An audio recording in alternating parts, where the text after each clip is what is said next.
Hey. Hey.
Good morning, dear delegates, dear guests, dear colleagues. We are going to start our conference, which is dedicated to populism in global and national media. And my name is Renata Šukaitytė. I'm associate professor at the Faculty of Communication at Vilnius University. And I would like to introduce to you our dean, Professor Dr. Renata Matkevičienė, who is going to give you a welcoming speech. You said so nicely, welcoming speech. So hello everyone, that's really a pleasure and an honor for us to have you here. Why we are talking about the populism, you know, in Lithuania from the very beginning of 21st century, we are talking about the populism. Of course, the populism topic in Lithuania is a bit different from other countries because we are talking not about the political ideologies, but mostly about the political communication. But that's why we have, together with Renata and colleagues, decided to have the conference on populism here, to share the ideas, to share the insights and analyses, researches, what we do in the area of populism in Europe. So that's why the populism. Why the Faculty of Communication? Because we have decided, you know, that usually when we are talking about the populism, we are talking about the political communication. But that's not always. It is like it is. In Faculty of Communication, we do research in cinema, in theater, in cultural heritage, in media, in organizational communication, in book science. And in each of these topics, we can find populism in any or other way. So that's why, again, we decided to have this conference here. And the last thing that I want to say, of course, to say thank you words for all the organizers of this conference. Renata, thank you for the huge work you have done. Thanks everyone who is here, who is prepared to share the research results and to share with us the insights of what is the populism and what are the trends in the populism in the recent times. So really, I would like to wish you engaging discussions, interesting presentations, and of course, good social connections. That would lead to the projects. As you know, we need those scientific projects, so that's, again, why we are here at the faculty. So enjoy, have a good time, and thank you for being here with us. Thank you, Renata.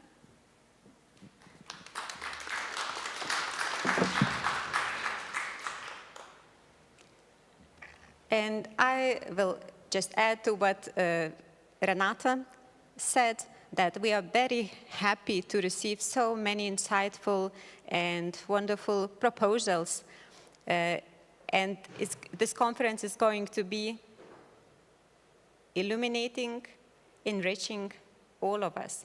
And I wish you a wonderful stay in Vilnius and fruitful conversations and collaborations. I also would like to thank this time my colleagues, the Dean, Renata Matkevičienė, the Vice Dean for Science, Professor Dr. Arūnas Gudauskas, for multiple support for this event, and also local organizing team. So Agnė Zumbrickaitė, Raminta Labanauskienė, Kristina Gedvilaitė, Skirmantė Granickienė, Renata Stonytė, Greta Tamulionienė, also Ignas Stonkus for making this conference to happen. I'm extremely happy our partners and sponsors, namely National Lithuanian Radio and Television, Vilnius University Science Support Foundation, Lithuanian Council of Science, and of course, Faculty of Communication of Vilnius University. I'm very thankful also to all speakers and to moderators of sessions and the moderator of roundtable discussion, Indrė Makaraitytė, our colleague and partner from Lithuanian Radio and Television, for putting together a roundtable discussion of Lithuanian journalists. So enjoy your stay and have a nice discussions. And now I would like to invite our first plenary speaker, Professor Dr. Agnieszka Stępińska from Poznań Adam Mickiewicz University, and the moderator of the session, Associate Professor Dr. Mantas Martišius from Faculty of Communication, Vilnius University. The floor is yours, please. Thank you.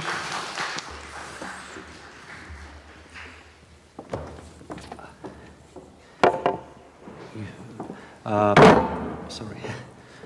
Before we start, certain organizational issues that we have to discuss and to bear in mind. Professor Stępińska will have a speech about 40 minutes, and then we will have a Q&A session up to 20 minutes.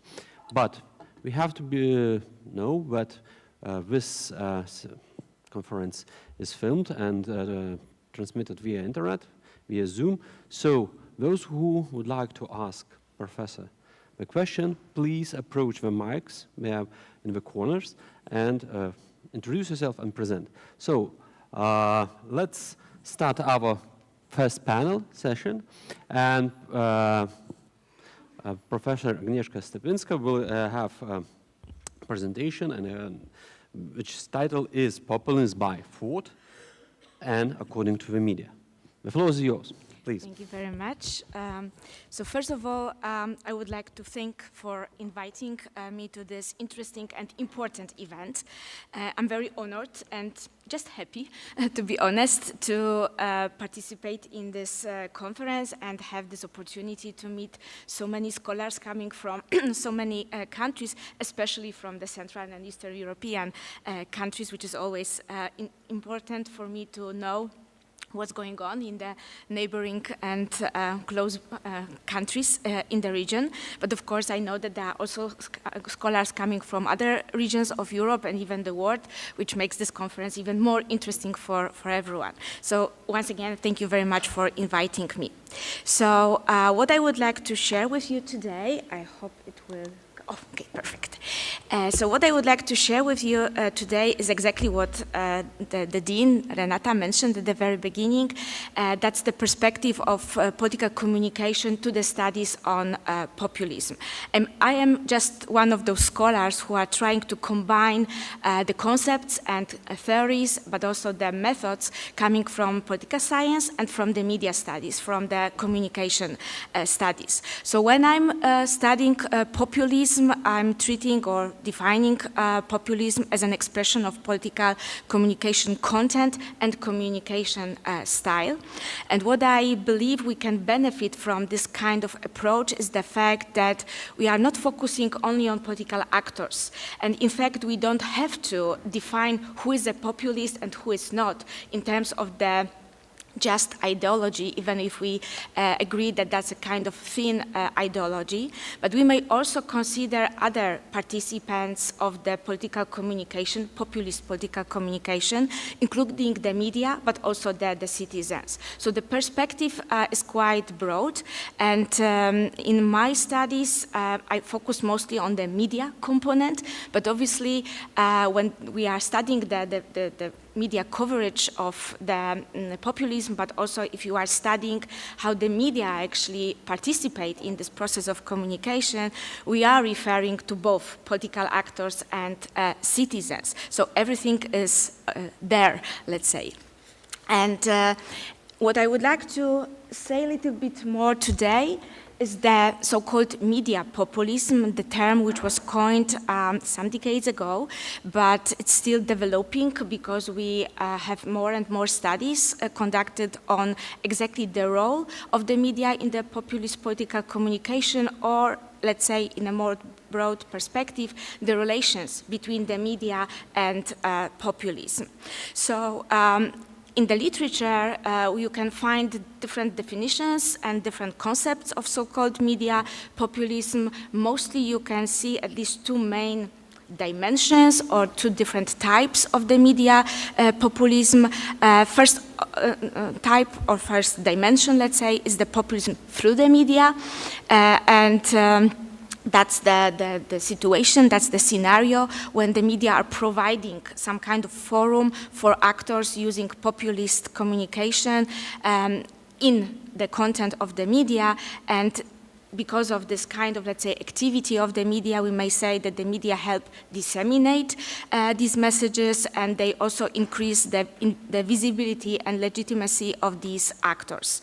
So Mazzoloni, for example, wrote in his book that it might be the consequence, it might be an outcome of so-called media logic, and political populism is more, let's say, stylistic than ideological in that, let's say, perspective, in that dimension, meaning that the media are covering topics, they are covering political actors due to their, let's say, news values, news value, and as such, they are also providing this kind of, let's say, oxygen of popularity, providing the space for those kind of messages and actors who are using those kind of messages in their performance. I will come back to all that different dimensions a little bit later, once I will try to put those, let's say, dimensions into, let's say, context, especially the Polish context based on my own studies. But let me start with very brief, let's say, introduction of those different dimensions or the concepts. But what we can say more about this populism through the media is the fact that previous studies have already provided us some, let's say, observations on the factors which are influencing the media coverage of populist actors. So when we are studying populism through the media, we are mostly focused on the frequency of presenting the populist actors or the populist messages in the media, but we are also trying to recognize the attention which is paid to different types of messages and different types of actors, meaning that we are focusing on the silence of those actors in the media. So we may also try to distinguish three different levels of, let's say, we can try categorize those factors into three, let's say, groups: at the macro level, at the meso level, and at micro level. And as you can see from the presentation here, when we are talking about the macro level of the factors, we are mostly talking about the political system and the media system. So obviously, it depends on whether the populist political parties are in power or not, how strong is their position at the political or in the political system, but also what's the extent of the diversity and fragmentation of political parties in the system, in the political system. At the meso level, we are mostly talking about the organizational factors, meaning that we are going to the media outlets level, and then we are talking about issues like media ownership, the type of the media, whether we are talking about the tabloid type of the media or maybe more like a quality-oriented media.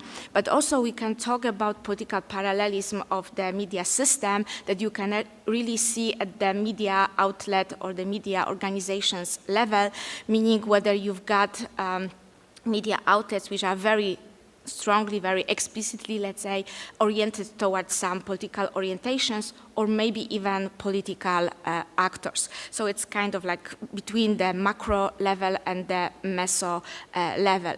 And then if we go even further down, then we've got the micro level, and then we can actually check the journalists themselves.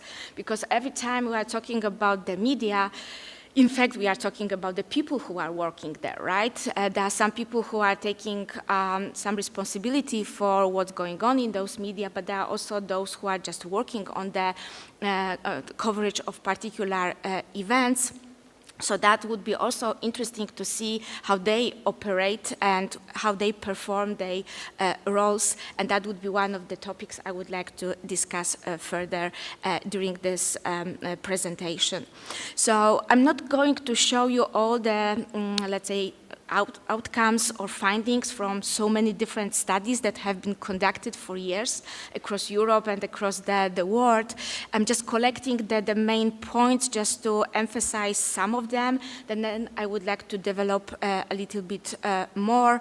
But let me say that in general we can say that there is no clear pattern in so many areas here. For example, populism might be observed and studied in both, let's say, old democracies and also those so-called new democracies. We can see that in Europe, for example, or across the Europe. Then if you take the media ownership, whether these are commercial or public media, again, it depends on the political and media system, and also it depends on the political parties in power, right? If you've got the case when the populist party is in power, and then there is a very strong link, even according to the legal regulations in the country, between the public media and the government, for example, or at least the ruling, the strongest, let's say, parties in the parliament, then you may assume that there will be much more coverage of those populist actors, and as I will say a little bit more later, also in favor of those political parties. So let's move to the second dimension, or the second type of the media populism, which is populism by the media. So that's the second component of the title of this presentation. In that case, we can see that the media organizations may actually engage in their own kind of populism, but being advocates on behalf of the people, and being very critical against or towards the political elites or those parties that are in power at the time. And again, we may link those kind of, let's say, attitudes or this kind of performance to the media logic, meaning that the more, let's say, market-oriented and popular media outlets are indeed referring to the people quite often, and they are perceiving themselves as those who are representing the people or the citizens' voice and expectations and needs. But that might be not enough to say about media, about populism by the media. And again, I would like to develop that aspect further in my presentation. So then let's move to the second, let's say, or a bit different definition of the media populism, which was provided by Benjamin Kramer more recently in 2014, when he was writing about the media populism. He's using exactly the same term that I introduced in just a minute ago. Then he's talking also about the media using some stylistic and ideological elements in their performance, let's say, in their content. And that might be quite similar to the populism by the media, when the media are really referring to political reality in a way that they are using this kind of style or discourse in their own messages, broadcasting or spreading around the audience, the citizens, the society. So what they can do, they can actually criticize the political elites, of course. They may also rely on charisma and some group-related common sense. They may also appeal to moral sentiments. They might be also extremely hostile towards the elites, but then I will say a few words about that in the minute, that's probably more, let's say, kind of challenge when we are studying this, because I would argue that not every single case of being very critical towards political elites immediately means that the media outlet is a populist one, right? It's not that easy.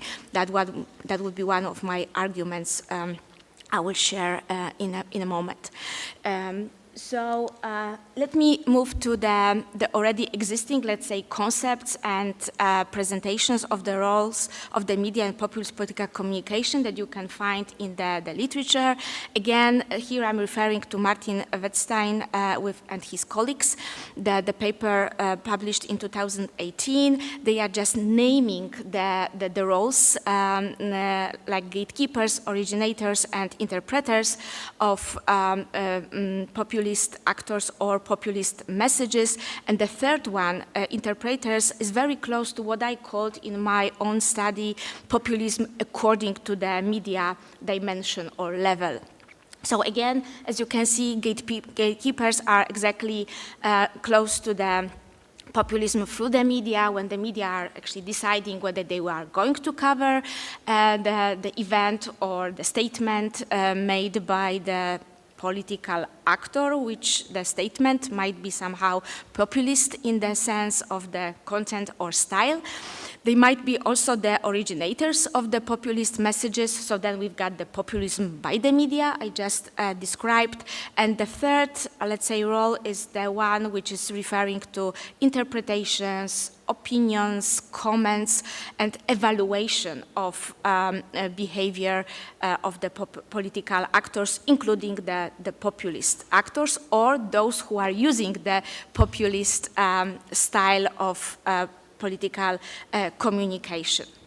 So that would be the introduction, like the main concepts that I'm usually referring to in my own studies on populism and the media. And then what I would like to share with you and what I would like to maybe introduce to some of you is the concept of journalistic roles, which I try to incorporate in my studies on the roles of the media in the populist political communication. So what I'm trying is, as I said at the very beginning, to combine the knowledge, the concepts from the political science and political communication research with some concepts from media and communication studies. And that would be one of the attempts which I made. And what I would like to share with you today are some, let's say, benefits that we can get from this kind of combination with this kind of incorporation of this concept. But also what I would like to share with you are the challenges that we are facing when we are trying to employ those kinds of concepts into the studies of on political communication, especially populist political communication. So just to say a few words about the journalistic roles, we can again recognize several dimensions or levels that are observed. The first one is the journalistic role perception, and then we may say that's kind of, let's say, macro level aspect, because when we are talking about journalistic role perception, we are focused on the expectations you can find among the society members and their, let's say, some kind of like normative perspective on what the journalist should do, what we expect from the media and what we expect from the journalist, what the roles they should play.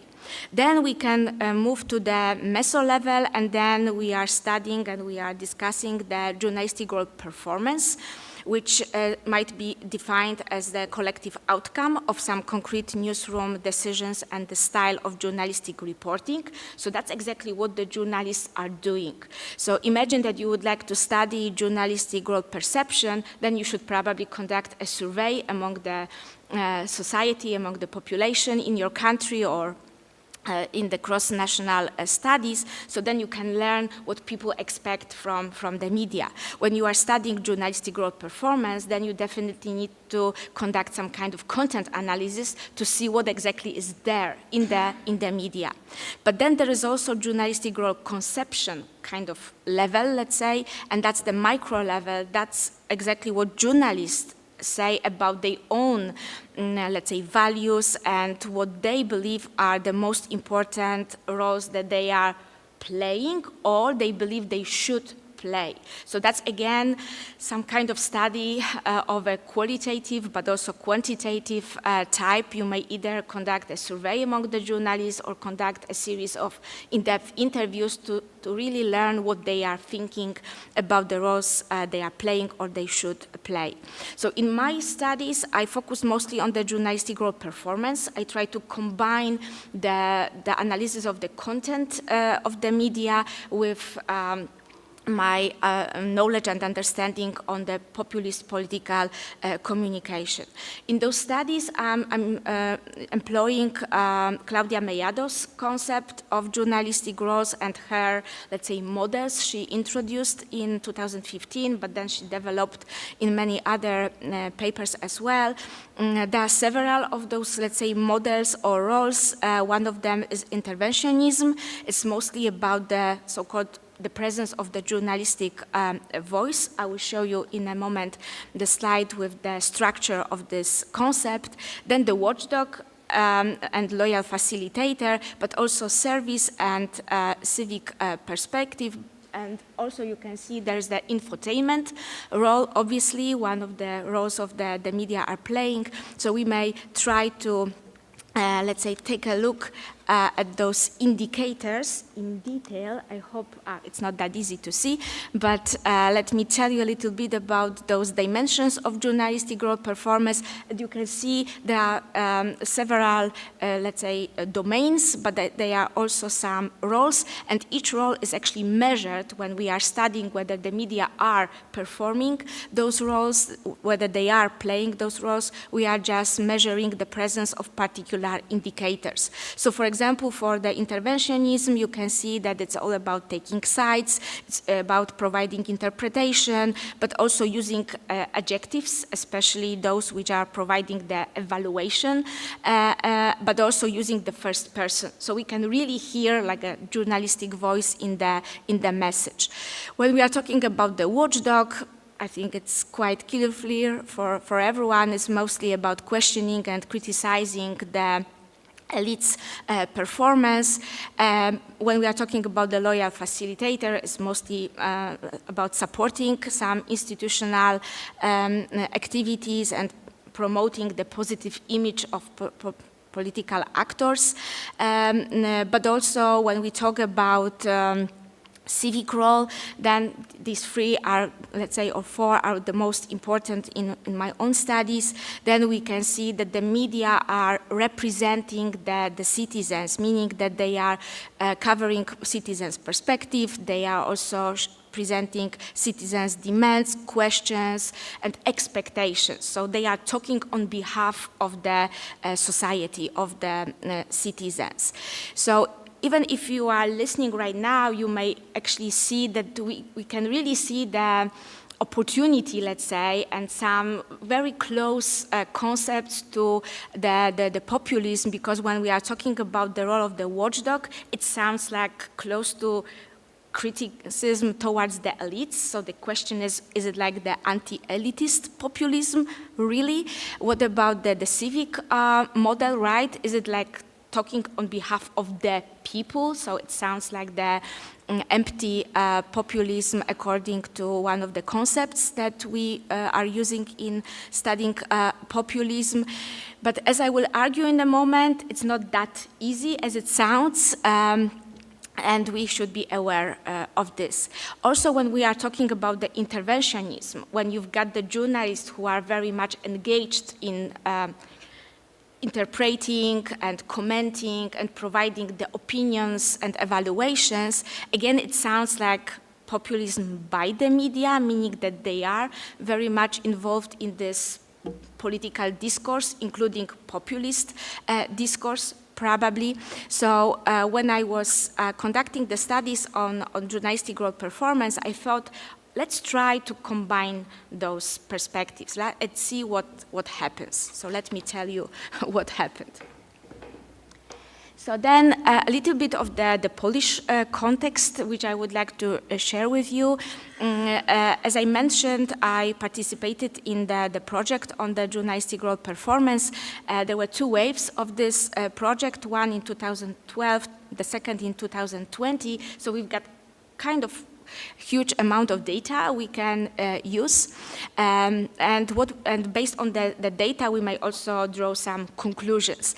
And what I would like to say is that when I was thinking about those main features of the Polish journalists or the media system, but also political system, I thought that Poland might serve as a kind of example of some characteristics or descriptions of many European countries, also many Central and Eastern European countries, and that's why I decided that I would like to share that with you, so maybe you can see the connections, and you can see the link, the relevance to your own studies as well. So what we can say about Poland in terms of the journalistic role performance.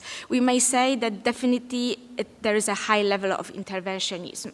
So the Polish, let's say, journalistic model is that they are not just reporters, they are not just covering what happened in the social life or political life, but they are also providing their own comments, evaluations, and interpretations, and they are very engaged in this political debate, let's say. The second observation is that the watchdog role is one of the most important roles they are performing, but it depends on the type of the media, and also it depends on what kind of political actors they are monitoring. And that's the issue of high level of political parallelism, depending on the political orientation of the media outlet. The political parties the media are criticizing are different, right? So in general, once we collect all the numbers, we may say, yes, Polish journalists are highly critical towards the political elites or political actors, but who they are criticizing very much depends on the political orientation the media outlets are representing or supporting. Also, the same can be said about the loyal facilitator role. So as you can see, because the data, as I mentioned, come from, let's say, previous years, the public radio stations were the type of the media outlets with the highest level of performance of this role. Again, if you think about the last decade or 8 years, let's say, in Poland, then you can see the very strong influence of the governing parties on the public media, and then we can see the outcomes of this kind of, let's say, close relationship or even kind of pressure. So political parallelism is an extremely important factor to be considered once we are studying journalistic role performance in such countries like Poland. Also, let me tell you a little bit about the media themselves, because in a moment you will see that we focused very much on television and print press, which might sound like not relevant anymore because of the online media.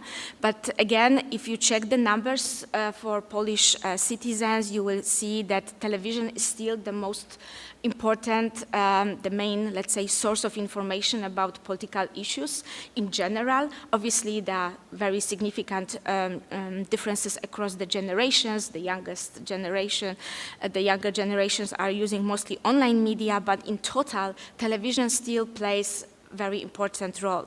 And the print press, when I'm saying print press, obviously I mean the really traditional print press, but also the media outlets, which used to be the print press, but right now they are available also online.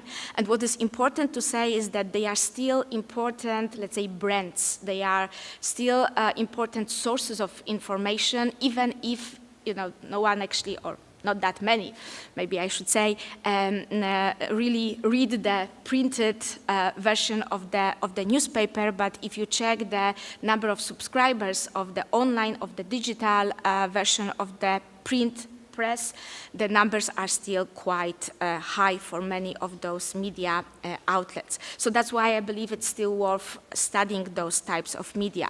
Also, the brands of the print press are still extremely important in terms of intermedia agenda setting, meaning that the online media are usually referring to what was first published by the traditional, let's say, print press.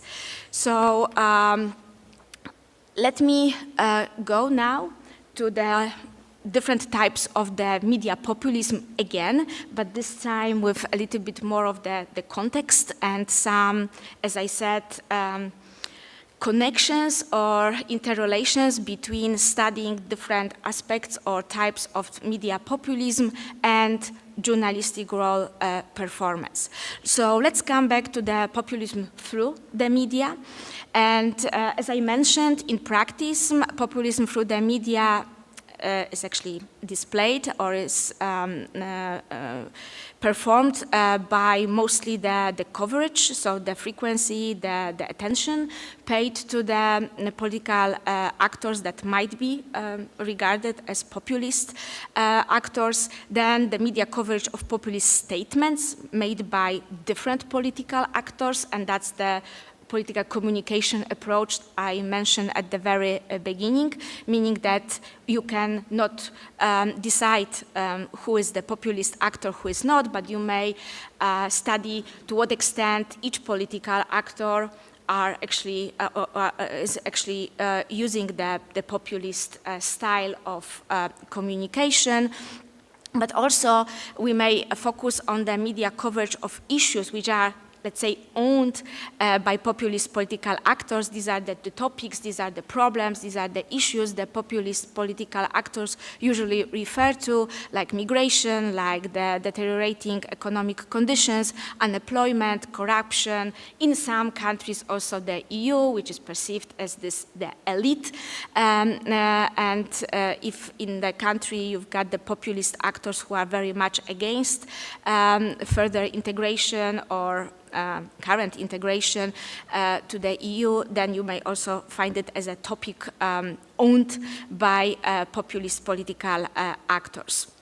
So if you try to think about the roles of the media and populism through the media, then again we are coming back to the question, what exactly the media are covering, how they are selecting the messages and performances, activities of the political actors. So that would be the gatekeeping role.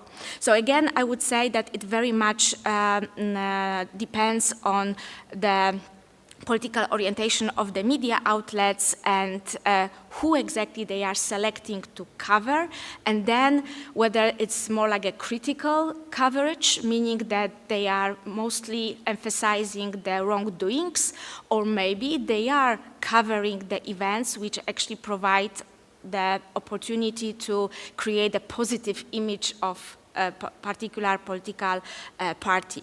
So we may combine those two, let's say, concepts here by checking again whether there is any kind of media bias, and if so, depending on the political orientation, which political parties are mostly covered, so getting the highest attention from the media, but what's exactly the frame, right? What's the purpose of presenting this kind of messages?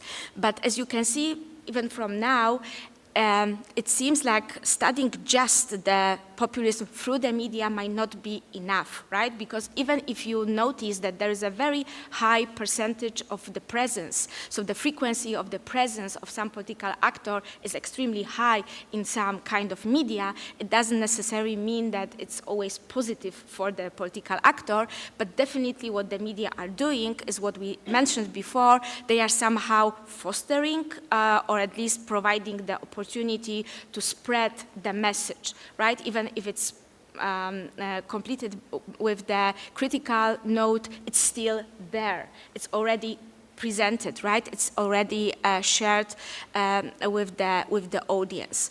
So the question is, what would be the goal of this kind of activity, taking from the media perspective? So let me show you a little bit of the findings from the Polish studies. Again, I do hope that you will find them relevant to the studies in other countries as well. Just a few words about the study. That was the study which was conducted, as you can see, a few years ago. We collected the sample in the 2015, which was the election year at the time in Poland, but we also collected data from the post-election period, so then we've got like a broader perspective of the picture of the media coverage of populist political communication. We studied, as you can see, print press, meaning like both traditional and digital versions, and also television, and this is what I mentioned before. And here you can see the slide with the findings of whether there were covered statements made by any political actors in different types of the media, but also depending on the orientation, political orientation of the media. So if you take a look at tabloid press and also the center-oriented, let's say, in terms of the political orientation press, then you will see that there's a kind of tendency to cover so-called empty populism type of statements, meaning that there's just the reference to the people, which seems to support the previous observations that the popular market-oriented media, they are very much, let's say, referring to the people's needs, the people's expectations, the people's common sense, right? So they are very much make those links between themselves and the audience, also by covering this kind of statements. If you take a look at the right-wing and left-wing media outlets, then you will see a significant difference in terms of the anti-elitist kind of populism, which was covered by those two different types of media. That's the gray area, that's the gray part. You will see that in the right-wing media, there was that much more statements covered by those media, which included the statements included anti-elitist populism. But again, just be aware of the fact that depending on this political orientation, who is the elite, and whether they really mean the whole political elite or just particular political parties which are presented, which are defined as the elite, is a crucial issue here, right? So, but also you can see, it's probably not that visible, but you can see that in the left-wing media outlets, there is also definitely less of the empty populism, and also when you check the public and private television stations, as you can see from the colors, there's not that much difference, at least at the time, right?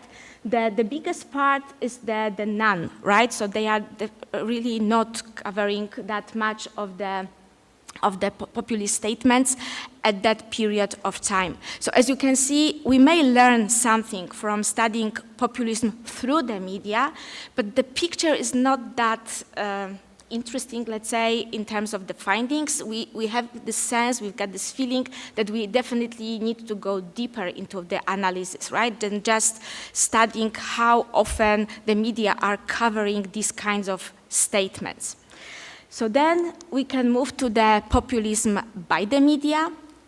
And as I mentioned, it might be perceived or defined as the scenario when the media are meaning the journalists are sharing their own statements, which can be classified, which can be recognized as a kind of populist ones. And then there is the major question which I ask myself: what's the difference between criticizing or monitoring the elites' performance and being anti-populist, populist? And also, what's the difference between referring or presenting, covering the people's, the society needs, expectations, demands, questions, and being populist in terms of the empty populism, meaning like referring to the category of the people. So that's why I'm arguing that that's not equal, right? We need to be more careful here, but indeed, we may say that the watchdog role sounds like quite similar to being anti-elitist, but just to, let's say, remind ourselves that when we are talking about anti-elitism, populism, we should recognize the concept, the category of the elite as the general political elite, and we should also have this reference to the people, and then making the difference between those two categories. While in most of the media coverage and in most of the media statements, as I will show you in a moment, you will see there's just one element of this, which is the anti-elitist, meaning like there's this monitoring role of the media, right? So what the journalists are doing are actually, they are monitoring the wrongdoings of informing the audience about the wrongdoings of the elite, but it doesn't necessarily mean that they are anti-elitist, populist kind of sources, right, of the messages.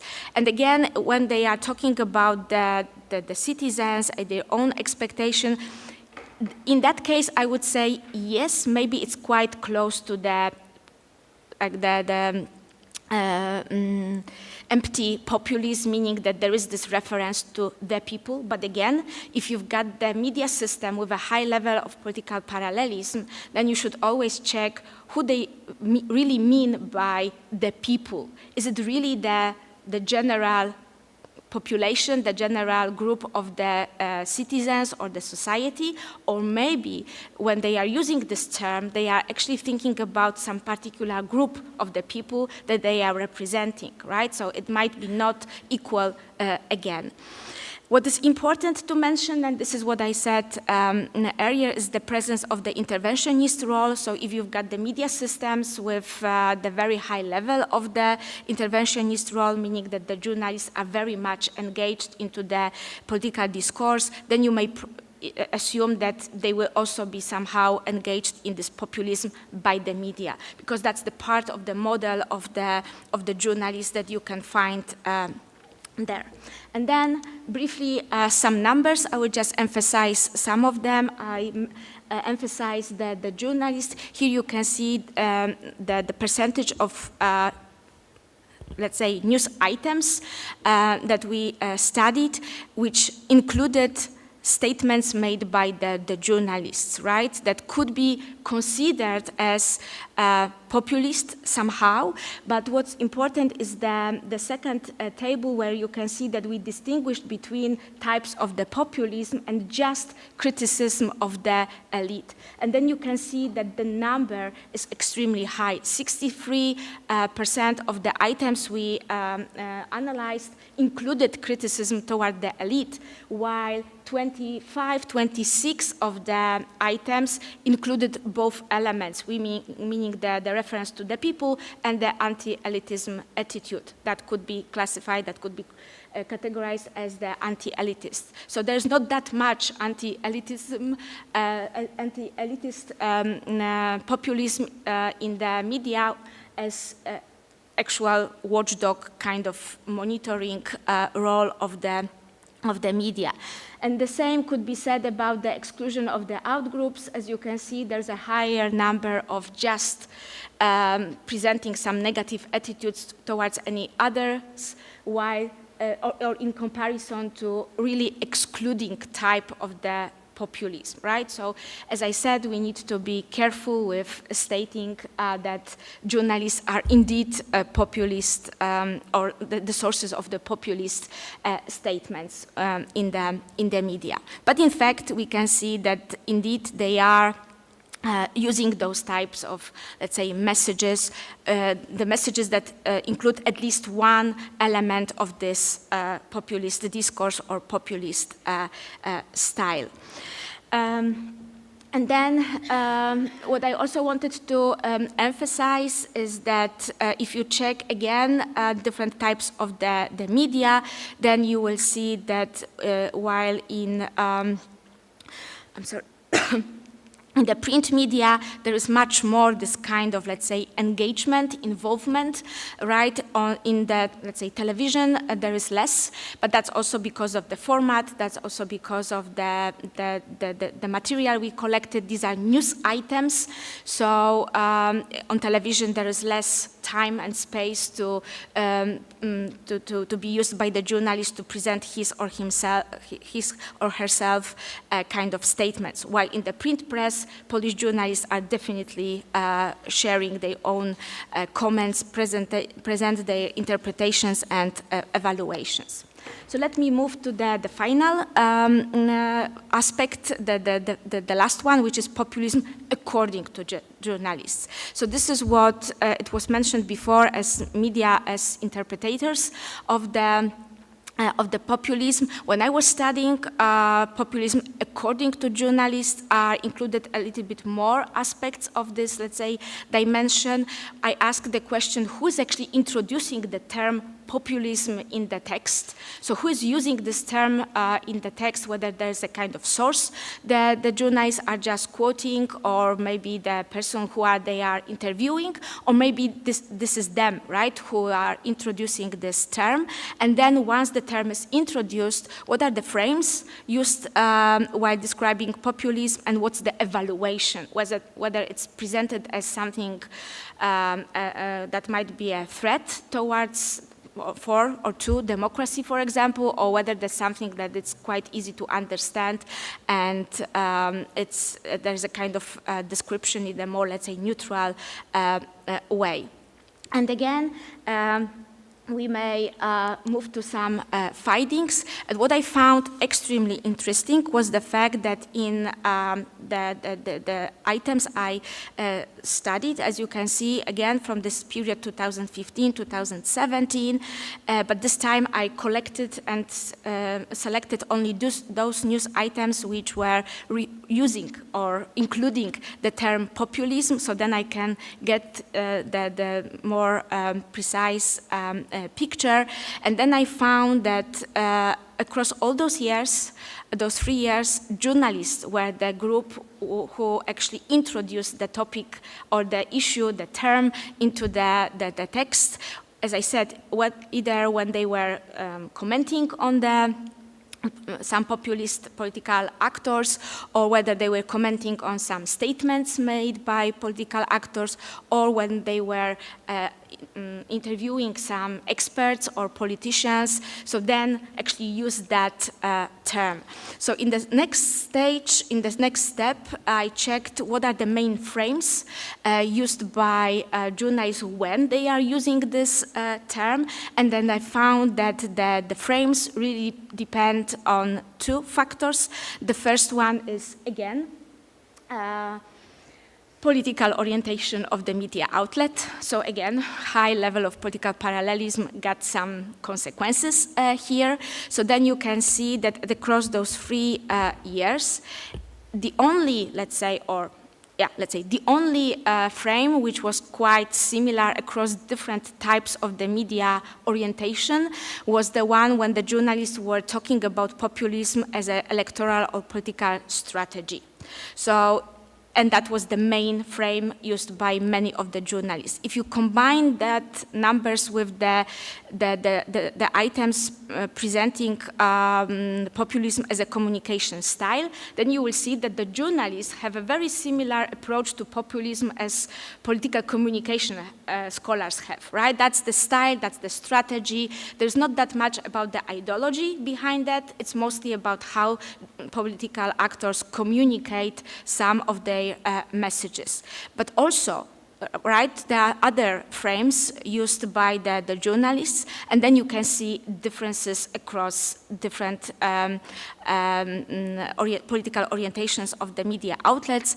For example, in left-wing media, you can see that there is, let's say, more understanding that the populism could be some kind of outcome of disappointment or frustration of the citizens, of the people. So that's why you've got that there's a kind of some response to the problems, but also left-wing and the center-oriented, let's say, media outlets were referring much more often to the populism as a threat to democracy, but also to the threat to the EU and opposition to liberal democracy. While in the right-wing media, or in the conservative, let's say, oriented media outlets, there was not that much of this of those frames. They usually refer to populism as the invective, as a label used by some political actors against their political opponents. So it's just name calling, you know, it's like accusing other political actors of being populist. And of course they blamed the left wing or, let's say, center-oriented political parties of using this kind of strategy.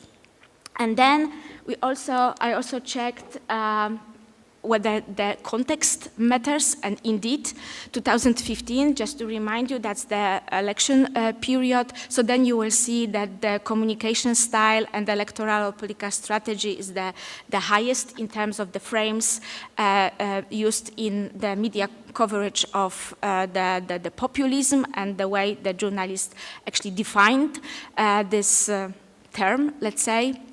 While in 2016 and in 2017, in Poland, that was the moment when there was a kind of, let's say, fierce conflict between the government and the EU.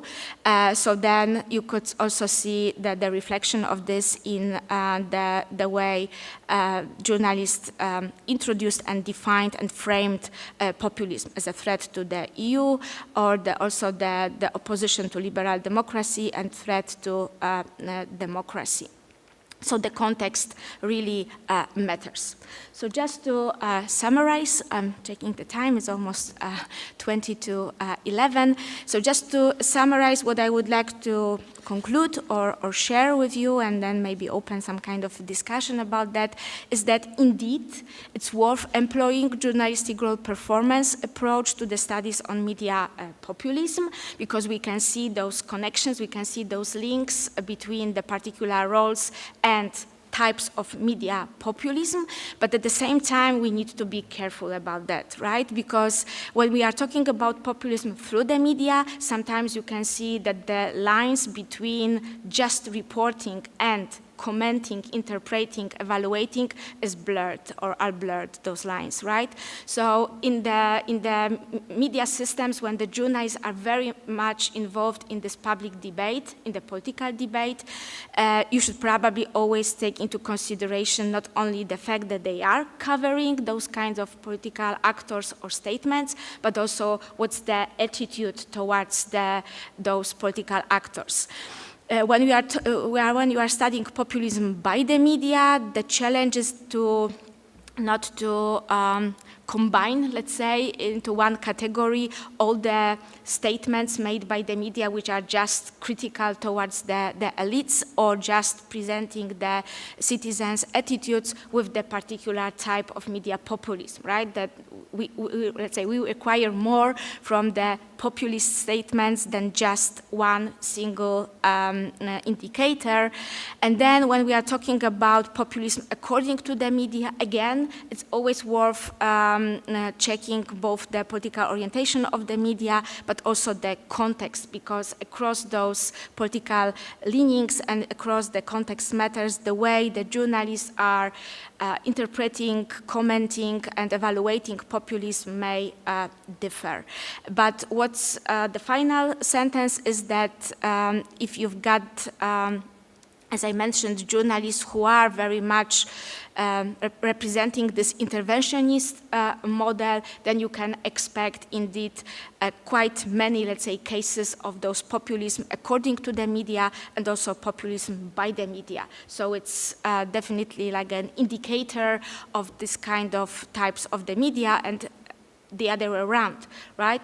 Those studies on how often the media are using populist political communication style and how often they are, let's say, trying to define, interpret, and comment on the populism might be some kind of indicator of interventionist model, right? Like an additional argument that yes, indeed, we've got this kind of model of journalism in particular media system. So that's it. Thank you very much for your attention. Thank you very much, Professor. Now let's open this Q&A part. And as a moderator, I will use the privilege, please sit down. I will use the privilege to be the first who actually ask the question to you. You said that the media organizations, they involved in the populism because they usually claim that they work on behalf of the people, but do not, let's say, say on what group of the people. So question will be quite simple. How the people, the audience, should know what the media represents, what we are having in my mind when we are saying we are working for you. Okay, can you hear me? No. Yeah. Let me take this one. Oh, this one is perfect. Okay, so again, from the scholar perspective, it's probably quite easy because if you know more about the media outlets, then you know which political orientation, if any, but in our countries, in many of the European countries, but also in the Central European countries, you've got this high level of political parallelism of the media system. So then you know not only who are the political parties they are supporting or criticizing, but also who are the, let's say, electorate, who are the voters for those parties, and that would be us, right? While the others will be the others, right? Meaning in terms of the people. But from the readers, let's say, from the audience perspective, it's also, that would require more kind of conscious perception of the messages and reading carefully and listening carefully to what is said. If the media are using the term the people requires, the people wants, these are the people's demands to protect something or to support something or just to exclude some groups and so on, then the question is again, what's the political orientation, what's the ideology behind the media outlets, because the term "we" is very easy to use, and the term "the people" is very easy to use by the journalists, but very often they are really referring to the particular group of the people. So just to give you one example from Poland again, when we checked the numbers of Gazeta Wyborcza and Nasz Dziennik, there are two quality newspapers with the totally opposite political orientation. The one is more like liberal media outlet, the other is a very conservative Catholic newspaper in Poland. We checked the numbers, and the numbers in the civic role were equally high. Right, so the journalists are actually using this kind of category of the people and citizens, but the topics they are covering and the groups they are really referring to are different, right? So for the Catholic newspaper, it was mostly those who are Catholics and who agree with some particular ideology or worldview, while not exactly the whole population, the whole society, right? So when they claim that they are speaking on behalf of the people. In fact, they were talking or speaking on behalf of this particular group. So for scholars, it's a challenge. I would say that would be probably the highest challenge if you are conducting a comparative cross-national studies, because if you don't know the context, then you can just rely on the numbers. And the numbers are saying that's the equal level of this kind of reference, right? Yeah, right. Yeah, please approach the microphone in the corner. I hope it will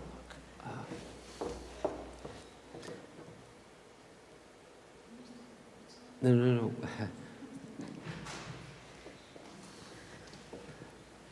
Hi, hello. I have a question. In this difficulty of demarcation and ambiguities of finding the border, did the question of religion appear in your study, or you intentionally didn't want to have the question of religion? And yeah, thank you for the presentation. It was wonderful. Okay. So the question is about this, making this border between, no.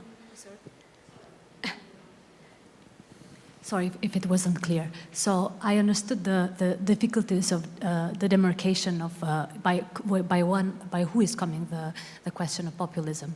But my question is, the question of religion, was it mentioned in the media or by the journalists or by the experts in your book, or if the not, religion? Yes, the question of religion. Sorry, yes. I missed that crucial term. It wasn't mentioned. Okay, let me tell you this way.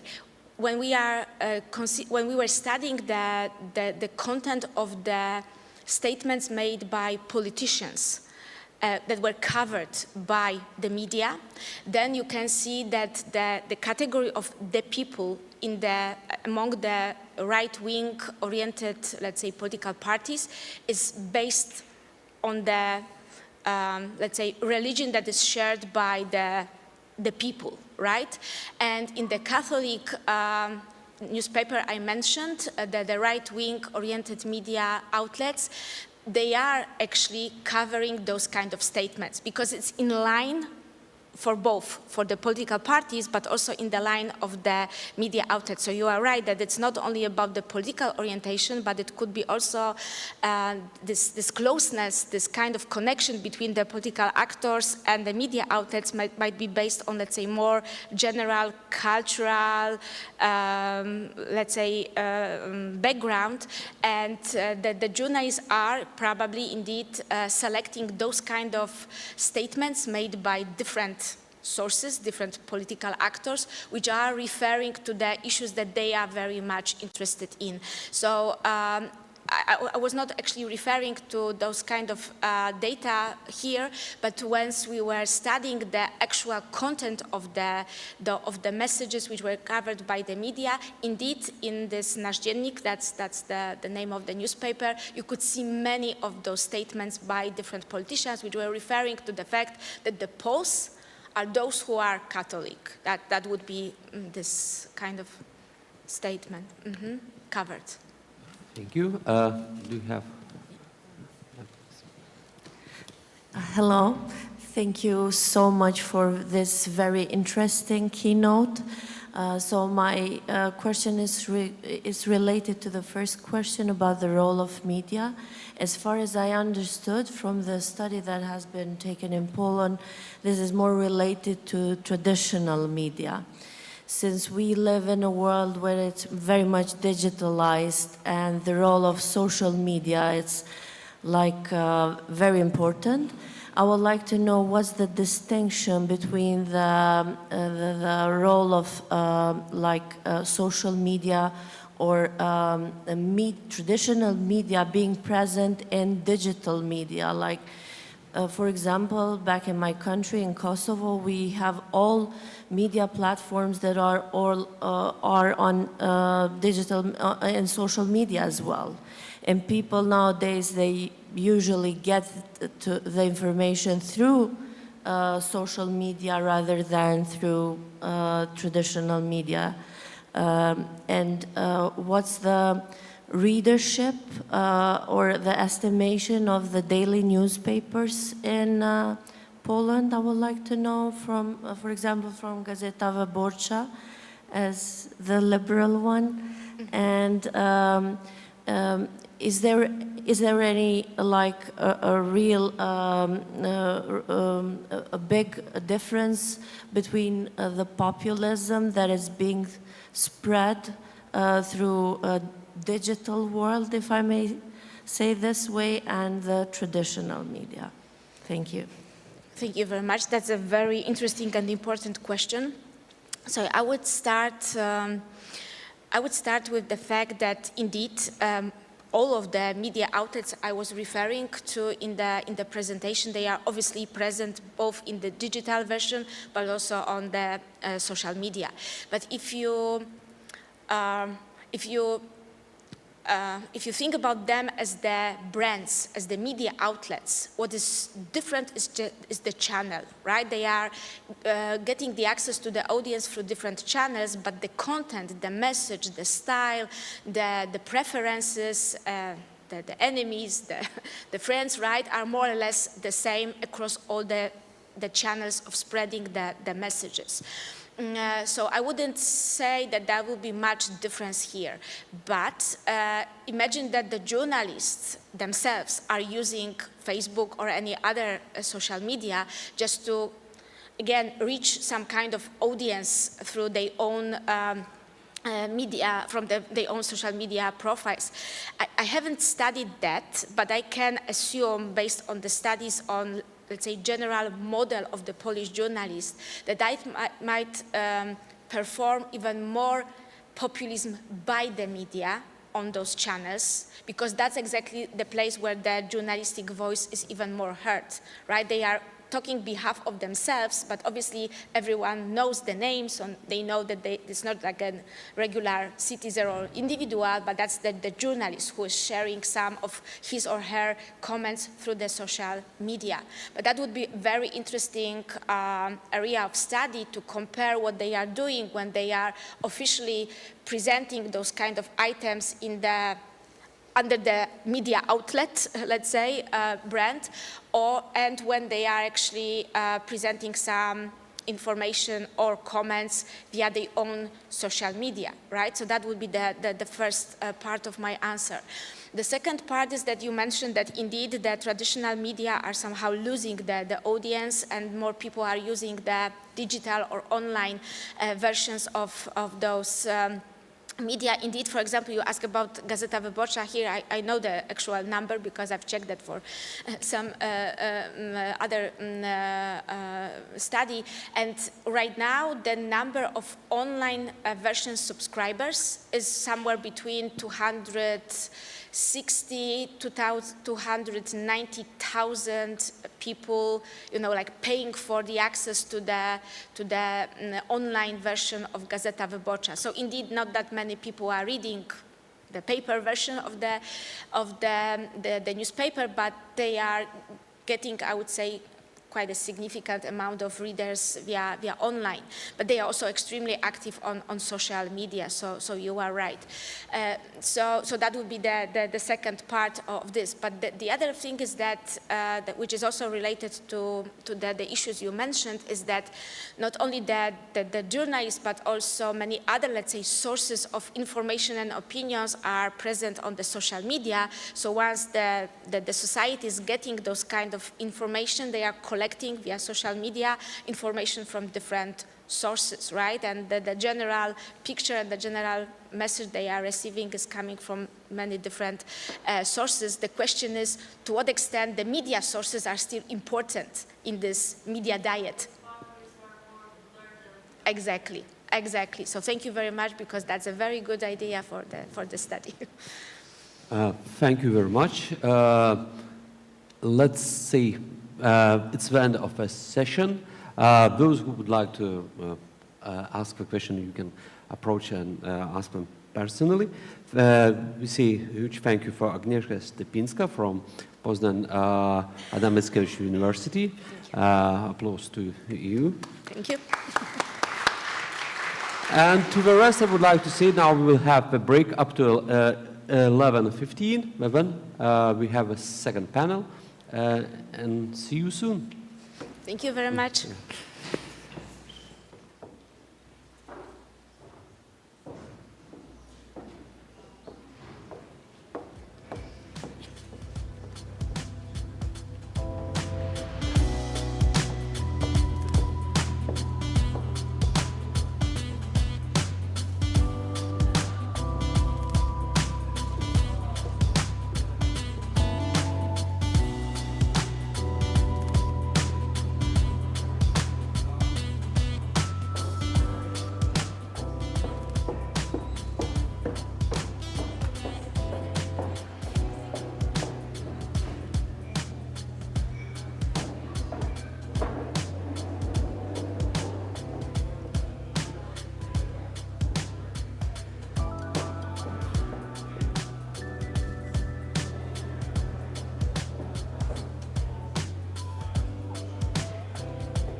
Ladies and gentlemen, welcome to Vilnius University again. Now we have the first day of our conference at Communication Faculty, and we are now starting the section Populism, Polarization, and Media Literacy.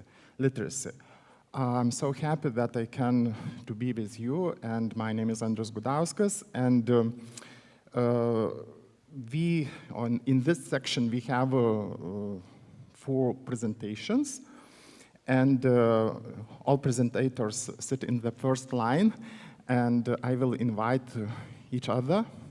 And after all presentations, we will have a short discussion of all topics at once.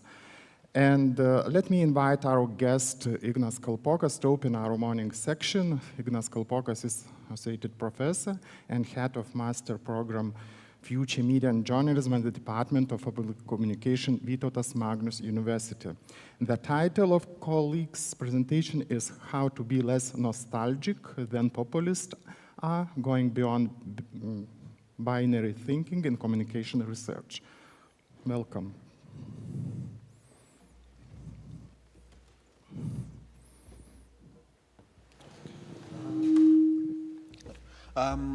I do prefer to move around a bit, so I'll be using this mic.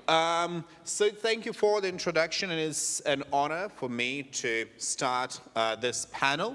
So as introduced, I'll be talking about nostalgia, populism, and why we as researchers of populism and related fields tend to be sometimes probably almost as nostalgic as some of the populist discourses tend to be.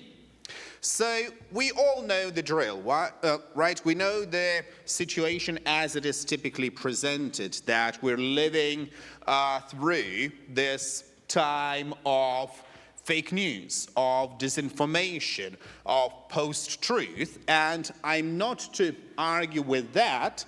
However, what I would like to argue against is some of the representations, some of the connotations attached to that, including in mainstream academic literature on fake news, on post-truth, and related subjects. So when we're talking about things like post-truth, which is the substrate in which much of today's populism really lies, we think like we all know what it entails. Like we all have this general intuition what it is all about. The problem is that much of what's being written tends to be counterproductive because it reproduces this sort of fundamental binary distinction between reason and emotion, as if you can have either one or the other. This presentation of today's time as dominated by irrationality, emotion, and so on is something like that I do have an issue with.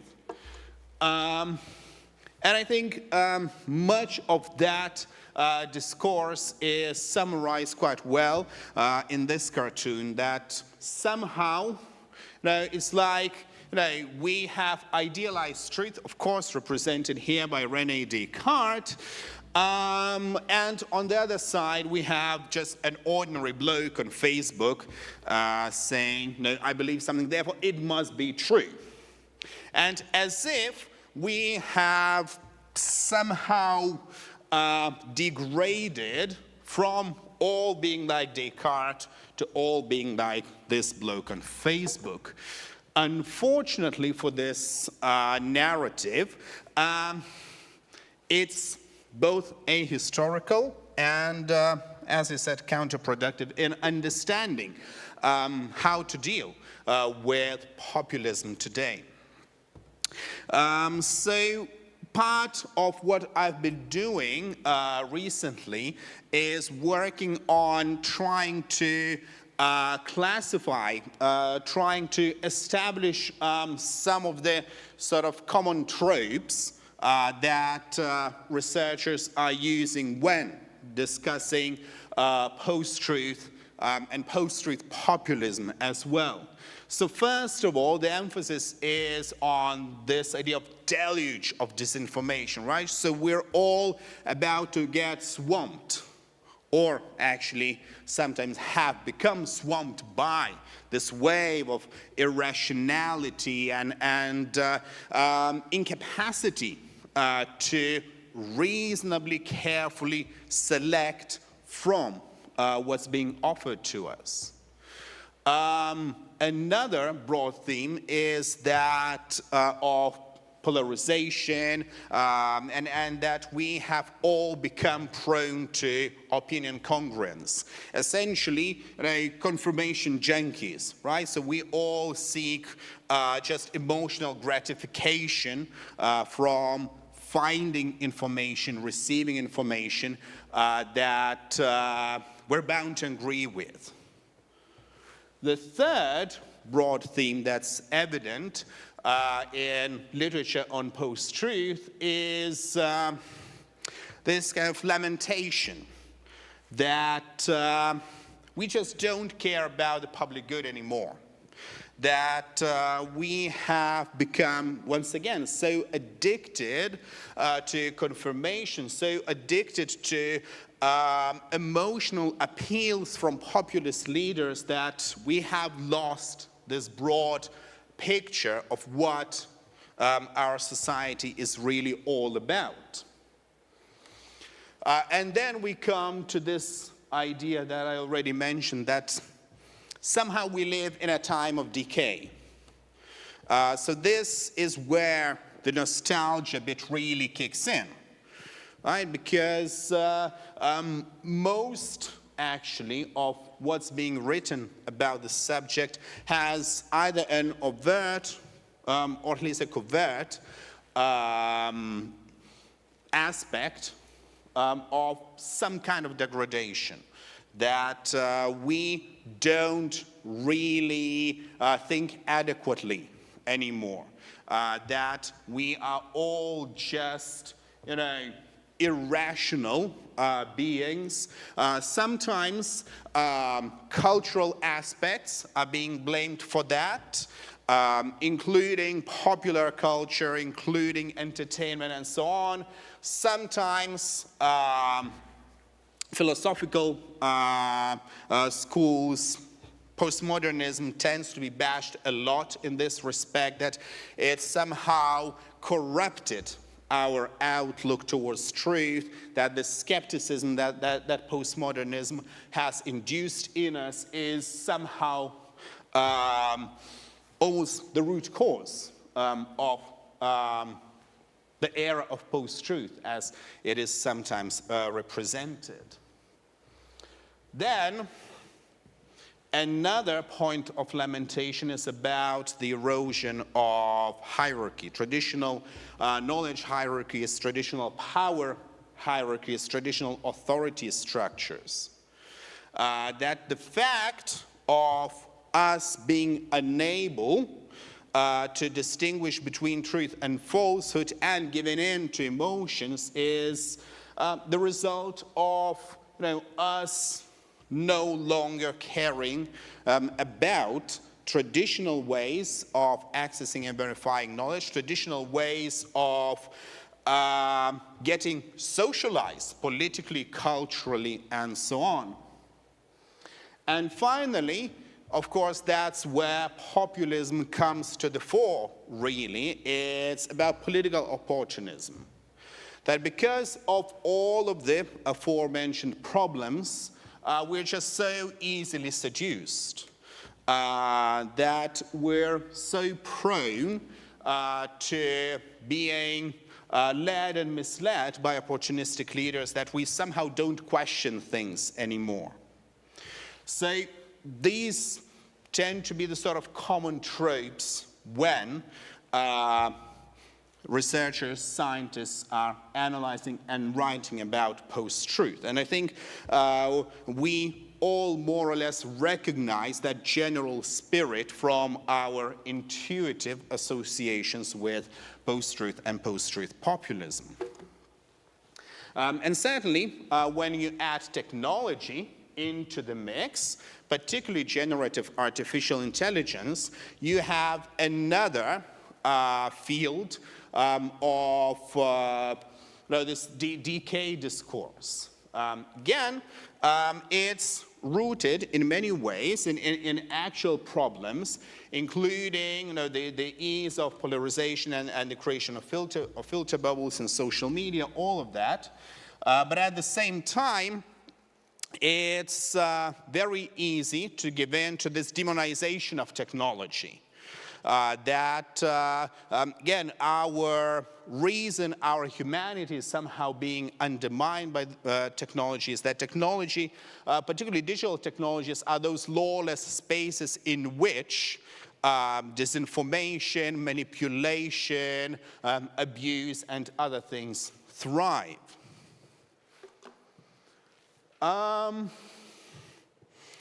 So the problem that I see at the heart of all of that is that instead of focusing on in-depth understanding of problems, instead of offering solutions, it's really nostalgic. It's taking the post of post-truth literally.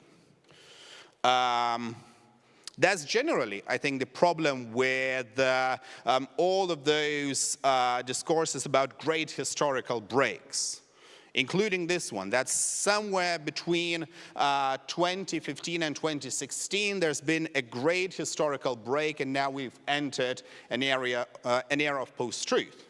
As if prior to that, prior to Brexit, to Trump and so on, everybody was just telling the truth. And no politicians, no marketers ever lied, that sort of stuff. So it's a very peculiar idea that the reality that we live in today is somehow rotten, and that sometime in the past we did have better times. Where's the problem with that? Well, the problem with that is that we're acting a little bit like conspiracy theorists in there, kind of deciding on the shape that we want to get and then connecting those dots instead of properly trying to understand what's going on. And where's the problem, really, with our struggle, actually, to conceptualize this current information environment that we live in? So what we are so nostalgic about them? Well, first of all, again, when we look back and think about what do those tropes of post-truth discourse remind us? Well, they remind us of something that populist political actors themselves are very good at. Creating this imaginary past and saying, no, we need to get back to that. We need to make America great again, or maybe we need to make truth great again. Yeah, we need to take back control of information. It's very easy to give in to those simplistic solutions, which are themselves at the heart of populism, and try to then construct our academic arguments and arguably also policy suggestions accordingly. So what then? I think we need to refer back to that image of Descartes with surprised goggly eyes and acknowledge that this very simple distinction between reason as the sort of ideal, not just in Western thought at the very least since Enlightenment, but also in communication research, that we always prioritize this kind of abstract, reasonable individual who can somehow detach him or herself from feelings, emotions, and other bodily stuff. That it might not work as well as we thought it would.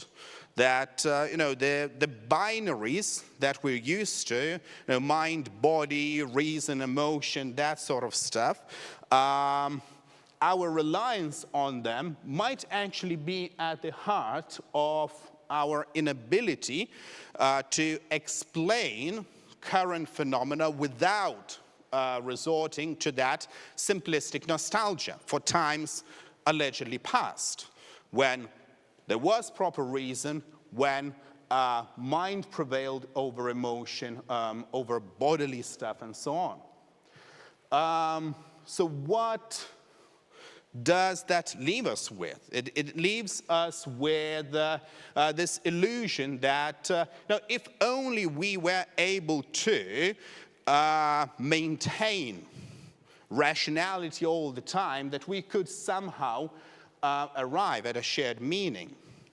That's part of the issue. Now, if we realize that we can't really have this strict separation between the two, then the idea that if only we talked sufficiently, if only we had this ideal public sphere still open to us, that we could somehow arrive at a shared meaning. Probably the situation is certainly messier than that. Again, it all goes back to also the idea that we can somehow process stuff in an abstract, disembodied fashion, somehow unrelated to our bodily processes, the pleasure hormones that we secrete when we get confirmation, and so on and so forth. Again, probably we need to take into account the fact that the reason, the faculty of reason, and the emotional aspect are inseparable. The same applies to technological independence. Now, if we continue thinking that the human reason is somehow the most sublime thing under the sun, we will give in to this discourse of technology somehow corrupting us. Again, not to deny that there are very questionable aspects to technology, but we have interacted with technological artifacts, and in fact, our living conditions have been determined to a large extent by technological artifacts, probably since the times when we as humanity started making tools.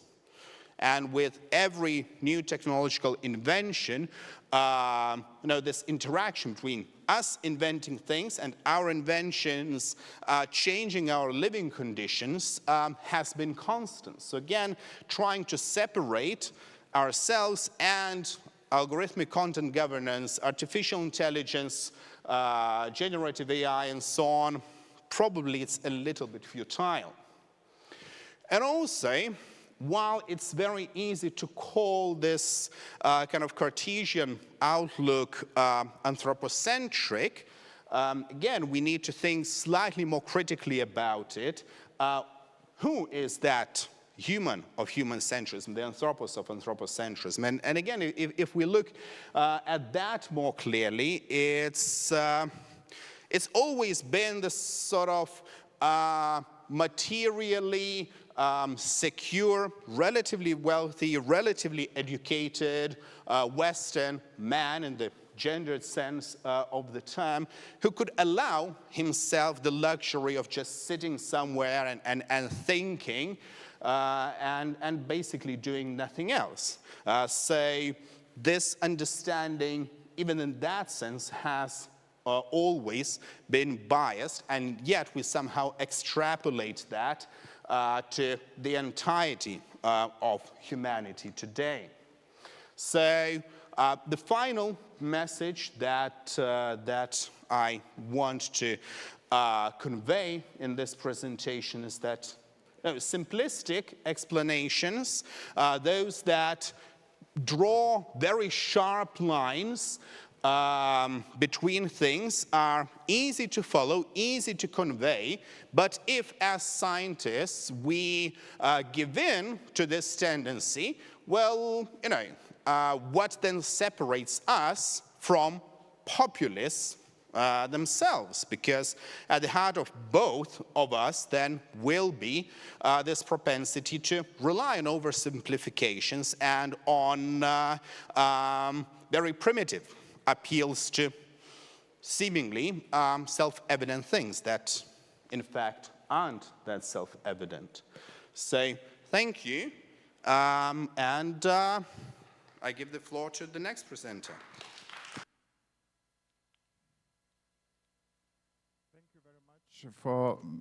Thank you very much indeed for a very interesting presentation, and it's time to invite our next speaker, Stasys Stirbinskas, also from Vytautas Magnus University. Stasys Stirbinskas is a PhD student in the Department of Sociology at this university, and the title you see on the screen, it's about failing meritocracy and appealing authoritarianism, populism. Right, so hello everybody, nice to be there, nice to be here.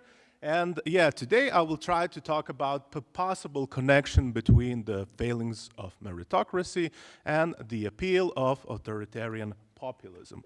But before we get into it, so what is meritocracy, right? If we translate it directly, it just would mean to deserve power, right? So that's a direct translation. Of course, a more sophisticated definition would be that it is a social system, an open social system. So what does that mean?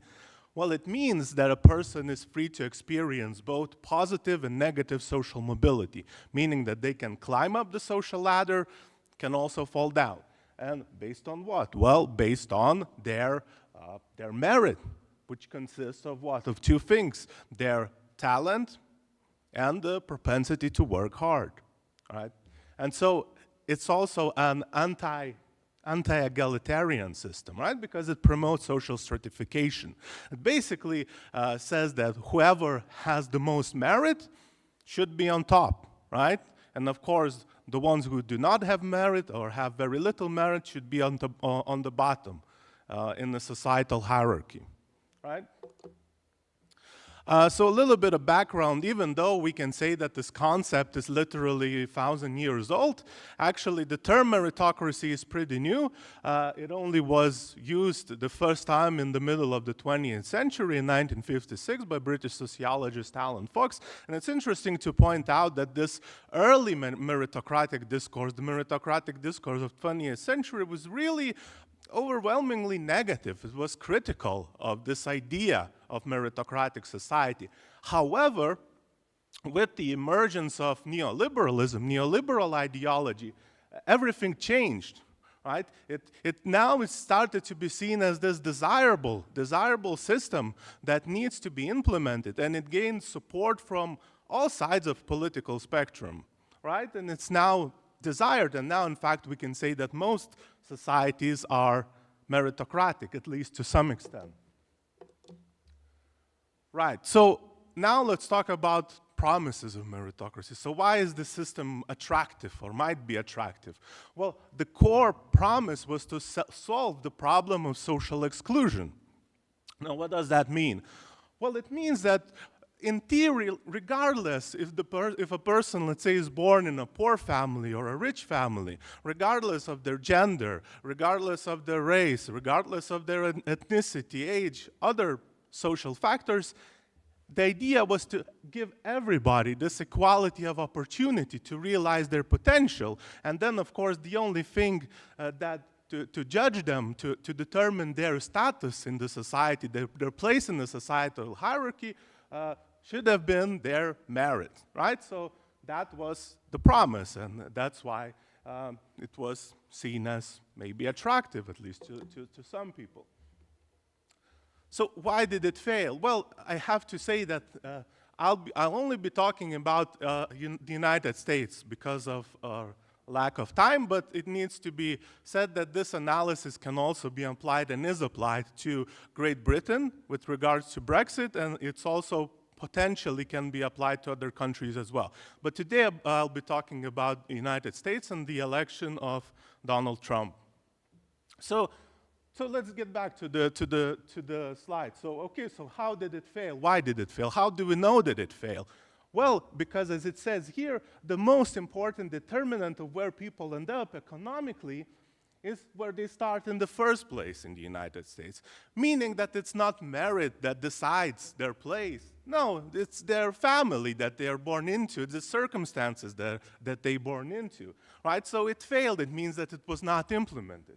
And also we have other statistics that shows that in some cases the situation even got worse after these promises to implement meritocracy, because now we have wider education gaps between wealthy and poor students. We also have more income inequality. And we now know that the more income inequality we have, actually the possibilities of having social mobility decreases, right? So it's the opposite result of that, of what was intended. However, that is not the main point that I want to emphasize. I think the second point is way more important. Because nevertheless, the system was never implemented. The equality of opportunity was never implemented, but nevertheless, the prevailing meritocratic discourse, right, the discourse that nevertheless prevailed, had certain adverse negative effects, especially with regards to those who live in the lower strata, or we can say those who are not at the very top. So I'm also talking about the middle class. You see, because since meritocratic inequality is perceived as just a deserved, because, well, it is determined by merit, right? Then, as Sandel points out, among the winners, those who are on top, it generates hubris, meaning that if you're a winner, well, meritocratic ideology or meritocratic thinking, well, promotes the idea that you deserved it, right? But more importantly, amongst the losers, it breeds humiliation and resentment. Why? And when I say the losers, I'm not just only talking about the poor, I'm not just only talking about people at the very bottom of society, I'm also talking about the middle class as well. Because you see, meritocratic ideology basically states the meritocratic idea that if you're not at the very top, it means that your position is undesirable. Even if you're in the middle somewhere, it's undesirable. It means that you should do everything you can to try to climb up and experience that positive social mobility, right? So it breeds humiliation and resentment. Okay, even more importantly, that this resentment and this unhappiness, it goes well beyond just economic factors. Of course, when we're talking about meritocracy, we're talking about economics, like how much money does one make or how much wealth do they have? But no, it in fact goes well beyond that. And again, as Sandel points out, work is both economic and cultural, right? It's a way of making living and a source of social recognition and esteem. So we're not just only talking about the economy, but we're also talking about prestige, professional prestige. We're also talking about power, right? So the effects are so much broader than just economic ones. So that's why we're talking about status discontents, even though it begins as class discontents, but then it transmutes because of the meaning of work. Right, so what's the next step then? Let's say so you have a person who is not satisfied with their position in society. How can then they justify or what conclusion can they come up to with regards to their position? Well, there are two options. The first option is to admit to themselves that they lack merit, right? Or that the society, the system that they're living in does not value them, right? And as Michael Young pointed out in his very famous book, The Rise of the Meritocracy, in that case, well, there's a high risk of revolution because that system might be overthrown. Because the person might think, well, if this system doesn't value me, well, then I should overthrow that system and maybe change it to something better where my position would be more valued, where I would be more valued, right? But there's a second option here. I say because the meritocracy that Michael Young was talking about, it was perfect meritocracy. Because he written his book in the middle of the 20th century, so that perfect order, it was because it was administered by the state.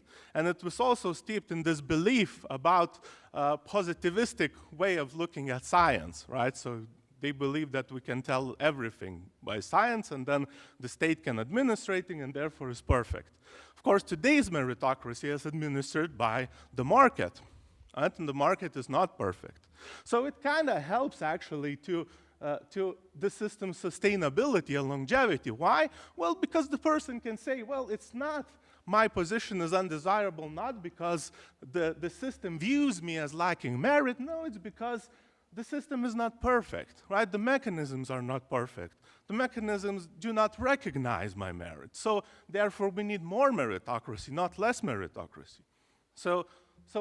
But where is the problem? Well, the problem is that these promises to implement meritocracy have been there, especially in the West, since 1970s. And we can see the effects are the opposite of what was intended, and now we see more and more criticism with regards to meritocracy. And I know if you heard the phrases like the myth of meritocracy or meritocratic myth. So it's sort of being exposed as an ideology. And at the very, so what's at the very bottom of this? The conclusion is that both of these scenarios, both of these positions, in the long term lead to rejection of meritocracy, either because the system doesn't value these people who are not at the top, or these people recognize that it is just a myth, it's just an ideology to support, to keep the status quo in check, right? So that's how we get to rejection of meritocracy. Now, what populism has to do with all of this? Well, it's simple. And here we can use Markovits as an example to explain, because he says, meritocracy naturally produces populism, and he defines it, we can go with that definition, a deep and pervasive mistrust of expertise and institutions, right?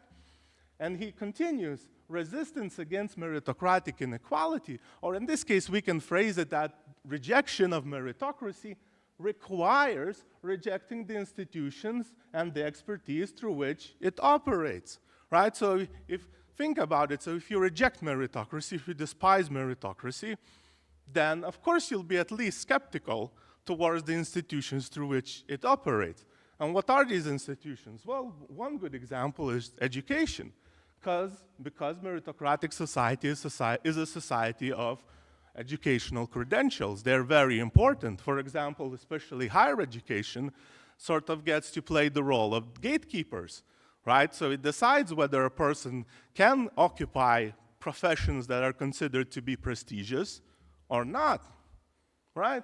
And here we see the proof of that only 33% of Republicans think favorably of higher education, with 59% of them believing it has a bad impact on the state of the nation. And of course, it's the total opposite with Democrats, right? And so the central claim here is that Sandel and Markovits make, that Donald Trump's victory in 2016 can be interpreted as a rejection of meritocracy, originating from mass dissatisfaction of people who feel the economy and the culture, right, so not just the economy, have left them behind.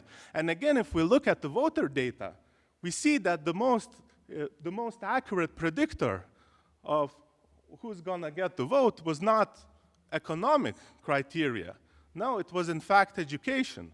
So we can see Trump won white voters without a college degree. He won the least educated counties by almost 31%, and he managed to win the nomination despite garnering the lowest percentage of voters with college degree of any victorious contender since 1980, right? So we have empirical evidence there as well to support this hypothesis. So the last piece of the puzzle here, why authoritarian populism, right? Why? Well, in here we have to talk about another effect of meritocracy. And it's sort of very difficult relationship with democracy. Because what is democracy? What's the essence of democracy? Think about it. In democracy, everybody has the right to vote. everybody is equal in a sense, right? But what does meritocracy say? What we remember the definition. Definition said that no, it's hierarchical. Those who have the most merit, those have the chance to rule. So how does it work then? Well, as a result of this, we have the rise of technocracy, the rise of so-called experts, right? And they now have the power to decide questions that previously required democratic will. And this process is actually known as depolitization, as is often talked about in the criticisms of neoliberalism by various scholars, right? So again, when we are looking at this middle class, for example, we say that they not only lost their prestige, but they also lost power, right? Because now the experts get to decide questions that previously were decided democratically. Right? So they lost power, and again, that gives them one another motivation to try to throw the system and rebel against it. Not only that, but also in the meritocratic society, merit is solely associated with economic growth. We didn't talk about that. We said, yeah, it's about talent and hard work, but merit means economic growth and nothing else. So again, in that sort of environment, it's very problematic to reproduce democratic values from generation to generation, because all we care is merit, all we care is economy, right? And on top of that, the last point, that neoliberal meritocracy does not necessitate the existence of democracy to sustain itself. It means that it doesn't matter. Meritocracy can exist perfectly in some authoritarian circumstances. And we saw this in Chile with the rule of Augusto Pinochet, right? So then that is very problematic. And so what is the conclusion? So yes, even though full meritocracy was never implemented, the prevailing discourse, the prevailing impact has led to various status discontents. And then, of course, these discontents, they force or incentivize people to reject meritocracy. And then with this rejection comes a deep mistrust of institutions through which it is operating, leading to the proliferation of populism. Then on top of that, you add the whole component about democracy, about receding democracy, right?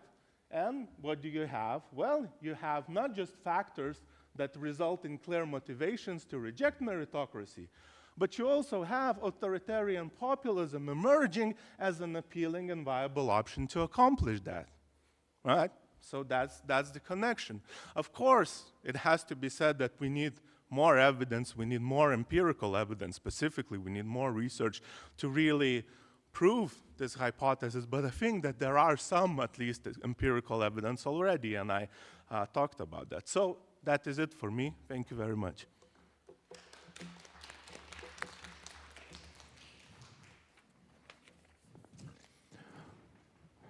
Thank you very much for your interesting presentation. And we have our colleague from our university, you know, Mantas Martišius. Dear our colleague, give up to us presentation, populism and name calling when it's pure populism and when it is a component of political propaganda.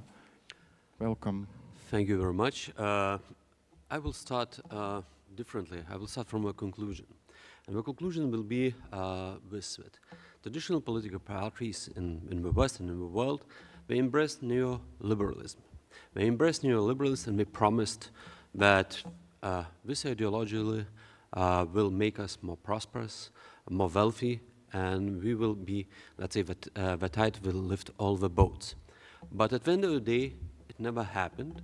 And instead of talking why it not happened, what failed, what caused this, to have, let's say, good, deep discussion, as a whole political as in general political propaganda, we're starting to silence by saying that those who disagree, disapprove, or have doubts about, they are either not experts or are populists. And hence, we have what we have today. So now let's go, now you heard the conclusion, let's go how I come to this conclusion. Before we start, we have to say several things about overlapping, about populism overlapping with the propaganda and political propaganda. There are a lot of elements that can be written here, like anti-elitism, like people-centrism, like dividing the world into dual perspective, good, wrong, and so on and so forth. But for propaganda purposes and for populism, I have distinguished two main elements. One is the mass and another is popularity.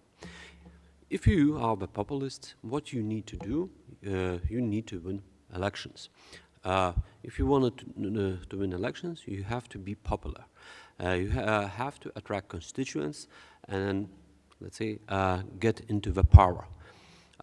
So you walking with the masses. It's the same with the political propaganda. In the political propaganda, you're just not talking to individuals. Individuals do not matter. Your voice is not the most important one. Your voices, in plural, yes, that's what's most important. That's where political magic happens. It's the most important thing. So we are talking and we are trying to persuade masses, a lot of people, because those masses opens up the doors to get in the political power, especially in the democracies. So here we see that even in the populist and as well political propaganda, working in the same field and using the same tools to achieve what we want.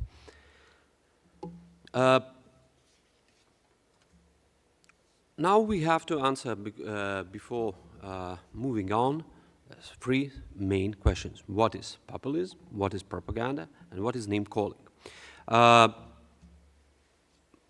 preparing for this presentation, for this conference, I read a lot of, let's say, material about the populism, what is populism, how you can distinguish it, how you can describe what is the notion, and you can see that there are a lot of different notions. What is populism? Someone would claim that this form of mobilization, the others claim that this is ideology or discourses. So it's a lot of experts, a lot of persons from academia. They have in common points that actually unites their theory, but as well we try to portray different aspects of it. And in my opinion, I choose the minimal definition of populism, which identifies four core elements. It's the people in a morally charged battle against the elites. It's Mansbridger-Mercado notion that it's the people in the morally charged battle against the elites. We called this populism. What we do. Now, propaganda as well. There are political propaganda notions who emphasize different aspects of it, but I would say I use simple notion of propaganda. And in my opinion, propaganda is conscious, systematic conveying of information, which suits propagandists. Not you, not the public, but me as a propagandist. I'm at the end of the day, who will benefit? It's me. I have to somehow persuade you, but it's on your behalf, but it doesn't mean that it's actually on your behalf. The most important thing, that it's on my behalf. So this is, can be propaganda. And name calling is one of the common known propaganda techniques, which can be described quite easily by as labeling, by saying something, by giving some label to some ideas, some persons, and so on and so forth, but by not presenting any arguments and any data which actually supports that label. You just simply label it, and it's interesting if the masses will swallow it, will not critically challenge the idea. We start to use in our daily life certain labels as populism as well. One of the ideas in this labeling, you can simply set in political ideas which do not suit you, can simply name populistical ideas. Here we have to go to Gary Gerstle, but before Gary Gerstle, he was dwelling, he's American historian, economist historian, wrote a book quite prominent, how neoliberalism emerged and had this prominence in the Western world. But I would like to start not from him, but by Antonio Gramsci. Antonio Gramsci, who is in the 20th century, during his imprisonment, was writing the book about homogeny, about communication homogeny, and according to him, one of the most important things that actually he asked himself one simple question: why we do not see big shifts? Because he was a communist, he believed that his question was why workers do not vote for communists, for socialists, but we choose other parties, like Christian Democrats, fascists, and so on and so forth. And according to him, the main reason is due to the fact that those who have the capital, those as well have the monopoly of the values. We create the frame of a system, a frame in which there are some values, some ideas presented as more superior than others, and we, according to him, according to Gramsci, the people, we are swallowing it, we take these ideas, and we do not as well critically ever ask, is it true? In Gary Gerstle, he wrote a book about neoliberalism, how neoliberalism won, and we have to say several things. First of all, several words about neoliberalism. So neoliberalism is that in the center of idea is the free market idea, but free market will eventually will solve all the problems. Invisible hand will work, and what government can do, just do not intervene, step aside, let the free forces to do the job. And Gary Gerstle writes that in the 80s, we should talk a little bit about the United States as well, Britain, and we'll see the broader picture. In the 80s, Ronald Reagan came to the power, and he embraced that idea. We have to admit that Ronald Reagan was in power for 2 terms, so 8 years. In 8 years, he not just embraced this idea, he started to deregulate, to privatize certain states' own properties. So it's not just not just actions, not just new laws adaptation, but as well new vocabulary and new ideas. What you have to do. But when he was succeeded, his successor was another Republican, George Bush Sr.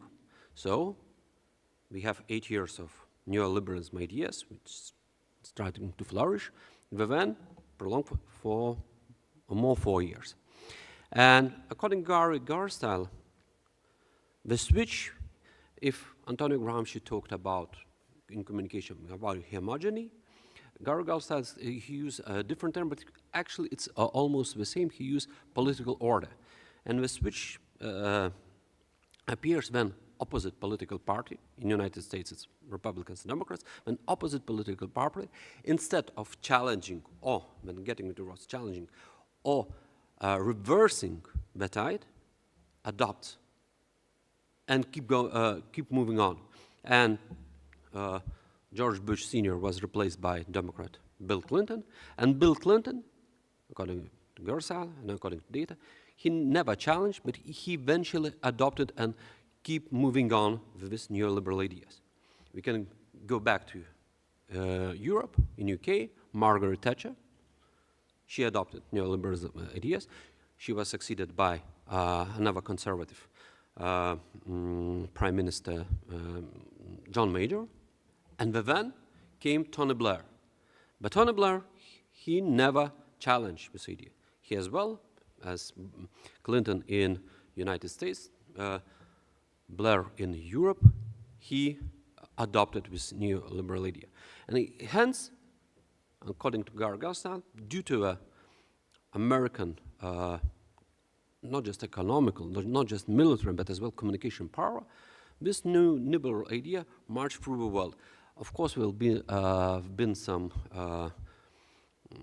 historical events which coincide with this and help to promote this neoliberalism idea. Is the collapse of USSR, open up of China, etc. And we know that in the 90s, Stanford University professor Francis Fukuyama wrote his book, The End of a History, which actually, in which he predicted that all the world is marching towards capitalism, towards new liberalism idea, and eventually will be democratic. Certain years passed, decades, we know what's not true. And before finishing about this Gudauskas, we have to understand another idea. According to Gudauskas, this political order, this hegemony, it lasts about up to 30, 50 years. So it's quite a long period of time. And during that 30, 50 years, we have establishing certain, let's say, attitudes towards how the things should be run. What's right and what's wrong. What's effective and what's not effective.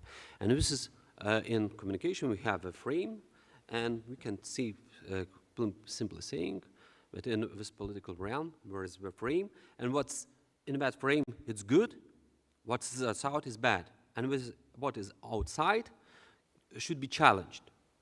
And we have to understand, when you are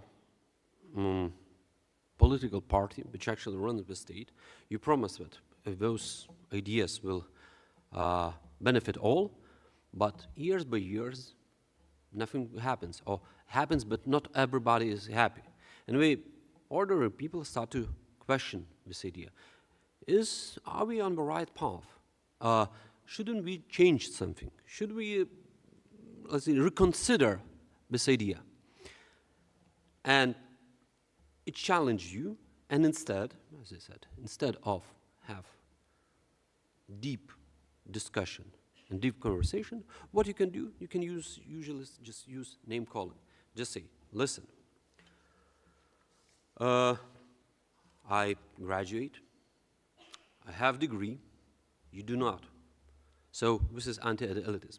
So you don't know, I know, so let's wait.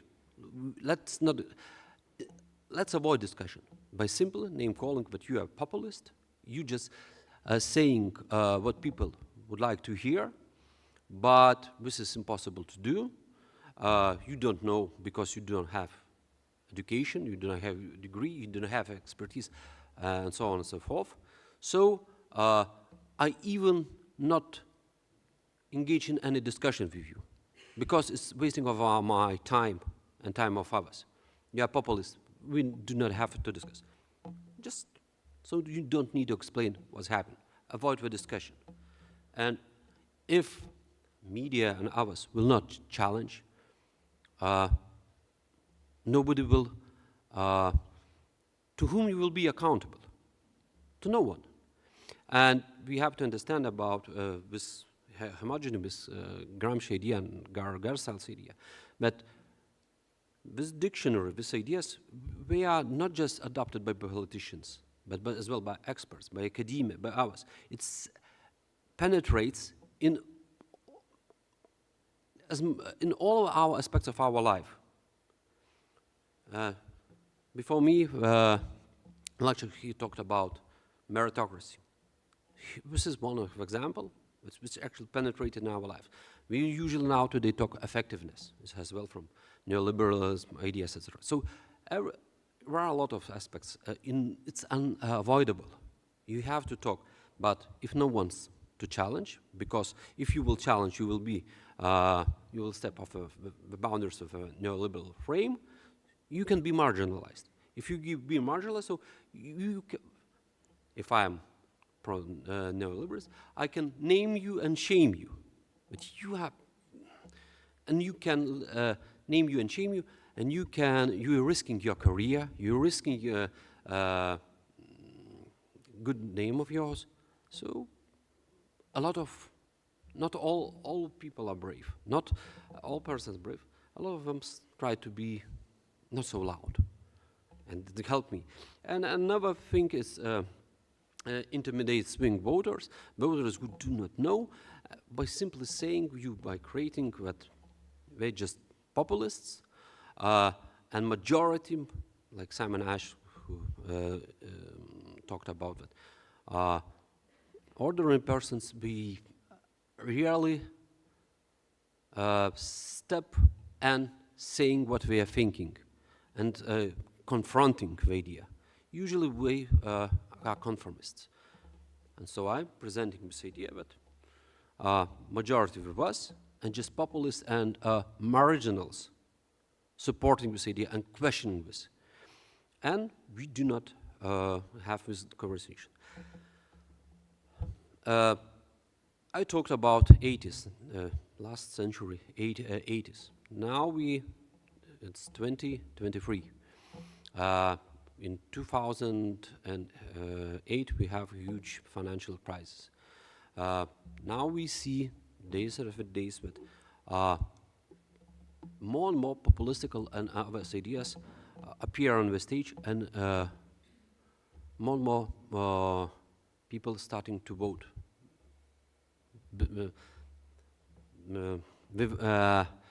Despite of that political parties try to, let's say, marginalize and to by using name calling, to diminish their importance. Last week, I think this week, in the Netherlands, far-right populist won the election. We know in Argentina won another populists, etc. And we eating the fruits of our neglectedness of not to having discussion, trying to avoid discussion by simply saying those who don't agree with us, we are populist, we are incompetent, so let's not talk. And there is no referees.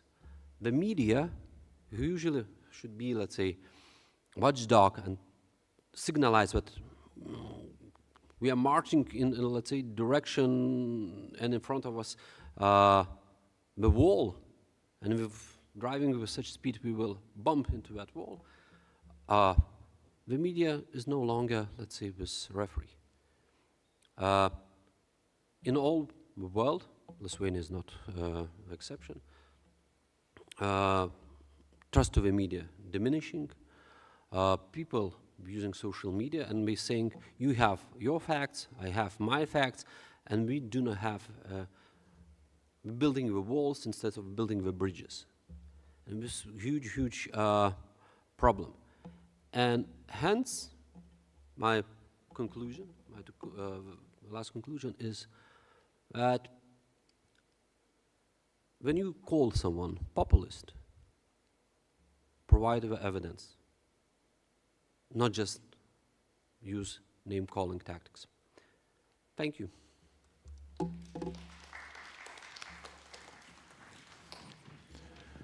Thank you very much to our dear colleague Mantas Martišius. And now we have the last presentation in this section, and we have again dear colleagues from Vytautas Magnus University. The presentation is prepared by two colleagues, Auksė Balčytienė, Jūratė Imbrasaitė. She also present here. Auksė Balčytienė is a professor of journalism and communication at the Department of Public Communication of Vytautas Magnus University and co-chair of the UNESCO Chair of Media and Information Literacy for Inclusive Knowledge Societies. Jūratė Imbrasaitė is an associated professor of sociology at the Department of Sociology at Vytautas Magnus University. The title of their presentation is Can Media Literacy Reduce Beliefs in Conspiracy Theories? You're welcome. Thank you very much. Our dear colleagues, it's indeed a great pleasure to stand here. Very soon my colleague Jūratė will join me, but I think it's all the presentations that we have heard today already have brought a very sort of rich and concise understanding of how we should approach and analyze the phenomenon of populism, or also broader issues that are associated with that. And many important concepts were emphasized and indicated as fake news, the era of post-truth, propaganda, disinformation, narratives, and other issues. As you can see from our title, we are concentrating on conspiracy narratives.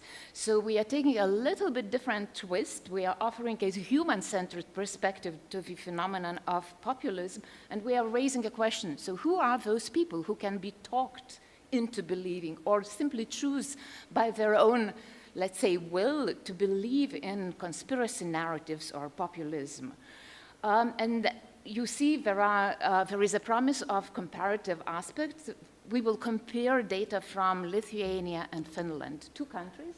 More on that will be brought a little bit later. But first of all, when we talk about conspiracy narratives, when we talk about populism, and when we raise this question, so who are those people? Who are those individuals who believe those conspiracy narratives? We always have an issue of media literacy, of a resilient society in mind. That's a desirable goal. That's a desirable goal to think, and that's an idea that is very rich and very dominant in all the academic presentations. So therefore, we are always talking about resilient society as defined by a society that keeps up its infrastructure, that keeps up its agency in front of different information disturbances and different informational challenges. And there are many offers on a structural level, on a macro level, on a meso level, organizational level, on individual. So on the structural and macro level, there are promises, well, or attempts also by policymakers to introduce different governance forms and projects and programs, also regulation. On meso level, if we talk about media organizations, the first thing that they do, they debunk information narratives, fake narratives. They apply fact-checking. And on an individual level, we are often talking about disciplining ourselves, disciplining and learning to discern disinformation. So these are kind of usual strategies and usual programs that we are learned to. But what we notice that when we think about fact-checking, so it's kind of, it's looking for facts. It's prioritizing reasoning and prioritizing kind of information deconstruction strategies. That's in fact a hard work. And in fact, when we know that information processing, it's not only, a cognitive activity. Information processing, it's very much sociological. It's very much intrapersonal and interpersonal activity. So it's not only a reason, it's not only a cognitive factors that play a very strong role there, but also social factors, such as trust. And we often forget about trust. And also what we forget when we talk about efforts that we invest in finding new ways on how to combat and how to resist disinformation or conspiracy narratives or populist messages, we forget that all these phenomena that are wicked problems, that are very complex problems, they have their own characteristics, kind of natural cultural characteristics, and they depend very much on different vulnerabilities that are culturally charged, different inequalities that come from a local context. So hence, if we could move further on, we can see that polarization in societies, this is a data comes from Digital Society Project, so there are beautiful waves, but the most important issue is to concentrate on the last years, 2021. We see Lithuania at the bottom, Finland a little bit up, but we can see that polarization has dramatically increased in Lithuania. Next slide shows informational context. Internet media fractionalization. Fractionalization means existence of diverse polarized topics in the internet media. Here we see in Lithuania this fractionalization Not really, or close to sometimes. So this means that internet media is kind of creating a so-called a protective net that sort of stops conflictive narratives kind of reaching out to the public space. So on one hand, we see polarization increasing. On the other hand, internet media. Please bear in mind, it's not social media, but internet media is kind of acting as a protective net. So perhaps those conspiratorial narratives, this discontent is kind of throwing out on social media, but not on conventional media sites. So the questions to repeat again, so who are those individuals who can be talked into believing, or how do individuals respond to manipulative content? So here we are taking this human-centered perspective.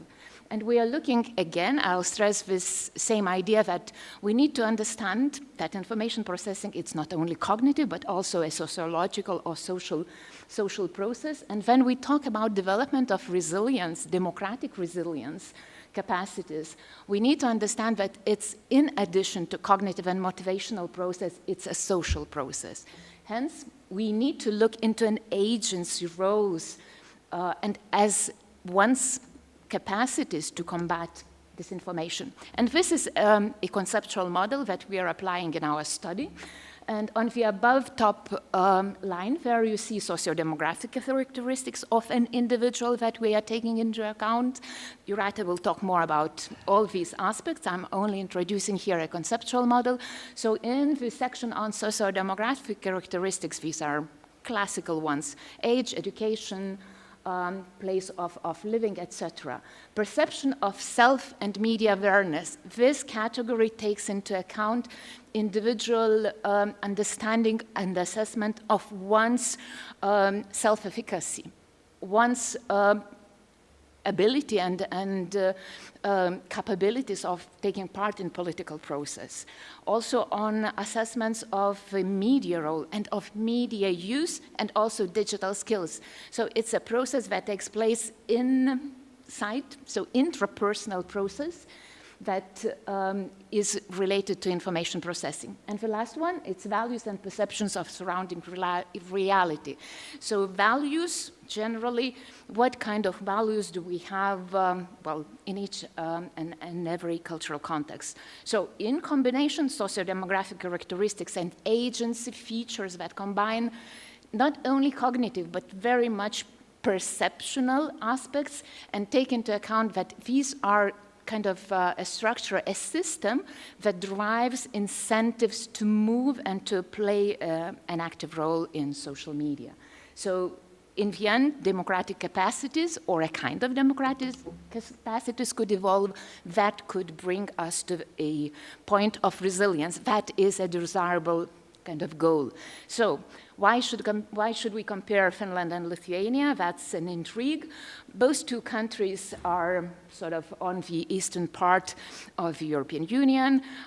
Geographically, they are in an interesting position. They are both similar and both different. So they are similar in some sense that national security is a big issue. Well, they are on this sort of situation when we are confronted with different geopolitical risks. So we are living in times of great and increasing uncertainty that adds so much pressure also to informational space. And the rise of populist discourses, and there are differences. Older and younger democratic countries, Nordic alliances, Baltic alliances, now we are all in the NATO alliance, etc. But the trust levels are again different, but more different issues will come from a factual presentation by my colleague Renata, and I'm very happy to invite Renata here to the stage and to move on.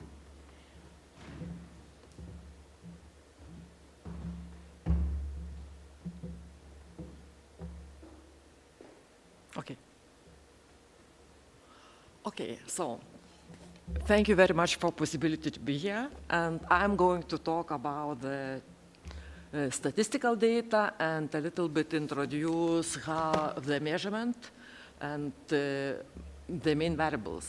And we used European Social Survey data and tried to to find out the main factors or indicators which has impact on the belief to conspiracy theories, and conspiracy theories were measured by the question. We pick up the question which sounds like which groups of scientists manipulate, fabricate, or suppress evidence in order to deceive the public. It was a statement which was given to people in a lot of European countries, and the answer was agree strongly, agree, neither agree, non-disagree, or disagree and disagree strongly. And we tried to recode this data and to make 3 groups. And the first group was those people who trust to this statement, and it was those who agree and disagree, and strongly agree and agree. And there was indifferent group, which neither agree or not disagree, and the last one, those people who don't trust to these conspiracy theories and say that disagree or disagree strongly. Okay, so, and we try to look, first finding, maybe I think it's quite interesting, because we try to compare Lithuania and Finland, and to look out, and to look how much, what is a proportion of believers in different people or non-believers. And as you can see from data, so in Lithuania we have much more higher percentage of believers. For example, in Lithuania we have like 25, even more than 25% of people who trust to this conspiracy theory about scientists, that scientists manipulate, and in Finland we have only 14%, a little bit more. Yeah. And we look on socio-demographic characteristics and try again to compare Lithuania and Finland, and what can be conclusion maybe from this data. So it's possible to see that, for example, in Finland, so this group is the oldest one, and this group also is the less educated, the less income, and feeling about household income, like subjective economic situation is also was the least in comparison with other groups. And in Lithuania we have a little bit different picture, and in Lithuania, for example, age has don't have any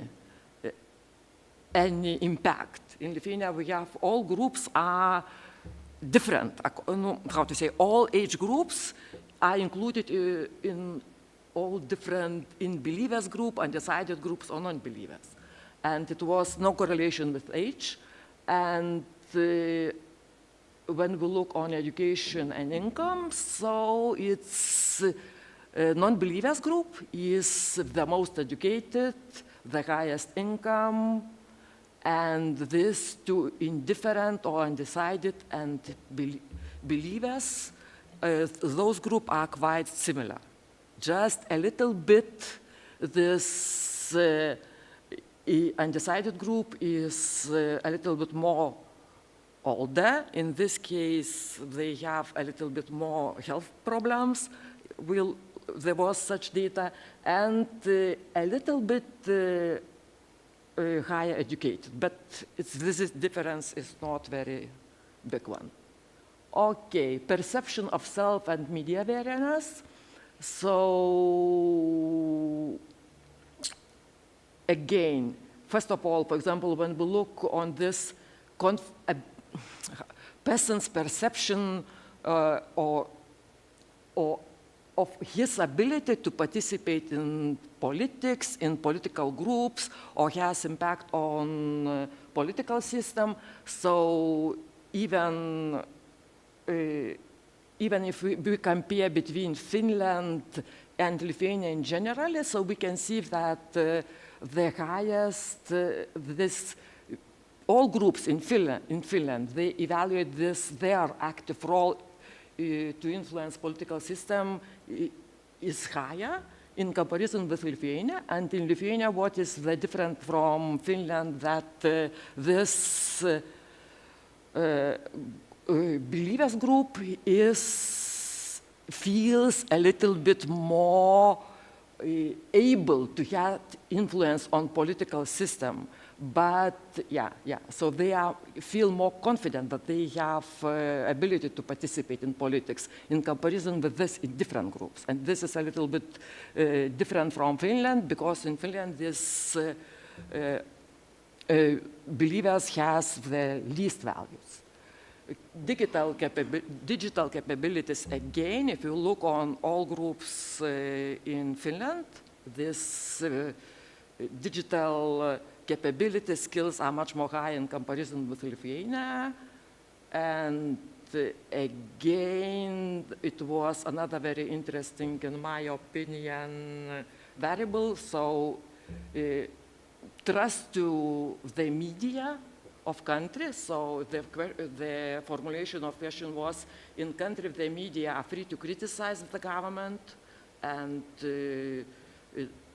the answer was not at all important and very important, extremely important, this freedom. So freedom of media in Lithuania was evaluated in all groups much more less than in comparison with Finland. Yeah. And values, just very quickly, so what we can see from this table, so values in Lithuania don't have a big impact, and correlation is very weak in any values to the belief, to conspiracy theories. In Finland, we have much more bigger impact of values on belief to conspiracy theories, and maybe the most important correlations in Finland was with the value that people should be treated equally, and another value which was very important. So this following the rules. So it's following the rules is correlated to beliefs to conspiracy theory a lot. Also very strong correlation. And the last one was how important to follow traditions. So it's, again, it's interesting. I don't have at the moment explanation. Maybe we need more data why this is like this in Finland. And the last table, so this what was very interesting. So ideology or identification with on the left-right scale had impact in both countries, and this quite strong correlation. But what is interesting, so for example, in Lithuania, the believers group is the least left. And in Finland, on the opposite, the believers is the most right. So it's very interesting. It can be, in my opinion, it can be a few possible explanations. One possible explanation can be just because, for example, in Lithuania, believers has the best economic situation, the worst economic situation, and they would like to have more left policies, but if we have contradictory result in Finland, so maybe it also can be possible another explanation, like, for example, just during COVID time, we had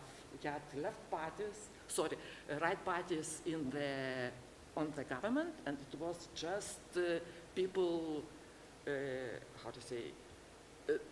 don't like all these COVID policies, and just try to was against these policies, and they try to maybe even try to trust more to this conspiracy theories, because it is also theories which said that sometimes people, if there is some even evidence, which real evidence, scientific evidence, they can choose another conspiracy theory just because they feel better, and it's more related with their, how to say, world understanding and point of view.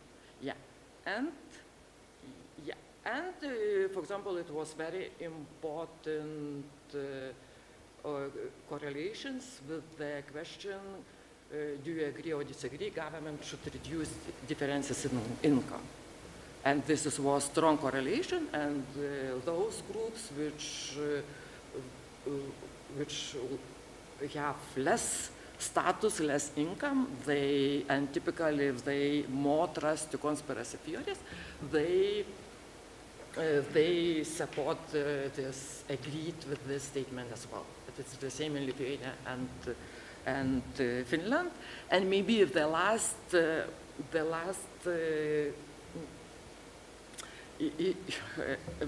idea or maybe result which we find out from logistic regression, it was very interesting because if in case of time of internet use, for example, it was a time of how much time a person used internet, and another variable was how much freedom mass media have in the country. And it was very interesting, for example, when we put both two variables, they had very interesting impact. And it was, for example, the result was like this, that if a person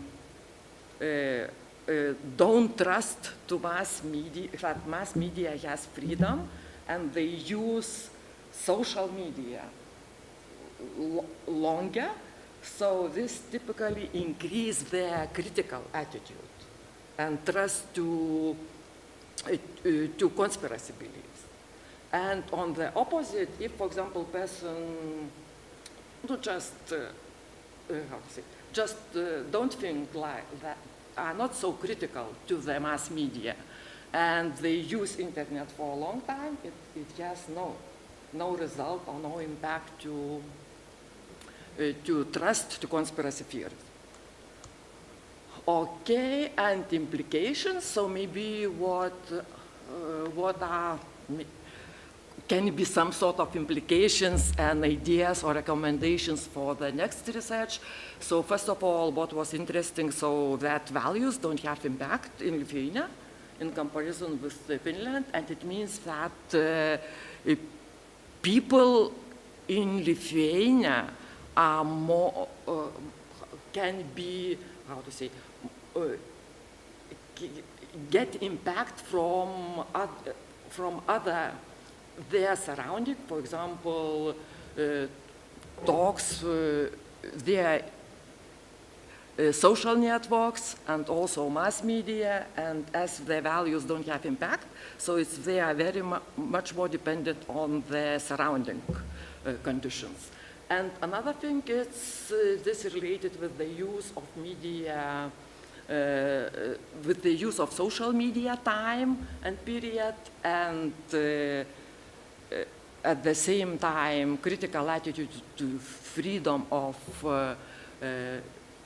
traditional media. So it's possible to say that there can be some sort of space to use media literacy, because I think that it can be related, but in my opinion also that improved media literacy may be a part of strategy to mitigate conspiracy beliefs, but different approaches are necessary to apply. Okay, thank you.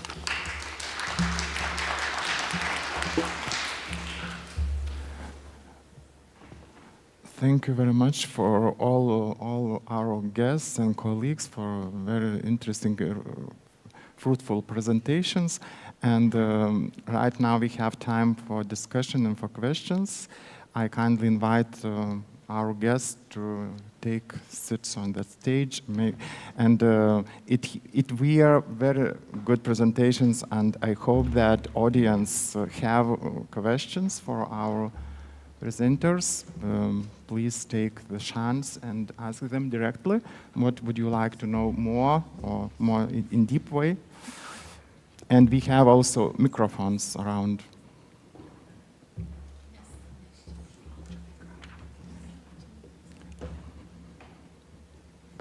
Any questions?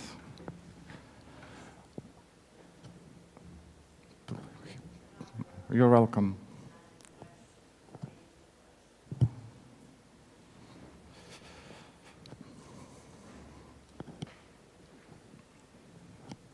It will be for you.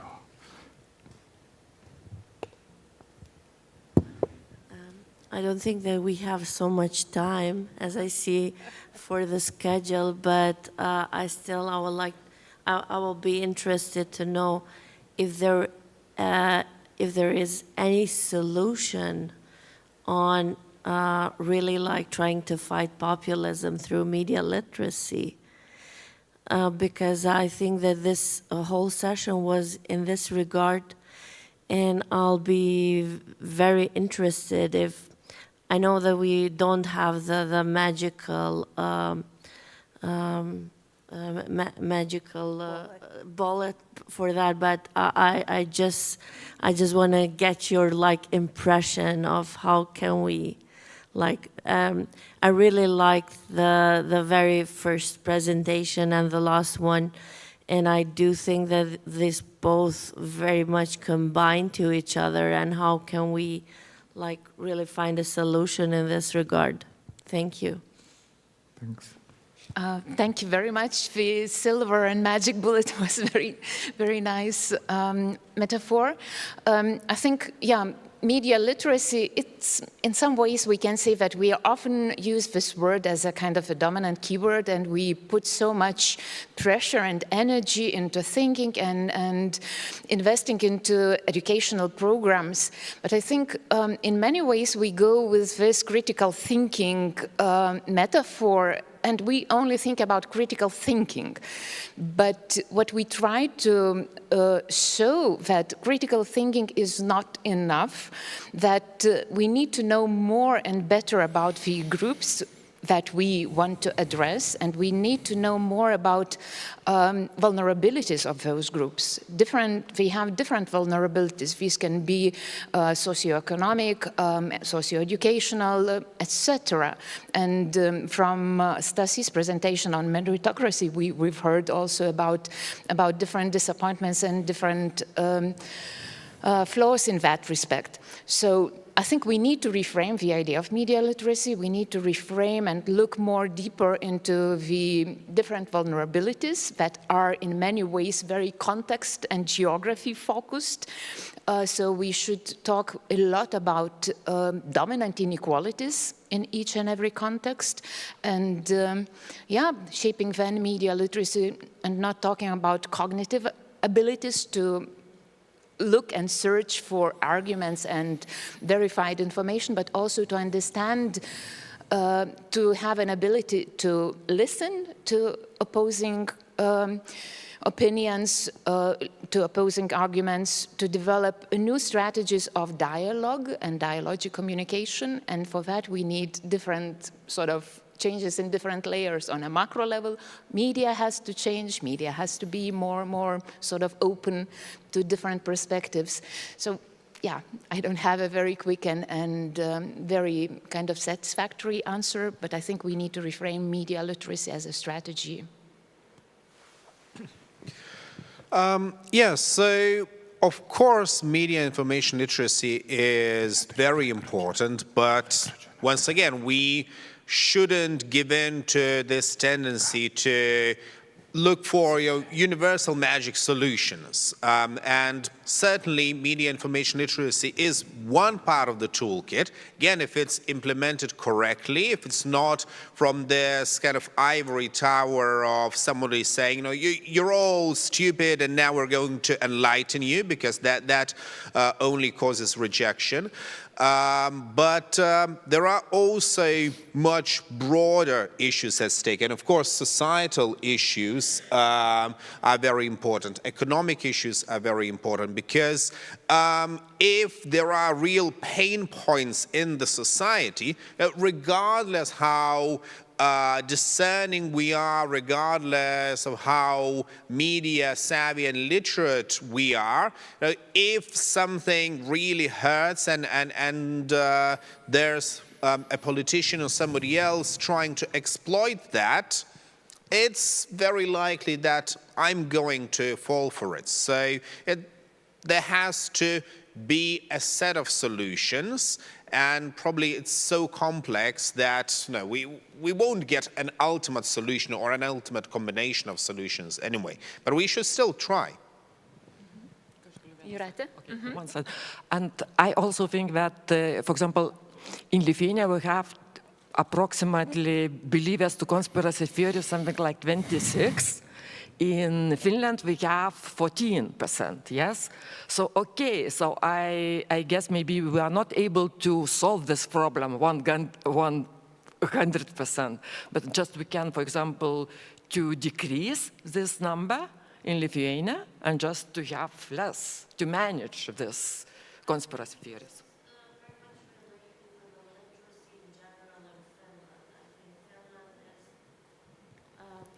Finland is one of the countries that is a leading Yes. in education system, and this is very much related with education system as Yes, such. I agree, but also Finland is leading in media literacy. And still they have 14%. Okay, those people are old, the oldest group, yeah. But still, my idea is that we should mitigate this problem, this conspiracy theories problem. I do agree. Thank you. We have more questions, please. You listen me? Yeah. Okay, yes, for me was interesting presentation too, and my question is because a few presentation was about that the problem is the crisis of neoliberal values and system at all, meritocracy and etc. And the question is, how do you think is the populism like some a problem of solve this disappointment of the system and to react to the some bad consequences of this neoliberal system, and if in case we change, for example, the system to another system, can we expect that the populism disappear? It's like a hypothesis.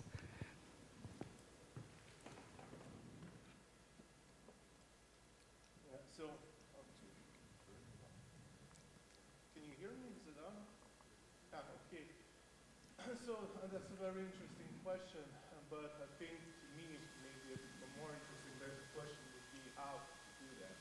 Because if we look at the origins of neoliberalism, how neoliberalism can be what it is, at least based on what I know, I would argue that capital imperatives, hidden capital imperatives had a lot to do with it. So, meaning that it's sort of already pre-programmed from the very inception of capitalism, at least.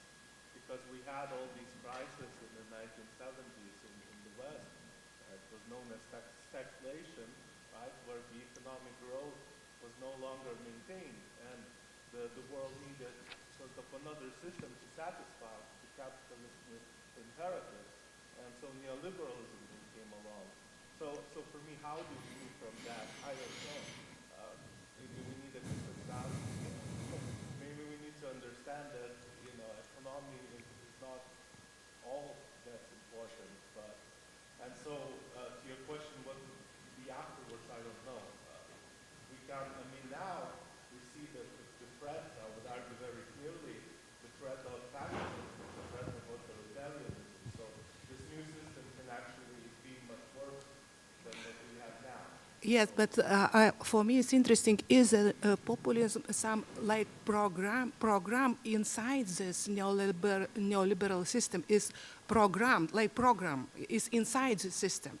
And if you change system, maybe populism like a program of the system will disappear. It's like hypothesis, because neoliberalism is not only about what you talk about, but about pluralization.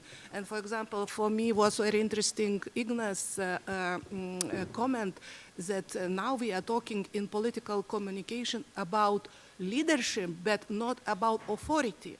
Because when we have a balanced neoliberal system, or usually we look to Western democracies, their political policy is based on authority.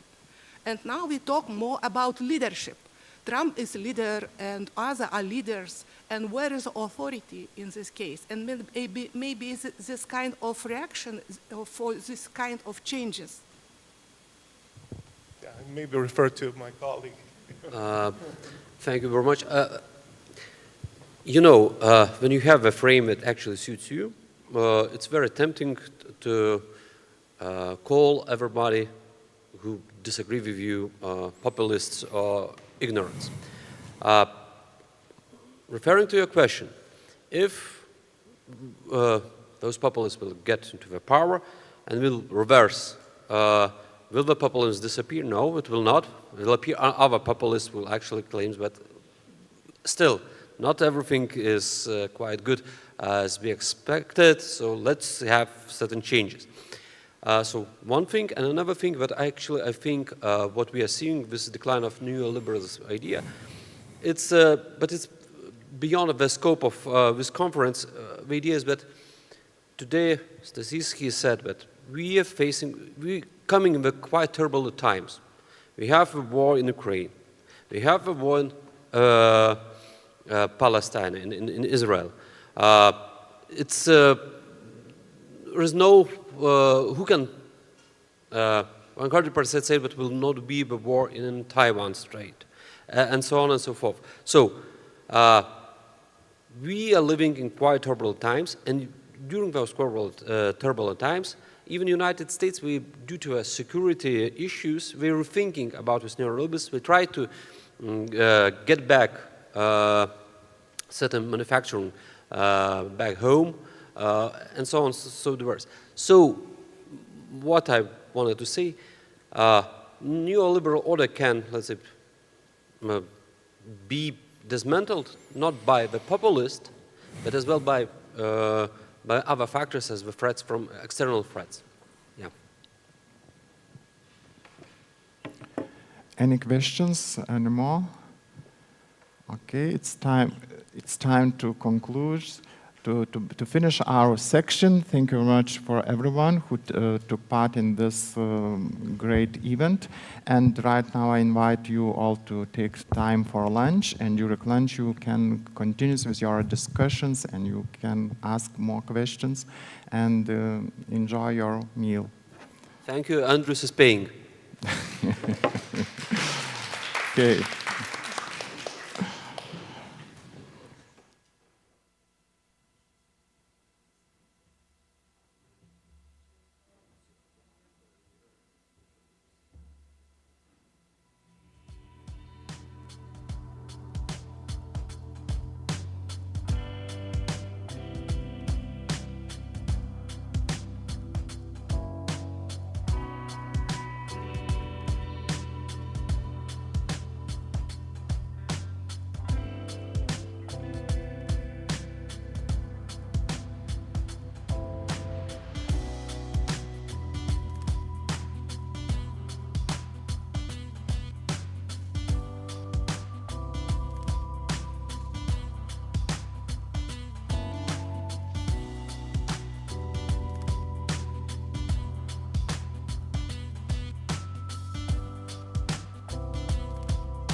So where we put PowerPoint?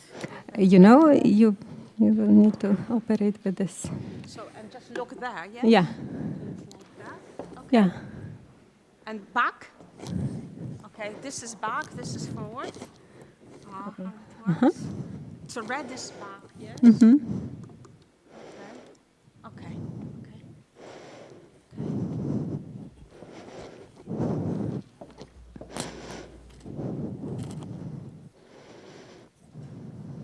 Maybe we should wait a couple of minutes because the people must still be here. Ką? Oi, tikrai.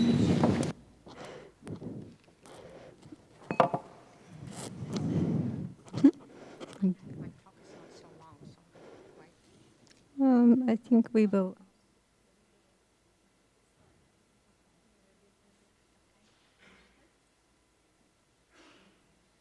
So, hello, welcome everyone to our second keynote session. And I'm happy to introduce Eva Majerska, professor from University of Central Lancaster and also University of Gdansk. She is a prominent scholar in film and also popular music. Had been written more than 30 monographs and edited volumes, and not to mention articles, single articles in journals. And she's also chief editor of international journal Studies in Eastern European Cinema. And she had been guest speaker and guest professor in many places worldwide. So today Eva will share with us her thoughts about populism in Polish and European cinema, and also about discourses of anti-populism. So thank you, Eva, and the floor is yours. Thank you so much. And thank you very much. Oh, thank you. Thank you, Renata, for inviting me, even more so because, unlike most colleagues here, I'm not such a big specialist on populist cinema. So maybe what I will present is a bit amateurish. And also because of that, normally I try to talk more about Eastern European cinema at large, but in this respect I lack a bit of knowledge, so this is the reason that I focus on Polish cinema, but I hope that maybe some of my insights will be transferable to other contexts. So let's start. So this is what I would like to talk. First, I will talk about the definitions of populism. Perhaps you are already sick of those definitions by this point, but maybe they are still worth mentioning because this concept, as we know, is rather contentious and different people have different ideas about what populism means. Then I will talk just very briefly about populism in an international cinema, and then I will talk about Polish populist and anti-populist cinema and the wider discourse about populism in Polish context. Okay, so I will start by arguing that there are two approaches to populism. According to the first one, which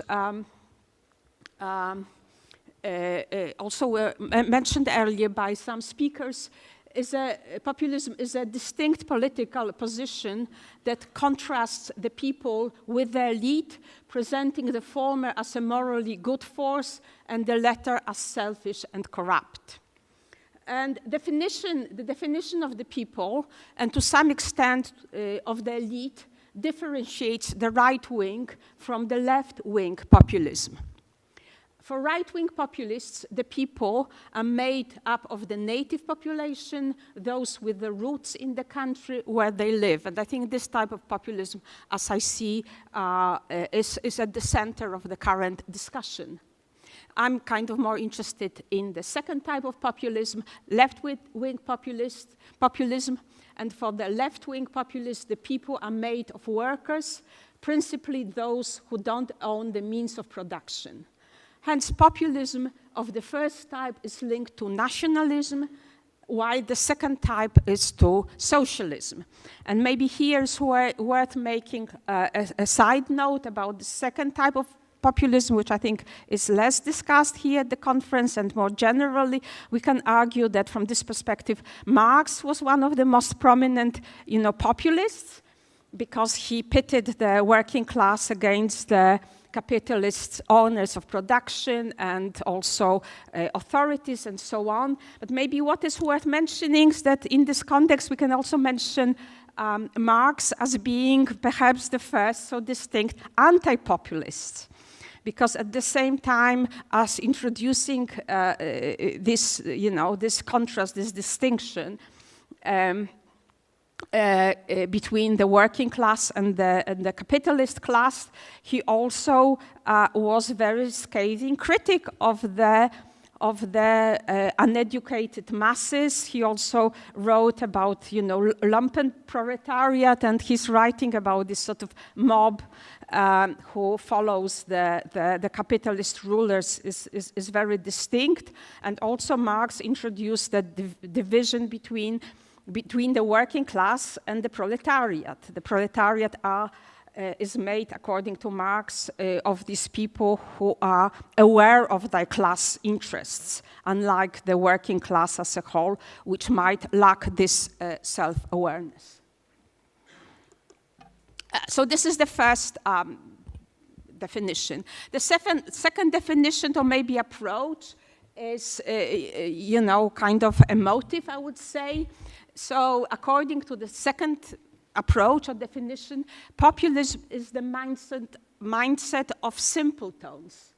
On this occasion, populism is viewed negatively as a belief system of the uneducated, unsophisticated, and easily manipulated masses. It is also almost exclusively linked to the right-wing populism, and I think this type of populism is the one which gathers most interest. And in this discourse, in this approach, it is marked by looking for simple solutions to complex questions, favoring localism, particularism over universalism, distrust of pan-national institutions, such in the recently, like the EU, World Economic Forum, and so on, in favor of national governments. Then cultural conservatism, respect of tradition, especially religion, anti-immigration position equated by the opponents of populism with bigotry and racism, and also search for enemies and scapegoats. So this is how, populism is seen in these emotive terms. So it's also argued that populist ideas and sentiments proliferate in the void produced when traditional mass political parties experience crisis. So the populism is the form democracy takes when these parties radically change their program, which is perceived by the electorate as betrayal. And this is something which arguably happens in many advanced democracies. So in the context of Western socialist and social democratic parties, this means loss of the interest in the working class, instead privileging interests of supposedly oppressed minorities such as LGBT minorities, refugees, and so on. So populist movements often convey the idea that all political parties and politicians are alike, they are self-serving and corrupt. And politics can be saved by input from common people who are not tainted by working in politics. So cinema, in principle, can depict populism positively or negatively. The first happens when there is a wide consensus that there is no democracy in a given country or wider political environment, or when the democratic system is malfunctioning. And the second situation happens, I will argue, when the society is polarized and when the cinematic establishment is itself part of the elite whose interests it tries to defend. Then it aims to ridicule and stigmatize populism and populists. So many older films made in Hollywood, in art house European cinema, and state socialism Europe tended to promote populism, typically through criticizing the authorities and advocating governing of the common people. Critics writing about these films are generally positive. We actually find very little criticism of these, I would say, early or traditional or maybe classic populist films. And they occupy high position in the cinematic canons of their countries. And what are the examples? I just limit myself to only several of them. So I would say Battleship Potemkin is a very good example of this early populist films. We can see here how the sort of communist movement gains in pace by sort of starting with a small group of people who somehow recognize their class interests, then they are joined by more people and more people and more and more, and eventually there is a communist revolution. This is the sort of approach. In Hollywood context, Frank Capra's films are mentioned, especially Mr. Smith Goes to Washington. I hope that some of you are familiar with the film. It's again here a story of a common man who takes on this sort of corrupt establishment. And I would say Rome Open City by Rossellini is a very good example of populism in Italian neorealism, and there will be more examples from this movement. Okay, so I would say in contemporary times the situation is reversed. Films tackling populism approach it usually from a critical position, at least films receiving, I would say, a platform of prestigious festivals. I'm not here so familiar maybe with more local discourses on populist and anti-populist cinema. So film critics in mainstream media also decry populism. Likewise, Western academia is hostile to populism, and I think already listening to several papers here, I also sense that this would be the case. And populism here means right-wing populism. Left-wing populism is almost absent in contemporary cinema, at least this cinema which somehow is more widely recognized. And now I would like to move to sort of go very quickly through the history of Polish cinema using the lens of populism, starting with post-war cinema. So Polish cinemas, many cinemas in Eastern European countries went through similar stages, with the first distinct movement being socialist realism. And I will argue that under socialist realism, there was practically no populist cinema. Populist cinema, I would say, was forbidden by censorship, except from historical films. And already Eisenstein's films was historical in this perspective, because in the official ideology, the authorities and the people were one, in tune with each other and united. So very often the socialist realist narrative was that they presented the path of a naive person, very often manipulated by the foreign forces, and this person was somehow, corrected by good communists, which represented these authorities, and this sort of shows that the communists were on their side, that we know we are all together, yes? If you don't see it, it's because you are manipulated by some sort of, external forces, so the whole narrative was about demonstrating that, we are all united. There is no elite, there is no common people, so the elite and common people are one, at least ideologically. Then in Polish cinema, we have the movement known as the Polish School, which roughly lasted from mid-50s till early 60s. And these films were largely historical, being concerned with the Second World War. So this was still close history, nevertheless it was a history. And we can say they were populist in the sense of showing the Polish nation united against the Nazi aggressor. So this is, as I said, the typical narrative that we have these people and we have the enemy. And on this occasion, the enemy were the Germans. And some film, most importantly, Ashes and Diamonds by Andrzej Wajda, suggested that post-war Poland might not be united due to important part of the population, those fought in the Home Army, you know, those who were on the side of the pre-war government and then the London government, and this part which was against communism being excluded from polity. But the film somehow didn't elaborate that, again due to censorship. But here already the sort of populism was kind of relocated to the past. And then we go quickly to the 60s, which is typically regarded as sort of less interesting, at least from political perspective, decade of Polish cinema.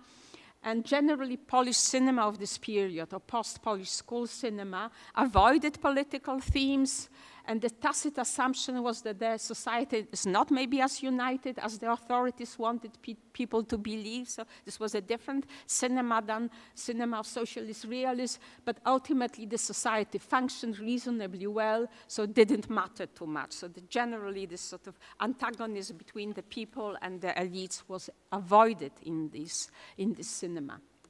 And then in the 70s, we have a next distinctive wave, so-called cinema of moral concern, and films made during this period, directed by director auteurs such as Krzysztof Kieślowski, Krzysztof Zanussi, Agnieszka Holland, and Andrzej Wajda, exposed typically the incompetence, corruption of the communist government. So this was already the cinema which somehow, to some extent, pitted the authorities against the people. And very often the message from these films was that the voices of ordinary people were silenced. That said, what was also characteristic of these films was that they were focused on the intelligentsia character and tended to present the working class people, especially those coming from the province, as selfish or immature.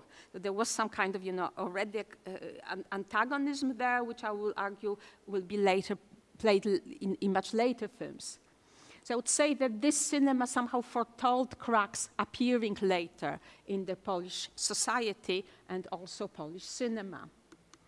And here in 1977, we have films, 77, 8, two films which somehow stand out. They are often regarded as belonging to the cinema of moral concern, and rightly so, but they also deserve interest separate, as a separate kind of mini movement. Man of Marble by Andrzej Wajda. Again, I hope some of you are familiar with this film.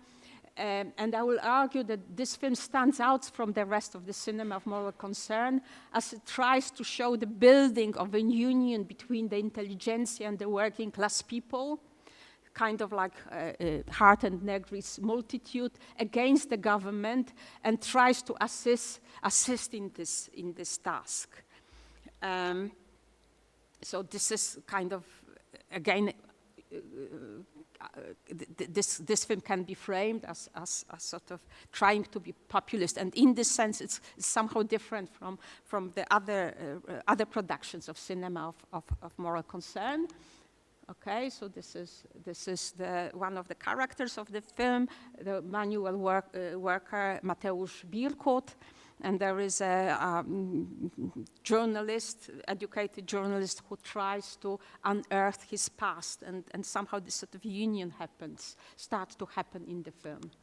And then we have this very important film in Polish history, again made by Andrzej Wajda, Man of Iron. And Man of Iron heralds the victory of the common people from all walks of life, I would say again, like the multitude, united in the solidarity movement and the Catholic Church against the communist elite, the nomenclatura. So it's very populist film from this perspective. There is very clear division between, between the elites and the common people. And this, if we move to politics, this victory was temporarily halted by the introduction of martial law in Poland, but eventually was completed in 1989 following the roundtable negotiations and elections. So this is the end of sort of populist cinema before the end of state socialism in Poland. Again, some pictures from the film. You could see that here is a photograph of two main characters, of Bilkut's son and this journalist who marry. So you can say this is like a symbolic marriage of different segments of Polish society coming together, all people together, all in the solidarity movement. The cross and the Catholic Church features very prominently in this film. So Church assists people in building this movement against the elites, and it's part of this movement. So Wajda's films openly criticize the system and embrace its alternative, although without pondering too much about the future. So these films are very much about here and now. Tacitly, they promote democracy and the market economy. This is also what the political opposition advocated from the 70s in Poland. And why it's like that. Transition to the market was desirable because it was the opposite of the common economy, which proved ineffective. Transition to democracy was desirable because it was not the one-party system, which excluded most Poles from polity. Integration into Western political and economic structure was desirable because it was not the Warsaw Pact, and so on and so forth. So these were the messages of these films. This was their political program. And we can say that this transition fulfilled this program. So 1981, the period of the first solidarity, and 1989, the period of Polish free elections, can be seen as moments of remarkable unity in Poland, which have no chance to return, largely because democracy is about this unity. So inevitably, after 1989, we observe fracturing of Polish politics along many lines, political, economic, and cultural, such as the attitude to the communist past and Polish traditions, economic programs, foreign policy, especially attitude to Russia, to religion, to sexual minorities, and so on. Nevertheless, the first decade or so after the fall of the Iron Curtain was dominated by technocratic liberal solutions epitomized by the program and personality of the finance minister Leszek Balcerowicz. And this program was very much marked by the disdain, and here is a quotation from Balcerowicz, for the naive belief that things can be explained to people. So this sort of, there was a sense that you should make changes irrespective of people think. So he was, I would say, a very remarkable anti-populist. So Balcerowicz, whose roots were ironically in the Communist Party, became the first post-war, post-martial law Polish anti-populist. So the opposition to this attitude was initially fragmented, but gained in force and coherence after in the notice, both on the right and on the left. And the opposition from the left eventually was incorporated into the technocratic liberal center, while the right solidified, leading to the creation of Law and Justice Party in 2001. Since the victory of the law and order, I wouldn't go too much into the background of this victory. I think they had some talks about it. These divisions became subsumed under the conflict between populism and anti-populism, often presenting itself as defender of democracy. And this is reflected in the position taken by parties competing with peace, this law and order party, most importantly the civic platform, but also in the attitude of the European Union, which denounced and penalized Polish government for breaking its rules. And the civic platform anti-populist stance was articulated mostly off-screen, so to speak, for example, by Donald Tusk's claim that there is no point to ponder to the rural Poland, as this sort of populism is very much associated with Polish province, as it won't vote for the civic platform anyway. And now, if we move again from politics to cinema, so as the program of building a united Poland was abandoned after the end of state socialism and the Solidarity victory, it became very difficult to make contemporary films on this topic. So consequently, Man of Iron does not have its sequel. I would say it's impossible to make a sequel of Man of Iron because Poland is no longer united, and it's a natural process. So the one nation Poland was only to be found in the past, ideally in the distant past. Hence, in the 90s, Poland produced a series of films, which elsewhere I labeled heritage cinema, concerning old struggles with various enemies, most importantly Russians, to preserve Polish identity, national identity, and culture. Hope I'm still okay with time. So in these films, the main characters are typically representatives of the Polish gentry who are very patriotic, and they are followed by Polish peasants. The country is united against Polish external enemies. And this is the case, for example, in Pan Tadeusz, which also is a film about sort of, it's a film about the past, but also the narrative itself is already also about the nostalgia for the past. So it's a very interesting film from this perspective. Battle of Warsaw, 1920 by Jerzy Hoffman is another example, but we can find many more. This aspect is present in many films made by the sort of dinosaurs of Polish cinema, Hoffman, Kawalerowicz, Wajda, and so on. So historical films of the next 2 decades are often set, by contrast, in the period of state socialism. We had this sort of wave later of films which are set during state socialism and typically present fractures of the Polish society along the lines of class education. For example, the old educated are pitted against the new, I would say not so well educated, not unlike in the cinema of moral concern. So we can see the sort of connection between these movements. Often in these films, the ambitious provincial is presented as a dark character who threatens the lives of the old intelligentsia. Here, a very good example is a film Rewers by Boris Lankosz, who got the main award at the film festival that year, whose main character turns out to be a secret agent from the province. This will be a trait which we find often in Polish films.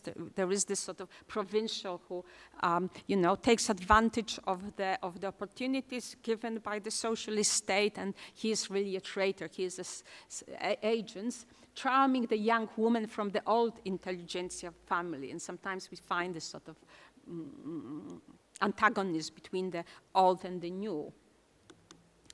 And now, the last part I want to devote to this post-2015 period when the Law and Justice Party won the election, and it's claimed that the party introduced populist rhetoric and program and included opposition to the supposed hegemony of a monopower residing in European Union and elected institutions such as judges. The Law Justice repoliticized questions of the appropriate cultural model for Polish society, something which wasn't really discussed widely in the 90s, and of the state's role in the economy, and you know, the conclusions of these discussions, or the position taken by Law and Justice was promotion of Catholicism, tightening of the abortion law, negative attitude to sexual and ethnic minorities, and economic redistribution through a generous child support to help ordinary people. This sort of idea of ordinary people was very important in this discourse. And I will argue that the attitude of the cultural elites towards this program has been largely negative. I would say on the cultural level, they espouse different values: cosmopolitanism, rejection of religion, emphasis on the right of minorities, openness to immigration from different cultures. On the economic level, they either don't care about redistribution because they do not benefit from it, or they are hostile to it because they see it as a means to promote the conservative agenda, most importantly by support of children and families with children. And this sort of attitude in different contexts is described as a sort of, or this class of people who are critical of these attitudes as sort of virtue hoarders. And it's very interesting to compare this attitude to the changes in Western societies, of, you know, changes in the old social democratic countries, which also espouse this program. It's argued that these parties, like for example the Labour Party in Britain, they somehow abandoned the working class in favor of immigrants and so on. So now, if we move to post-2015 populist cinema, I'm conscious that perhaps, you know, I should speed up, but it's the last part. The government had obviously a strong influence on the cultural agenda, and the government encouraged filmmakers to make patriotic films, and such films were produced, but most of them again concerned the past, most importantly the period immediately after the Second World War, when some soldiers carried on fighting against the communist authorities. So there are such films as The Story of Roy or Cursed, about so-called cursed soldiers, and this can be seen as alternative versions of The Fate of Maciek Chełmicki from Andrzej Wajda's Ashes and Diamonds. And they locate the enemy in Polish communists and Russia and present the Catholic Church in a positive light. I must say, I even wasn't very much aware of these films. These films are, you know, rather parochial, largely made by young filmmakers, and they are addressed primarily to the Polish viewers, so they failed to kind of reach wider audience, international festivals. So as I said, there are populist films made in Poland, but they are not very popular. And on the other hand, we have the strand of anti-populism, and I would say what is characteristic of these films are made mainly by female directors. We have really very large wave of female directors currently in Poland, both in terms of quantity. There are so many female directors. Poland might just lead in this respect now, but also they are very prominent. They show their films widely. Here are some names of them, and I guess some are also familiar to you. And I mean, in most of their films, the plot focuses on suffering of women entangled in roles defined by patriarchy and fortified by Catholic teaching and practice. So the films are very anti-Catholic, both in terms of institution, but often also ideology. And some films go further than that, and then that it gets interesting. And I would say it's a symptomatic example from this respect is Spore, by Agnieszka Holland and Katarzyna Adamik, her daughter, based on a novel by Olga Tokarczuk. And I would say this is interesting because even in these critical films, somehow usually it's somehow still tacitly assumed that, you know, the sort of the Poland or important part of Poland somehow belongs to common people who live in the province. They have this special link with the land, but this film somehow undermines this natural connection. So the peasant people in this film are represented as barbarians. Instead, the person with the closest connection to animals and the soil is an educated woman who is a retired engineer. So this film somehow discursively breaks the unity of the nation, not only along the education line, but also in relation to the land, by pointing to the deep divisions in the nation along the lines of gender, sexuality, and education. And the film is very open about, you know, where the sympathy of the filmmakers lie. Okay, picture from the film. And another example is again from Holland, Green Border, whose main character is a female psychologist who moved to Podlasie on the east of Poland, near the border with Belarus, where she helps refugees. And again, as in her spore, we see educated incomers who try to civilize the dark mass of rural people hostile to everything they don't know. So neither Spoor nor Green Border are interested in class issues, so as I would say, as is characteristic for the New Left in the West, such as poverty and unemployment. And I would say, as in Slavoj Žižek's scheme in Green Border, a refugee is presented as an outsourced proletarian, so sort of discursively, these people, you know, replace the sort of proletarians of, let's say, Wajda. So Polish anti-populist cinema does well in the international film festival circuit because it's, I would say, its vision of the world made by anti-nationalism, cosmopolitanism, feminism, distrust of organized religion, or even anti-Christianity, support of LGBT issues, aligns it with this, I would say, dominant ideologies of European festivals and institutions such as the EU. And I will argue it's also an ideology of the New Left, which is no longer interested in the working class, instead favors minorities. This anti-populist attitude has been also expressed off-screen by the leading filmmakers, such as Holland and Adamik. And here, for example, found this interview made by her daughter, when she was asked the question what she does not like about Poland. And she said, I dislike Polish provinciality and intolerance towards everything which is different and unknown. I dislike hate speech in public life, including that used by politicians, what right, and I here added, Polish politicians say wouldn't be allowed in the West. So somehow very also self-colonizing attitude, in the sense that we are worse than the West because we sort of allow these things. So it is important that Adamik is disdainful not only and not so much of the government, but about the people. So she's sort of anti-populist, not only in the sense of ideology, who adhere to their conservative values as opposed to becoming cosmopolitan, heterogeneous, embracing minorities, and so on. So two conclusions.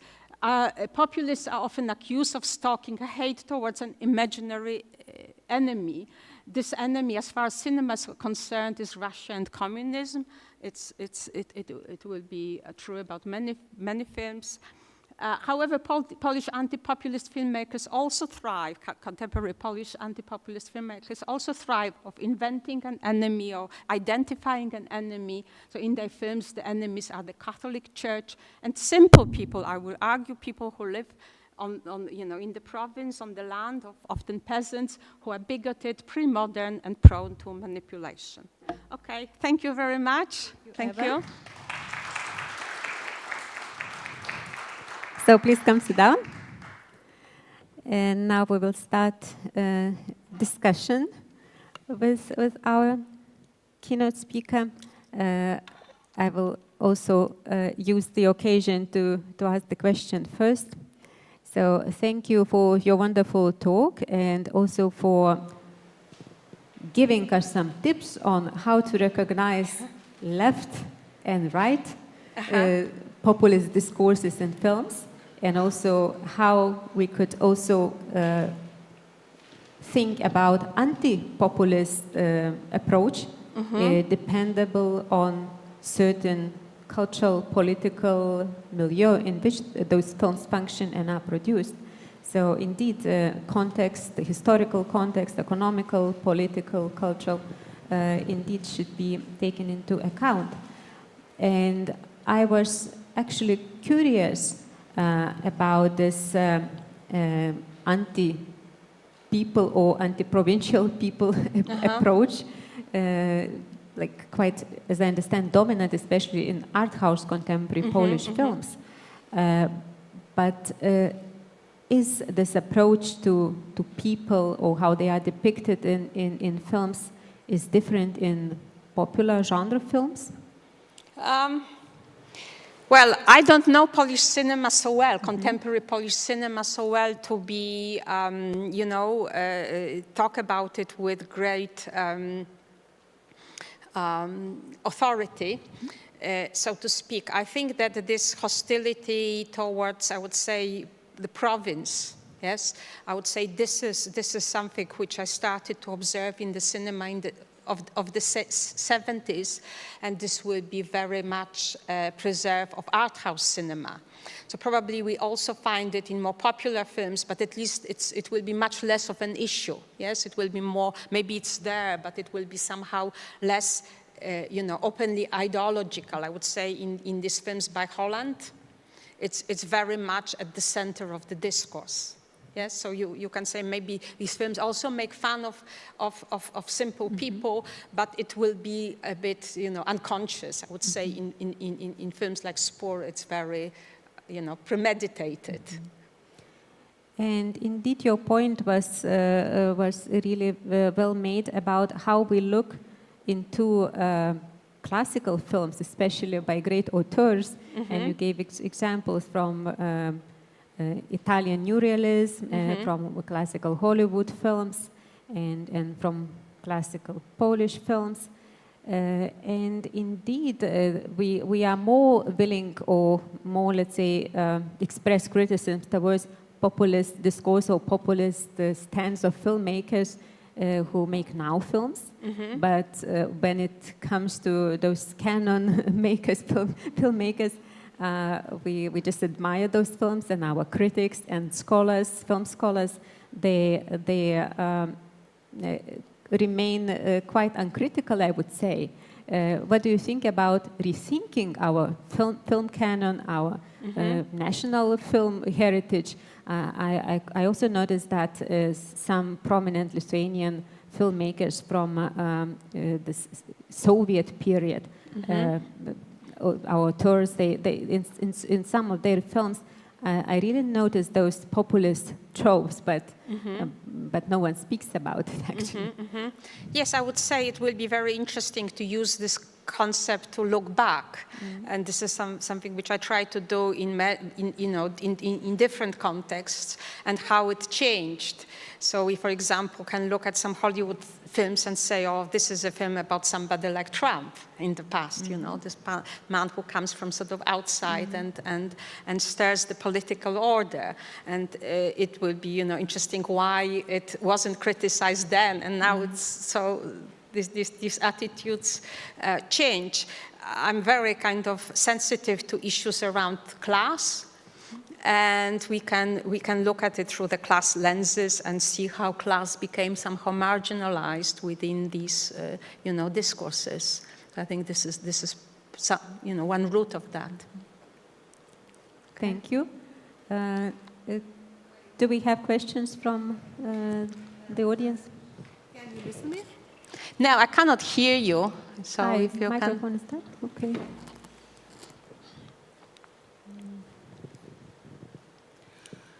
Can you listen to me now?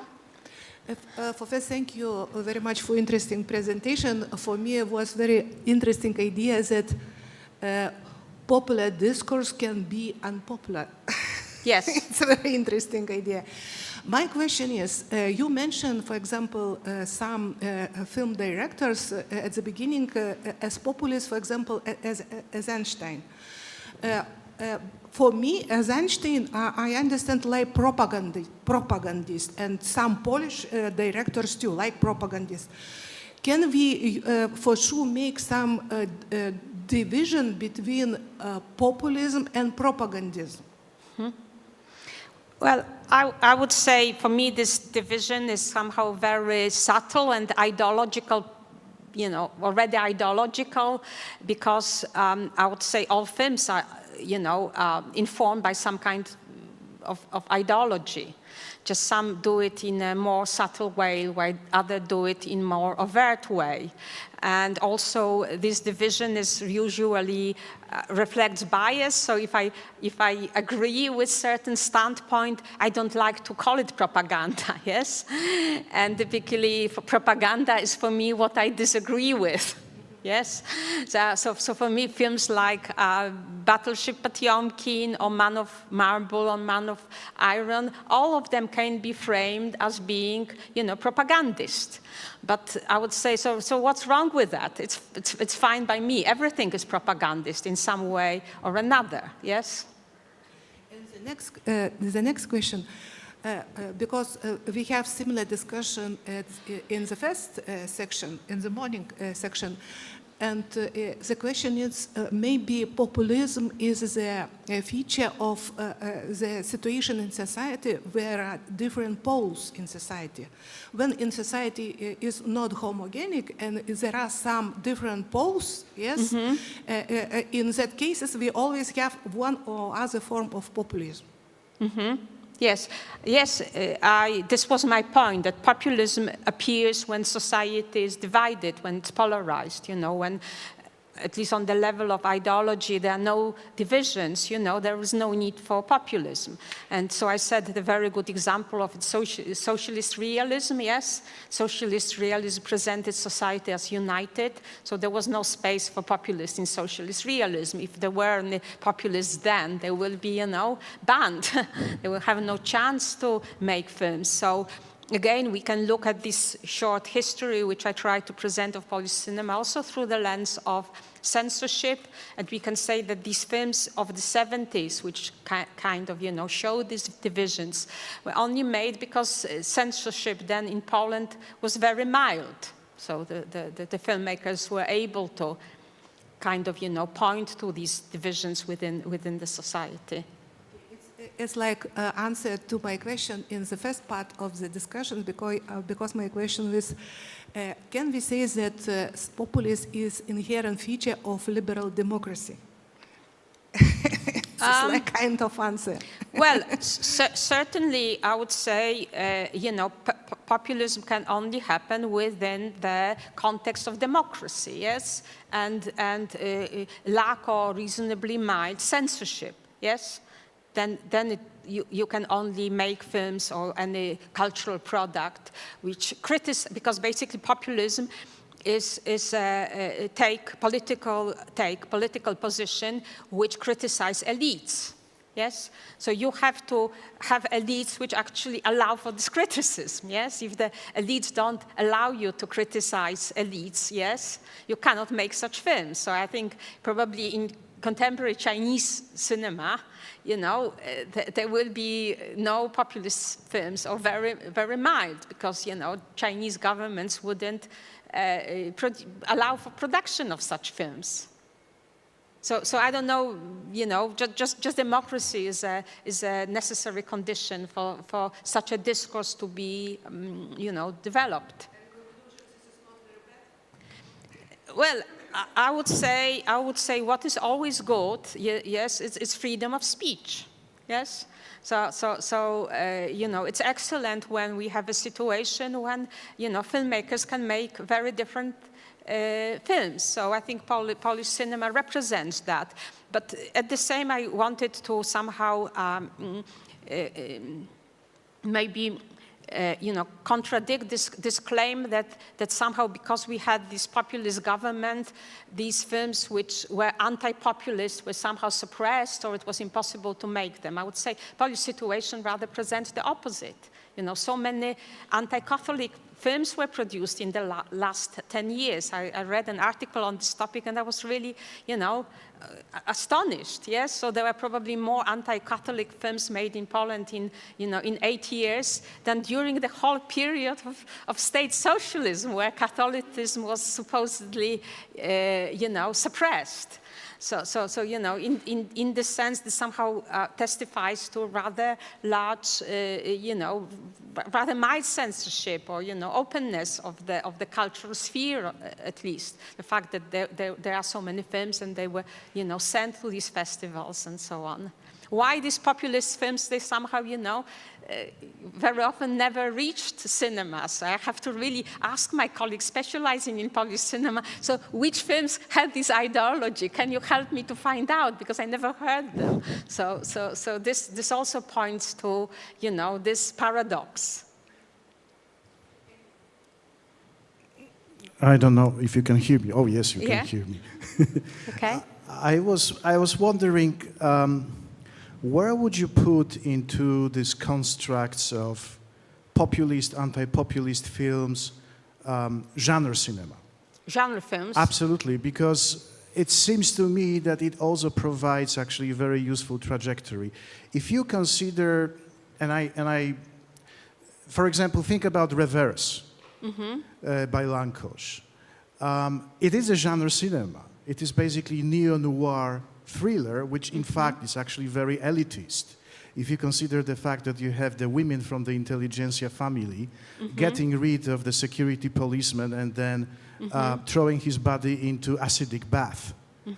And then considering anti-populist cinema, which you mentioned toward the end of your presentation, I would also consider the two following titles, which are also coming from the genre cinema. One is Operation Hyacinth, which is basically a variation about the 1980s communist security police operation against gay community. And that comes at the time of the official propaganda hate speech against basically LGBT+. And then another useful genre film, and in this case it's actually a TV series or the streaming series, is High Water, which basically about the Great Flood of 1997, which essentially presents, the building of the community against all odds. That from this huge cataclysm comes basically a grassroots build-up of a genuine community which takes place in Wrocław. So it's not even a question, but it's rather a comment. Thank you. I think it's a very good comment. Thank you a lot for making them. And, I don't make such a strong division between genre and art house cinema, especially, when talking about post-communist cinema, because very often these two types of cinema somehow converged. Art house filmmakers try to make popular films. So the films which you mentioned and which I also mentioned, Reverse, can be seen, in both ways, as you said, as a noir film. The same actually is true about Holland films. Poor can be seen as a sort of art house films, but also, it's a criminal story as well. So in this sense, this division is less, I'm not saying it doesn't exist, but it's much less, distinct than in the past. But I think the point which I want to make is that I would say that particularly these female directors, I think I have a sense that they are much more ideologically driven. They somehow, embark to make a film which will be, criticizing the church. While these popular directors, maybe in reverse, maybe, Lankosz wasn't thinking, oh, I will make a film which denounces provincials, who make a career in Warsaw.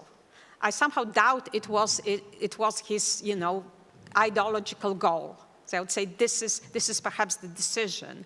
While I would say in the films by Holland and Szumowska, I would say there is a distinct ideological goal to denounce certain, institutions and certain sections of Polish society. I don't know if I answered your, or somehow added to your comment or whatever.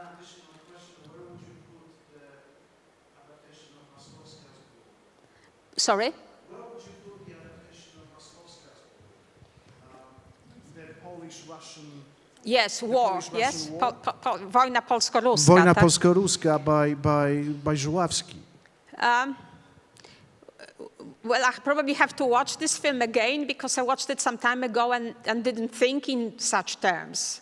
I would say that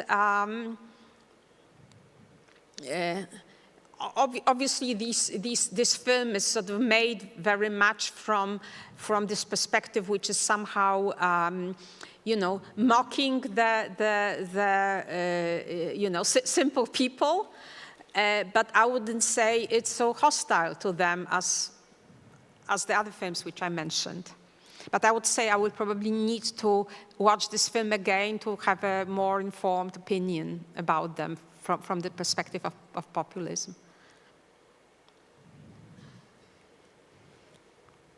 So our time for discussion is already over. So I will thank Eva for your wonderful and engaging talk. Thank you for the audience. And let's have a break.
not manage to print it out. Yeah. Okay.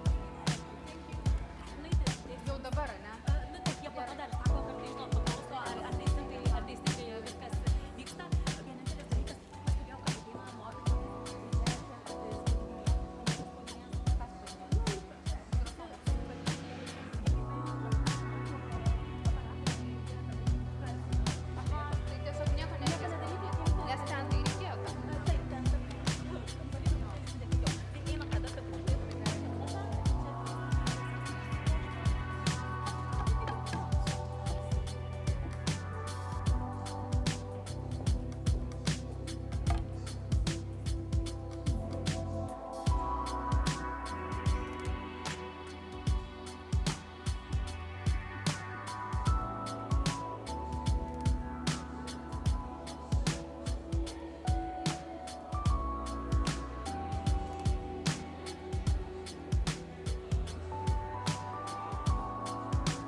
čia dabar 2 sesijas vienu metu bus?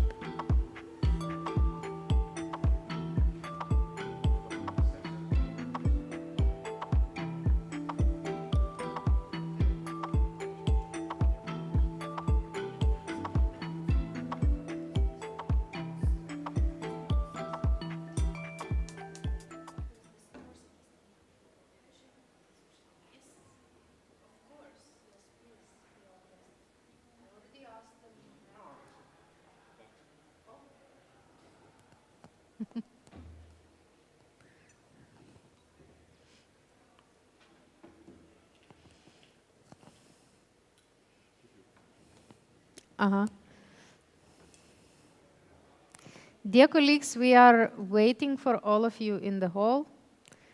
The presenters are ready. We are ready to start our third session of the day.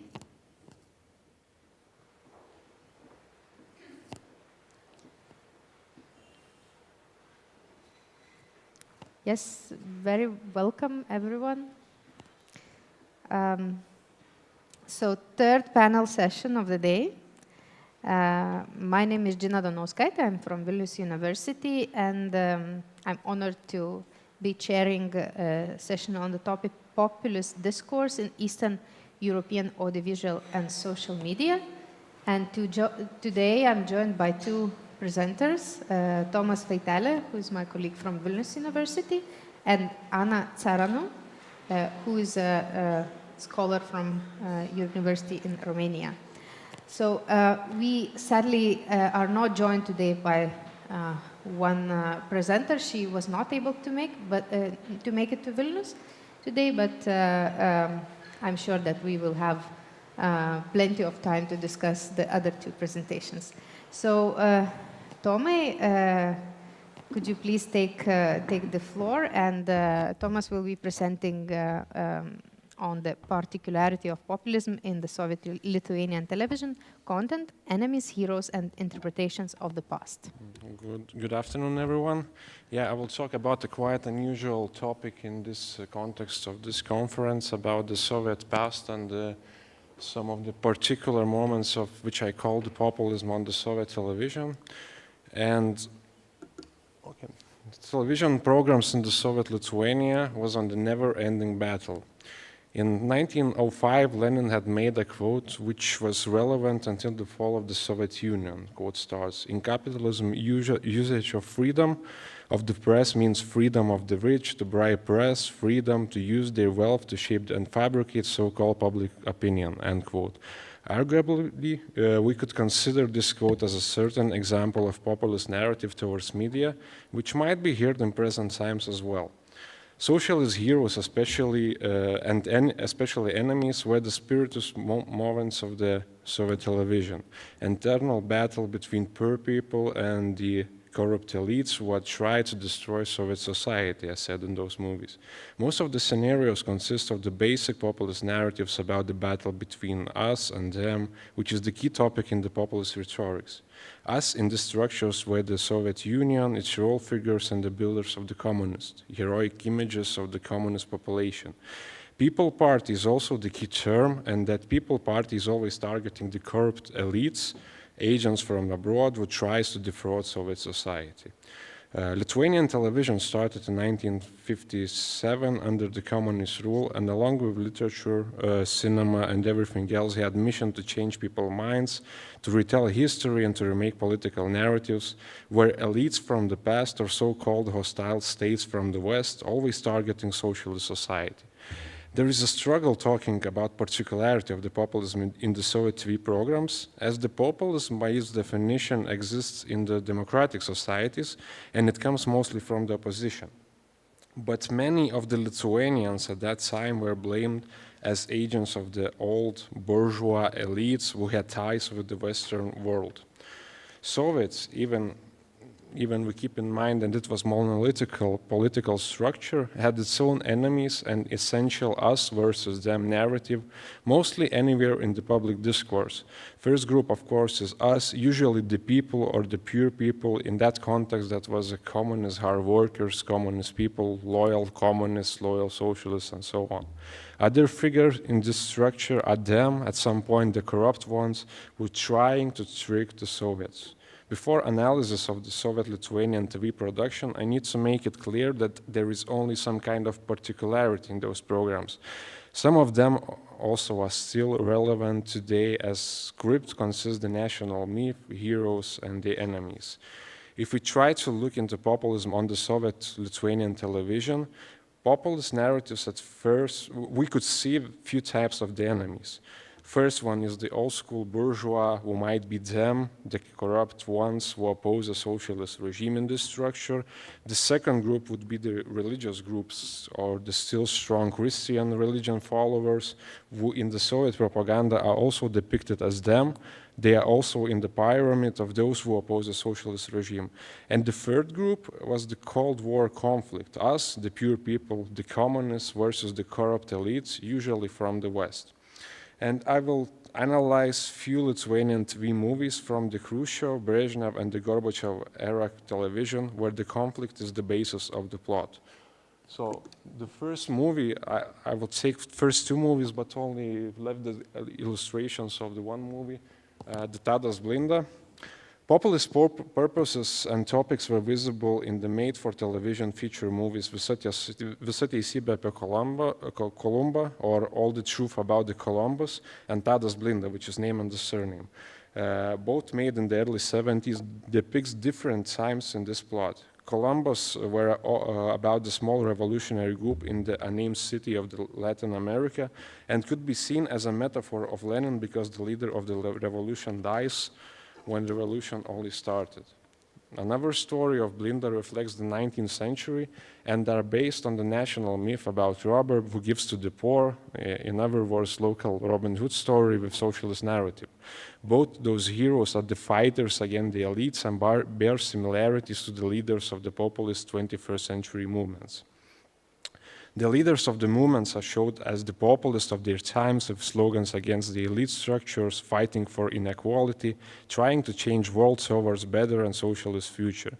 Blinda is an oppressed character who fights against inequality, bourgeois elites. In Columbus' case, revolution leaders are also fighting their battle, but their time are more present, as you could see influences of the Lenin or Che Guevara biography and image. Both movies had quotes which would be suitable for any populist political party.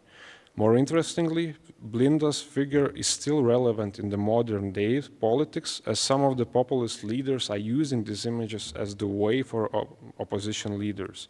To this day, both movies are mentioned as a classical example of TV cinema, but both of them are just subtle way in making socialist propaganda narratives. In my opinion, those characters fits perfectly in this picture as the populists of their times with typical slogans and ideas for nowadays. For some of the 21st century populist leaders in Lithuania, Soviet reinterpretation of Tadas Blinda are still example of the rhetorics and the idea of the political message. On the screen, you could see some of the selected images. For example, one on the left is how the peasants look like, how they are working. In the middle, you could see the elites. The war is the basis of this movie plot. So another example is the first television movie and the documentary called Švyturys, or The Lighthouse, which was made in 1961 and is a cornerstone of the Soviet propaganda. The story was about Stasys Gečas, who was the head of the successful collective farm of Janaičiai and decides to go in the lodging farm Goraini, where the bunch of enemies are still intact, and they indirectly fighting against the communist rule. These messages are inherent from the Khrushchev era narratives. In the lodging farm, Stasys finds traces of the past enemies and inappropriate signs of the lifestyle. Church, some crosses, makers of the moonshine, of course, which soon becomes a symbol of the adverse activities, which is not on the same page with the socialist way of life. Communism then is an is an inactive minority waiting for influential leader with some kind of a populist stance on the message. The plot of the documentary depicts local communists as a small political party with traits of populist groups, whose promises are also very similar to 21st century political parties. Movie talks about micro-level revolution inside small village, whose goal is for a better future. Both scenarios forget to mention about any physical repressions on the population. It starts with a little idea and brought us into political battle between all bourgeois, or in other words, bourgeois, a new future-leaning group of people, devoted communists who are promising a new quality of living. You might be mistaken by this because political awakening looks like a democratic movement in this movie. And there is one particular moment of the past, rich farmer Kasnauskas, who has its own property and hires its own workers. He's not a political enemy, but more a remnant of the past, or the false past as it was told in the movie.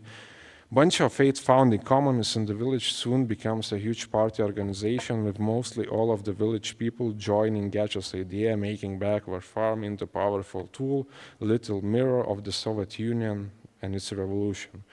This group of the devotee communists looks like a small populist party in the movie with a populist promise for the village people. And also from the pictures there is some kind of a strange feeling that those screens, those pictures taken from the movie, everywhere looks like some kind of socialist realist picture. For example, this in the middle was the picture painted by, I can't remember the painter, his surname maybe was Adelkus, and it's about the establishment of the collective farm in 1950. And this movie was made 10 years after that, and it shows a typical micro-level revolution in small villages with a influential leader who comes to the village, and in the movie he does mostly nothing, but this collective farm becomes a strong unit. So, and the third group is about the Cold War, the classic conflict about the enemies from the West. And I would talk about two movies. One was from the Brezhnev era, and another was from the Gorbachev era, but sorry, I forgot to make one slide out of this, so it would be turned into one slide. So, especially in the so-called Soviet West, there were stories about huge threats from the West, of course, especially the USA. TV movies were overfilled with narratives where enemies are depicted on a political side. But the dangerous of them all were the Lithuanian immigrants to the USA who left for good after World War II. Documentary Linksmasis Amerikietis, or The Happy American, made by journalist Albertas Laurinčiukas, is a typical example of how Soviets tried to picture USA as a hostile state ruled by also the bourgeois elites who are exploiters of the broad society. This movie comes with a lot of criticisms for American lifestyle, but the irony is that it is filmed in color tape when the Lithuanian TV started broadcasting in color only in the mid-70s. So they tried to show how bad America is, but they used this technological achievement. American way of life became a cornerstone for ideological approach. One part is the struggle between the culture and those of oppressed and living in poverty. Narrative is in comparison with Soviet life, which is true to the core, in quotes. It also has anti-militarist narrative. Of course, in the postscriptum, it depicted as aggression towards the Soviet. Laurinčiukas, a well-known journalist, the USSR correspondent in USA, travels the country to show for the Soviet people the racial discrimination, workers' exploitation, and toxic images of the American way of life. It doesn't compare it directly with Soviet Union, but on the margins you could see this comparison. In other words, there are no such things in the welfare state of the Soviet Union, and the image of the USA is highly exaggerated in the public opinion. And the last movie is also about the enemies from the West, not in a direct way, but Akmuo užantyje, nepavykusi antitarybinė provokacija, or how I translated it as Stone Behind the Back. It's a movie from the 1987. Local opposition were not visible since the occupation. I'm talking about the public discourse, TV screen, movies, and so on. Perestroika changed discourse a little. The glasnost or openness were the new way in the media as well, but for most of the Lithuanians it meant not fixing the existing socialist system, but a path for independence. For the first time, Lithuanian TV showed local political opposition or the dissidents on screen only in 1987. But the message told that they were mistaken by the hostile USA radio broadcasts and gathered to show false opinion. And they were blamed as being the agents of the bourgeois, of the toxic West, and so on. One of the first public protests happened in 1987 to commemorate Hitler-Stalin, as we call it, Ribbentrop-Molotov Pact. Television was here as well, but this time they didn't hide any information about the protest. This was unusual because before that, the regime tried to retell meaning of the protest and show participants as notorious bunch of criminals with the dark past who were false by the USA propaganda. They used the same narrative, similar words, to make dissidents into enemies against the regime. This might be visible from the short TV documentary that the crowd is not independent thinkers and were encouraged by the USA or any other Western radio broadcast. It is the speaker of the movie says that directly. Title of the movie suggests that it was unsuccessful anti-Soviet provocation, which was a typical term in the Soviet state to show that there is something more than dissatisfaction against the Soviet reign. Director of the movie, with a little help of the KGB, of course, tried to show protesters as the enemies of the people, lazy bones who are taking their time to publicly oppose Soviet regime when few communists are working in the fields or factories. Documentary depicts protest as an attack of them against us. But the corrupt and mistaken ones are those who oppose the regime and didn't work independently, and even have picture as dumb toys of the foreign. This is of two parts. One shows typical socialist heroes, and other was about the protest. Also, they are symbols of good and evil, and us versus them. And also, in this movie, you could see those pictures of some kind of burials, and those criminals about the killings were also the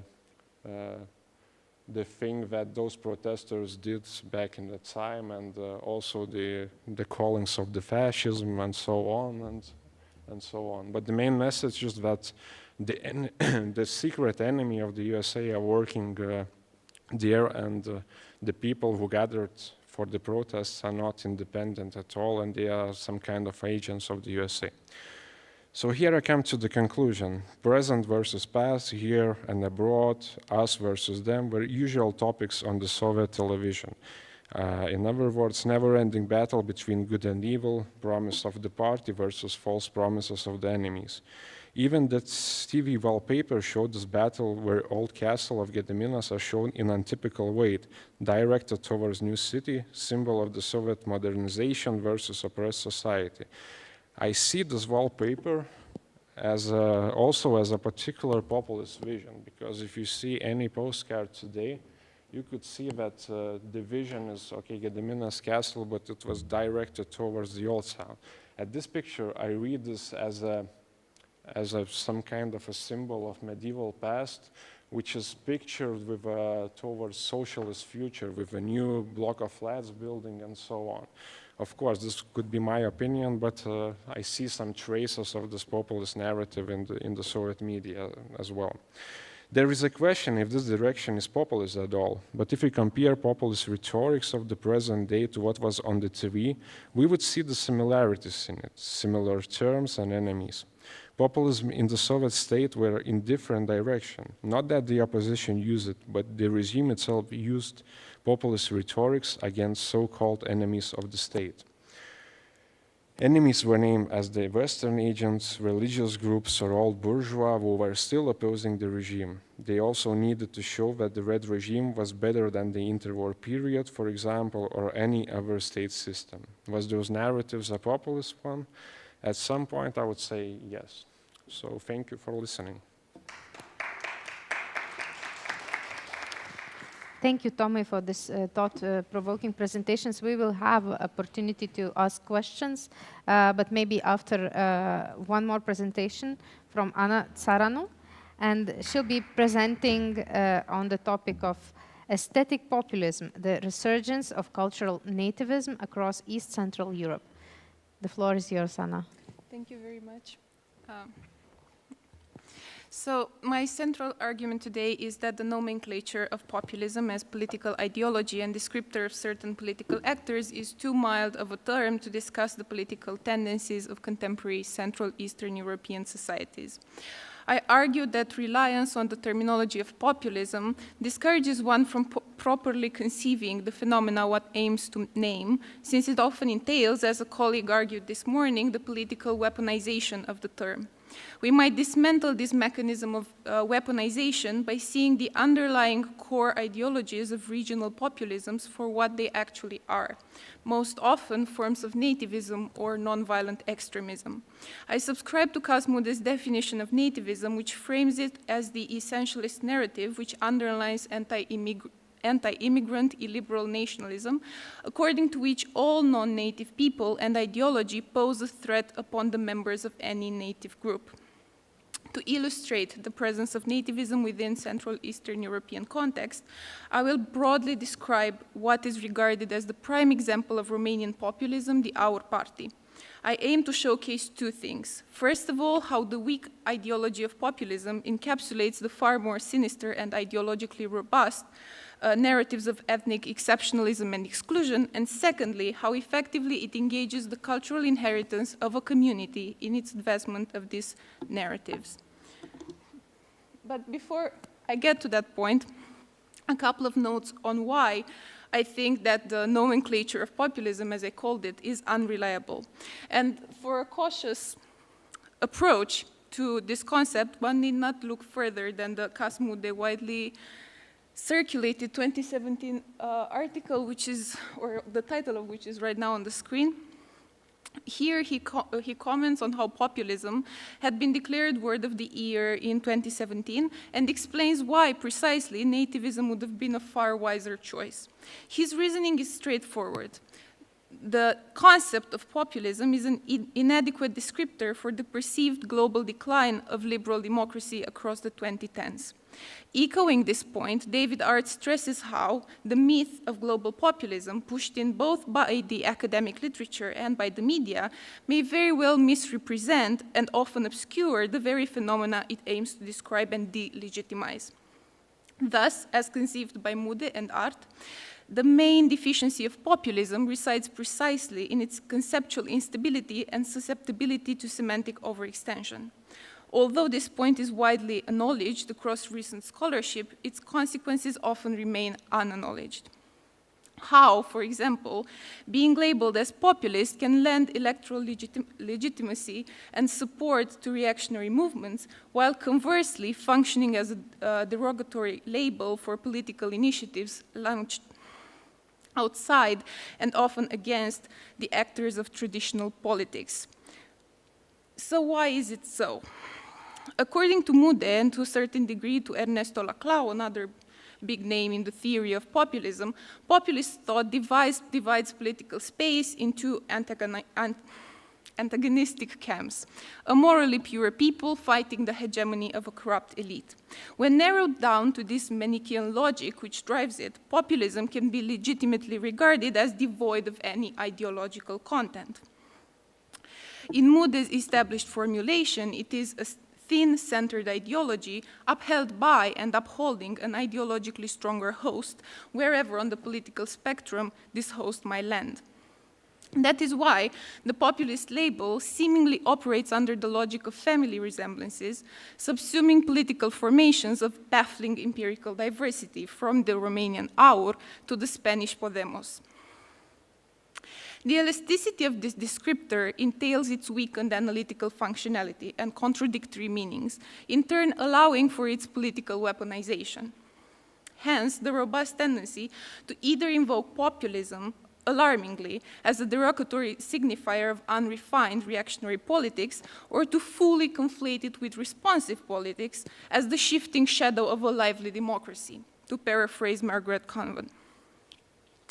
Given the Ernesto Laclau-powered theoretical rehabilitation of populism across the final decades of the 20th century, this conceiving of populism as a democratization of democracy is ideationally legitimate, although doubly detrimental. First, is detrimental because it serves the cause of illiberal political actors who, once described as populist, gain legitimacy through their implied commitment to the principle of popular sovereignty. It is particularly the case of the popular radical right, Moody argues, where, and I quote, populism functions at best as a fuzzy blanket to camouflage the nastier nativism. Secondly, as Markert aptly demonstrates, such a framing is detrimental because it engenders a form of liberal anti-populism, which, drawing on the illiberal tendencies of populist actors at large, dismisses all forms of counter-hegemonic political mobilization, irrespective of its ideological orientation. So, no matter which side of the political spectrum you might approach it from, populism cannot be extricated from the detrimental consequences of its conceptual vagueness. In Strick's words, which are currently on the screen, populism is most often, and I quote, used to describe right-wing and left-wing currents and organizations that oppose that there is no alternative logic of responsible politics under conditions of neoliberal globalization. So this is my general critical stance regarding the issue of populism. That is why I argue that the political weaponization of this term can be only dismantled through properly identifying its host ideologies. In most cases, it functions exclusively as an ornament, being capitalized upon by more resilient and more sinister political narratives. It is through this lens, I contend, that the rejuvenation of nationalist populisms across East Central Europe should be approached. As an energetic return to the core narratives of nativism brought about by the regional disenchantment with globalism, liberal democracy, and post-materialist ideology. Johannes Völz reads this turn as, and I quote, exploding the boundaries of the political sphere, pervasive since it culturalizes politics and in turn politicizes culture. A particularly useful reading in my case, since the material culture of national or ethnic identity is aesthetically colonized by the nativist narrative. Differently put, how well populist rhetorics manages to engage the cultural heritage of the community it targets is a significant indicator of its perceived legitimacy as the carrier of any ethno-nationalist project. So, the main conclusion of this point is that populism and more generally nativism, far-right thinking goes local. And I'm interested in how populism goes local exactly in East Central Europe and more specifically for my talk today in Romania. On the screen you have this, I'd say rather exemplary image from a anti-LGBT march in Bucharest, where you can see the globally known figure of Donald Trump pointing very accusatorily and saying, I am for traditional marriage, I am for marriage between a man and a woman. So how did Trump get to the streets of Bucharest, to a far-right march? That's what I'm going to answer to next. So I'm arguing that the Central Eastern European case is exemplary because populist political actors in the region heavily rely on an often artificial repertoire of native cultural tradition to exhibit their anti-elitism and establish the symbolic signifiers of the exclusionary community they envision. This regional susceptibility to various forms of cultural nativism is not exclusively linked, I would argue, to the so-called ethnicist character of Eastern nationalism or to the weak democratic infrastructure of the post-Soviet world at large. Rather, I read it against the turbulent tradition to neoliberalism, which faces the cultures of the European semi-periphery with the challenge of manufacturing a national identity beyond the topoi of their socialist past. Ironically, these efforts often lead to the reiteration of Soviet-era proto-chronism, for example, in Romania. And more often than not, lend new reactionary energy to the ethno-nationalist tropes of the interwar period. The threat of Western cultural hegemony stimulates this process of reimagining and commodifying post-Soviet national identity. Digitally enforced and subjected to market dynamics, nationalism thus becomes a consumer experience of a tribal and fragmentary nature, to quote Mihaly and Cesar. Fractured by economic migration or threatened by foreign ideology, the body of the nation is persistently rejuvenated and curated within the peculiar materiality of the online imagined community, a community which readily awaits its political mobilization by the far right, whose symbolic conflation with native culture makes its reactionary politics effectively and effectively palatable. So now, moving towards the general topic of Aur, here you can see a picture of, on the left, our primary Aur leader, George Simeon, along with a couple of party members, and a previous party leader, Diana Șoșoacă, in the middle. They are all dressed, I think, for 1st of December National Day celebrations in 2019, when they began their political campaign. The story of Aur is interesting because up to their emergence and their entry in the parliamentary arena in 2020, Romania had been this exceptional case of a post-Soviet country with no thorough or robust populist presence in the parliament or just generally in politics, although the public sphere and the electorate certainly circulated ideas of this sort. And then in 2020, surprisingly, Aur enters the electoral race and it gains 9.1% of the overall vote for legislative elections, thus becoming the first unambiguously populist party to enter the parliamentary arena in more than a decade. It is most generally described in political science literature as a nationalist populist party with authoritarian tendencies. And it's not very difficult to see why. Their platform is built around 4 core values: the traditional family, the nation, Christian Orthodox faith, and freedom. It is generally aligned with Kremlin views on issues of Western hegemony, from virulent rejection of sexual minority rights to a broad commitment to economic protectionism. Following this logic of reactionary nationalism, they gained a lot of electoral advantages, I guess, by narrating the whole COVID-19 pandemic as a Romanian issue, as an Orthodox Church issue, and by continuously and very violently publicly condemning the cosmopolitan elites. And because the Romanian electorate is eroded by years of austerity and mismanagement of public crisis, and very importantly, a continuous ton of corruption scandals, they saw, or they perceived Aur as an available opportunity to exit the trajectory of traditional politics. So that's how they arrived in parliament. Interestingly, perhaps, would be the fact that they managed to gain a majority of the votes of the Romanian diaspora, which is huge. It's, I think, almost 2 million people now. People who had left the country during the early 2000s because of precarious work conditions. So it's more about the economic migration rather than any other type of migration, as I'm sure that you know.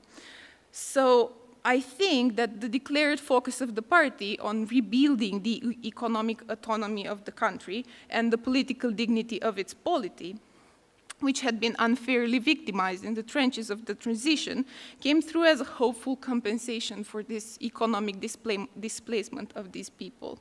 Ultimately, one of our most persuasive electoral bids was precisely the project of Romanianness as native cultural identity. And they did it by the book, from the cultural nativism perspective. First of all, they engaged in a lot of historical revisionism of the proto-chronist variety. For example, George Simeon started his campaign by posting a picture with an ancient Dacian looking guy. They also engage in events of spectacular proportions of neo-traditionalism, which is very kitschy, but also very effective for the electorate. The best example in this sense is George Simeon's wedding, which was organized as a public fair. Everybody in Romania was invited to attend. The only condition to attend was to wear a traditional ie, which is the blouse that you see these people wearing. More interestingly about this event is the fact that it was organized to mirror the wedding, the 1925 wedding of an Iron Guard leader called Corneliu Zelea Codreanu, who is this guy, who is widely regarded by certain far-right factions of the Orthodox Church as a saint. He was indeed, he died a difficult death, but he was also an anti-Semite, one of the main people behind what is called the Romanian Holocaust. Beyond these examples of engaging local culture in the sense of cultural nativism and in the sense of packaging far-right narratives through this populist stance, there have also been studies on the discourse of Aur, which very much mirrors the discourse of the Iron Guard, this anti-Semite interwar political group.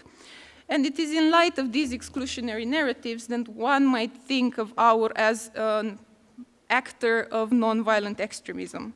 So, albeit specific to populist political logic at large, the Manichaean distinctions which operate here in their electoral discourse between an ethnically homogeneous and morally pure us, the people, and the foreign other who threatens our very way of life, have more potential for violence and illiberal disruption than one might suspect.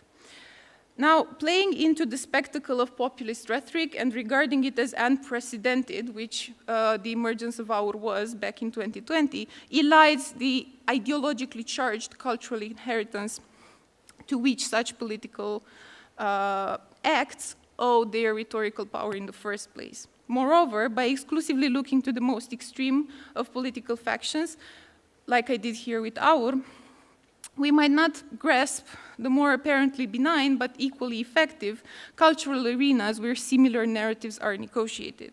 And this is the last point, the last example in my presentation today, which is a movie that came out in Romania like 2 weeks ago. It's called 21 de Rubin, 21 Rubins.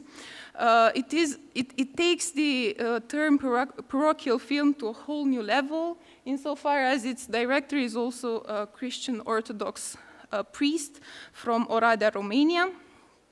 The film premiered across the country at the beginning of November, and it was distributed by the biggest cinema operator in the country, Cinema City, where it made the headlines of several national publications twice.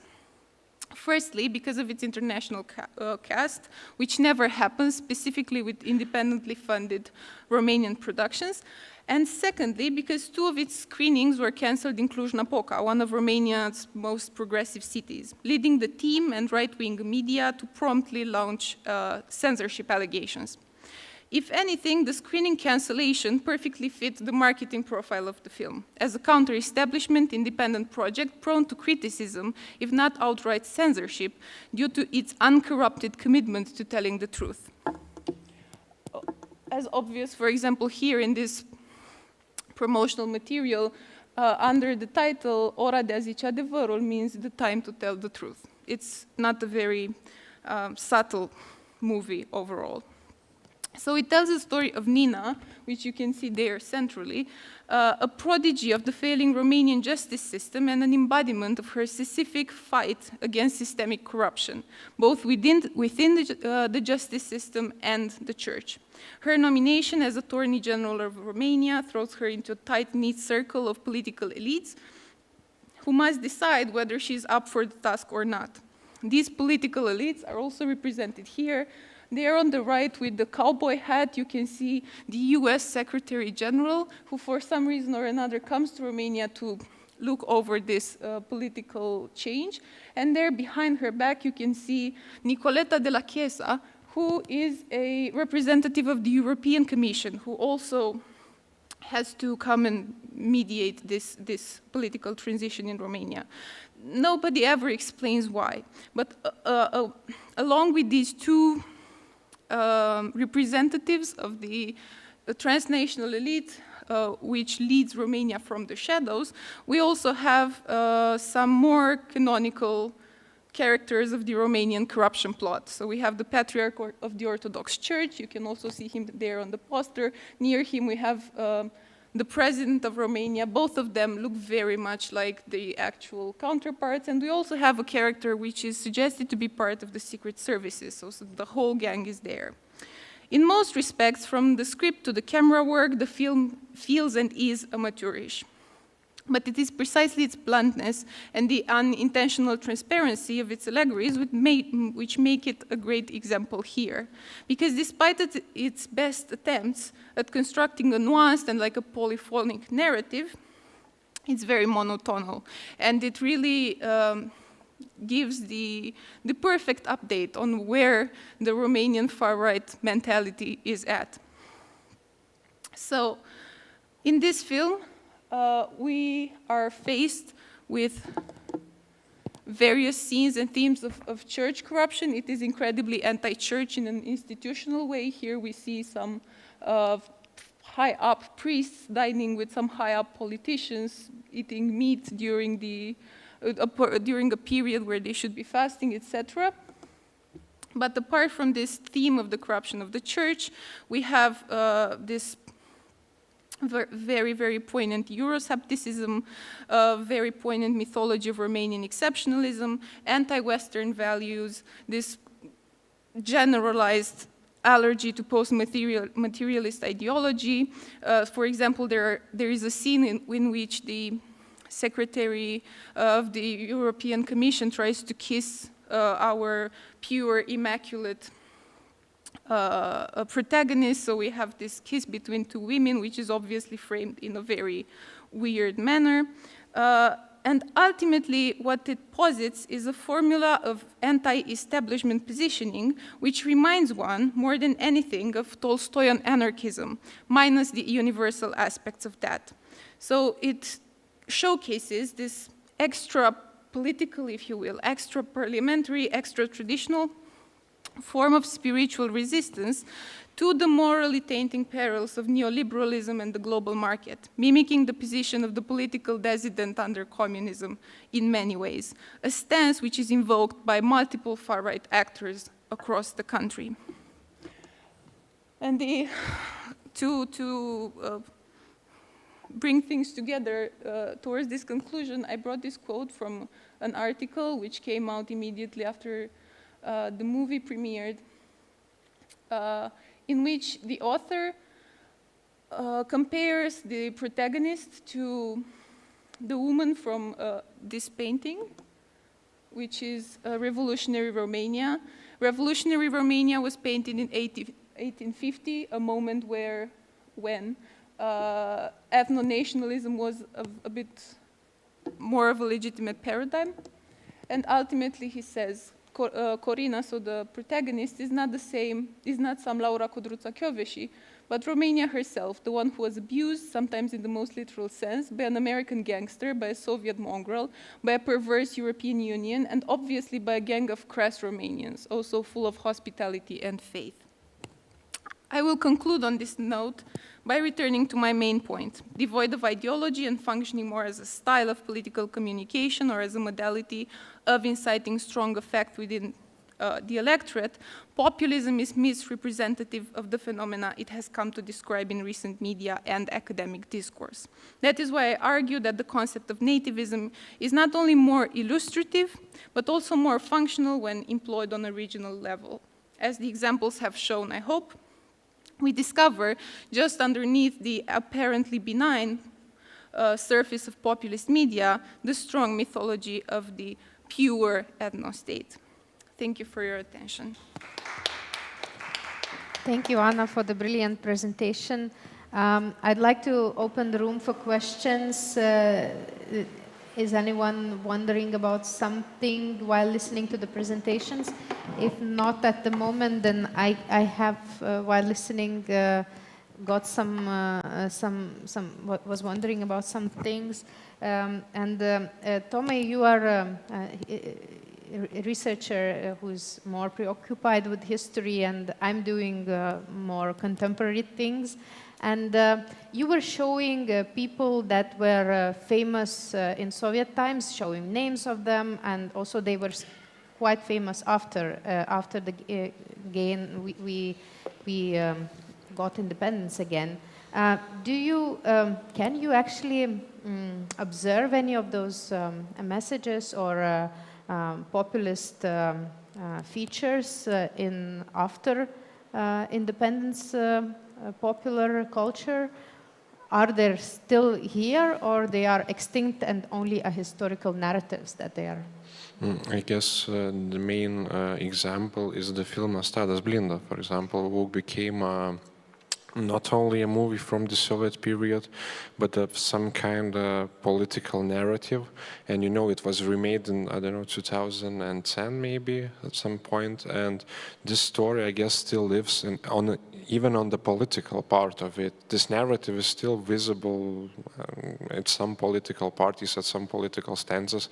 And I guess even if there is a story about the 19th century, you know, myth, some kind of that, but it lives like a political story at this point, I guess.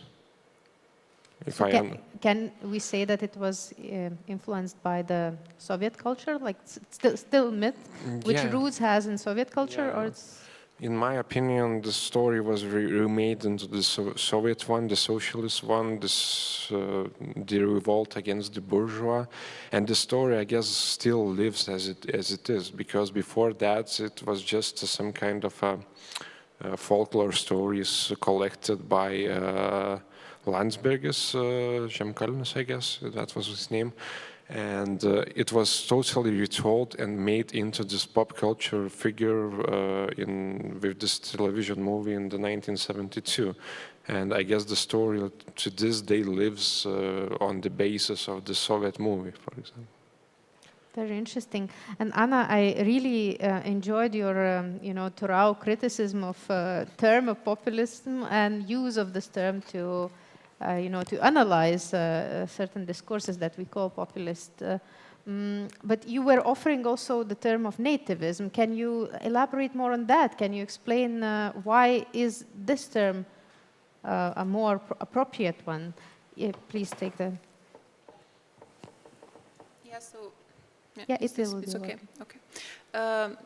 For sure, my critique of populism, again, is very much embedded in its usage in academic discourse and media discourse about the current situation in East Central Europe, where, as I was arguing, it doesn't necessarily cover all the conceptual and all the empirical basis of what we call a populist party. Because as I was showing you, for example, these people from Aur, they're really crazy, far-right revisionists, basically.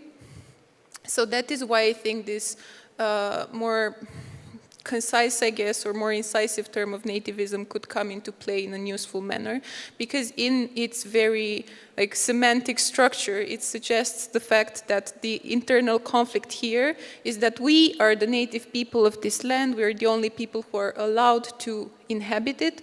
The influence of external factors from the European Union to the United States of America to just what they call nowadays neo-Marxist or sexo-Marxist ideology, all of these things are fundamental threats to our sense of safety and of identity. So because I think it encapsulates that better, I feel like it's a bit more functional and a bit more clear without offering any political leverage to a guy like George Simeon, who might say, I am a populist, so I am one with the people, so I represent the people, trust me, please. So I guess that's my rationale. Thank you very much. We have one more question over there. So thank you for the panelists, really very well-balanced panel. When Thomas gave us examples on how we can look into leftist type of populism in Soviet period films, while Anna gave us example of right populist example from more recent times. And I have a short question to both of you. First to Thomas. This Soviet type of populism, which we call propaganda, but indeed those examples which you presented, it's very explicit elements of leftist propaganda, the populism in them. Usually this type of discourses are promoting transnationalism, because revolution, communist revolution was not a locally, specific thing. It had to spread, and so in those films, it's like you showed examples of local small groupings, even village groupings of those fighters, communists, who want to change the system and protect local simple people against from bourgeois exploitation, etc. So, were there any narratives, transnational, like support from in those films? Because some of those films I know, of course, what you was talking about, but the last example not. I haven't seen the film. So, any connection to comrades and friends from other, let's say, countries was somehow discussed in those films? And to Anna, I have a question about that film. So as I understood, the film Rubini was produced by using not public funds, but private funds. Yeah, it's just companies, donations, and etc. But main broadcasters and distributors were behind this movie, or it was distributed more, let's say, niche cinemas. I'm curious what kind of industry support received this film. Thank you. Thank you for the question, Thomas. Sorry if I understand this question correctly, that it was in comparison with other TV productions at some point. So I could compare it only, I guess, with the Soviet ones, for example, and I see this little lagging aspect in the production, for example, because the second movie, I guess I showed, the Švyturys, it's told the very typical story of the Stalinist narrative, but it was written in Lithuania in 1961, I guess, and it was backwards. In backwards term, we could call about we could talk about it. For example, in the Brezhnev times, the television movies, the 17 Moments of Spring with the Stirlitz and so on, it made movies into some kind of a fiction Second World War story. And in Lithuania, for example, they were making documentaries about this World War II, where the real people are pictured as Nazis or the collaborators with the fascists and so on. So I guess if I compare those two things, for example, at this point with Russian ones, the Soviet ones, the Russian language movies in the Soviet Union with the Lithuanian ones, I see some differences in it, because the specific is some kind of a different. For example, in Lithuania, you had other enemies. You had the religion, you had the laser bones is a common enemy in the Soviet Union, but you have a religion, so-called fascists, the World War II criminals, who were, some of them were still active in Lithuania, and especially when the Perestroika started, the Soviet propaganda started to talk that there were many of the war criminals in the USA, which I doubt was very common topic in other countries. For example, in the Russia, Moscow production movies and so on. So I guess the main difference is that that in the Russian-speaking world, in the Soviet Union, in the Moscow television, the movies were made mostly fictional movies. In Lithuania, it was some kind of a point of history, because many of those so-called socialist heroes actually were the real person at this point. This collective farm chairman, this meeting about the Ribbentrop-Molotov pacts, only the Tadas Blinda and all the truth about the Columbus movie was a fictional story. But of course, we could argue if the Tadas Blinda was not a fictional story, because there are some traces that he existed, and this myth or tale was the real one. So I guess it has some typical narratives which was common to Lithuanians, and I guess there is some difference in it. Thank you. And Anna, on the reach of the movie. Yeah, so it was distributed by Cinema City, which is this, I think it's active in most Eastern European countries. I think it's an American company. It's the General Mall Cinema in Romania. They are the ones who distributed it, and they also coupled it with a pretty heavy marketing campaign. For example, they had these giveaways with signed posters and whatnot. So basically treating it as whichever other international genre cinema production you might think of. They also tried to, so they did a premiere in Cluj, a premiere with the whole cast and everything. And then they had organized 2 screenings in the same cinema, in one of the more proper cinemas in the city, so not the mall cinema, a cinema which mostly runs art house movies. And those 2 follow-up screenings were both cancelled for unclear reasons. And then they had some other incidents of the movie being cancelled for unclear reasons. So now they have this properly, nicely painted narrative of the movie being censored. But they don't even, or the general suggestion in their online presence is that they might be censored by so many people. It might be the Orthodox Church, it might be the politicians, it might be the European Union, who knows. And in terms of funding, it's also interesting. I didn't manage to find out a whole lot, except for the fact that it is fully independently funded. How did they manage to get this amount of money? Because the film also stars basically all the memorable faces of late socialist and early post-1989 Romanian cinema. Everybody who ever mattered is in this movie from a certain point of view. So yeah, it's a mystery. I will keep looking into it if the information ever comes out. Yes, we have one more question over there. Oh, thank you.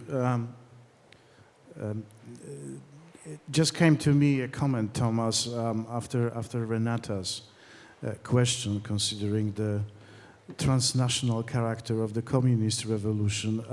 There is a number of films, actually, about collectivization, shot not in the Soviet Union, but, for example, in Czechoslovakia during normalization, which were sort of presenting counterpoint to the attack on collectivization that took place during the Prague Spring. So maybe you can have a look at this and cook something more transnational on this. And I can also provide you with some Polish examples, not exactly on collectivization, but the peasants basically rallying to the communists, right? So we can talk about this thing later.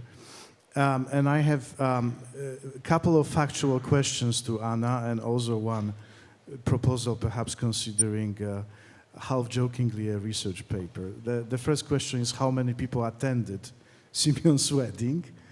The second question is, where is Mickey Rourke in this movie? Who does he play? And the third question is, why not consider basically cooking a mini research project about failed Western or Western film stars, or perhaps people, you know, coming out of complete obscurity, being employed in populist Eastern European or Central Eastern European movies? Because I can Think, for example, about Kevin Spacey recently being proposed to play Franjo Tudjman, right? I think he pulled out of this. But looking at the gallery of characters you presented in the case of this movie, I really had to laugh. Alain Delon is too old, but we have Anthony Delon. But answer me about Mickey Rourke. I'm very curious. Thank you.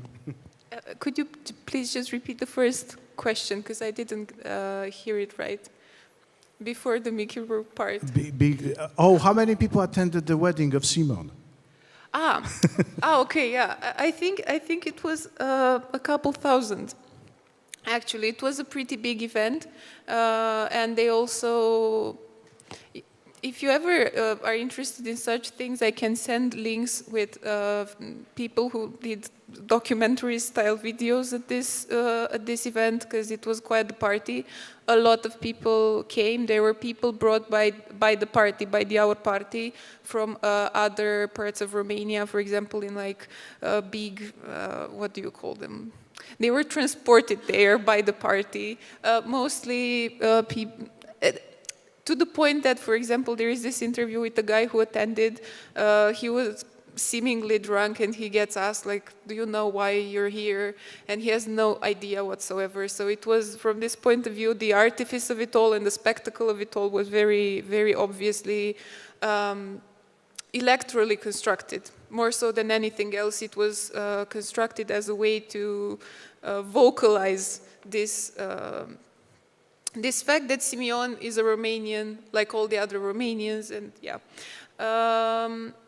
As for the Mickey Rourke part, it's very interesting. I don't know how they got him in on this project. He's ridiculous in it. But it's interesting to me that how they marketed this movie, which again is such a lowbrow production. The director, once again, is that's his job. He's an Orthodox priest.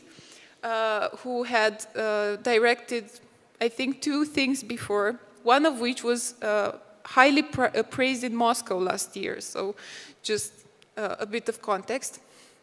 And they managed to get these international, like B-class international stars in, I don't know how, and then they used that as a main marketing point. To the extent that the local press, the ebihoreanul.ro, which is this publication from Oradea, from which I pulled that article with the comparison between the woman and Romania. They have multiple articles about how if you walk the streets of Oradea, you can meet these famously, fantastically famous Hollywood stars, etc. So going to your last point, I think it's a very legitimate mechanism to observe how, due to auto-colonial impulses, these people import the actors, for example, and in a sense the tropes and the narratives that had been already discarded by Hollywood and by the West like a while ago, and they import them with great joy and with a great sense of self-accomplishment. But yeah, it's also a mystery to me, the Mickey Rourke part. I will look into it. And Anna, something on a more serious matter. You are aware, basically, that nativism in modern Romanian history was a big, big thing. Already in the late 19th century. So you've got basically all these controversies and debates between the nativists and Occidentalists, right? Then I think it's very much, into your DNA. Your meaning, not you, but basically Romanian politics. So to me, it doesn't come really as anything surprising at all. The only difference I can basically see, for example, between the generation of the Iron Guard, Codreanu, and that guy who got killed in Spain, I can't remember basically his name right now, and then the new incarnations is, I suspect it's a lack of violence, and the second thing is that Codreanu and the leaders of the Iron Guard were mostly actually city boys who went to the peasants. But I would be interested basically to know what are the social class origins, and the DNA of these people actually from Aur. Yeah, no, thank you very much for the question. I think I'll go back a bit further with the context here, because my first thought when you asked your question was of the Russian populists, and I think that to a great extent, contemporary academic, like Western academic discussion of the concept of populism and the historical evolution of the idea is very much centered on American populism and then on Trump and so on and so forth. But I feel like regionally, and in Romania this is indeed the case, the inheritance, like the ideational inheritance of Russian populism is much more robust than whatever we might have imported from the American model of this political behavior, if you will.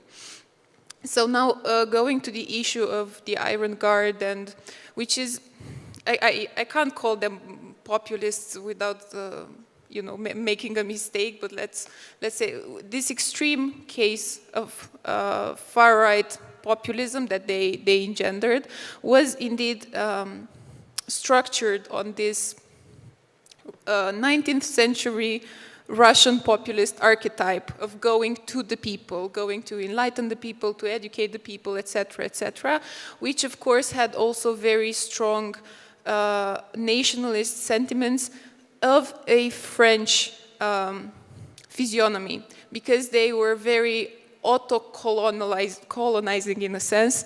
They did not have, for example, Eurasian perspectives of, oh, we are going to the East is better than the West. They just wanted to be the West in the East, in Romania, and that's all. Now, from the point of view of the social class and so on of the people who lead our, even though particularly Simeon projects this image of simple men, common men, etc., as most populist leaders do after all. So, for example, he films TikToks with him going to the market and talking to the people and buying tomatoes from Romania only, etc. He also comes, as far as I know, from a background in activism. So his network had been built after he finished, I think, university, doing law or something of that type. And then he was very big in anti-deforestation campaigns in Romania about 10 years ago. And then he built a lot of political capital in that way and a lot of legitimacy.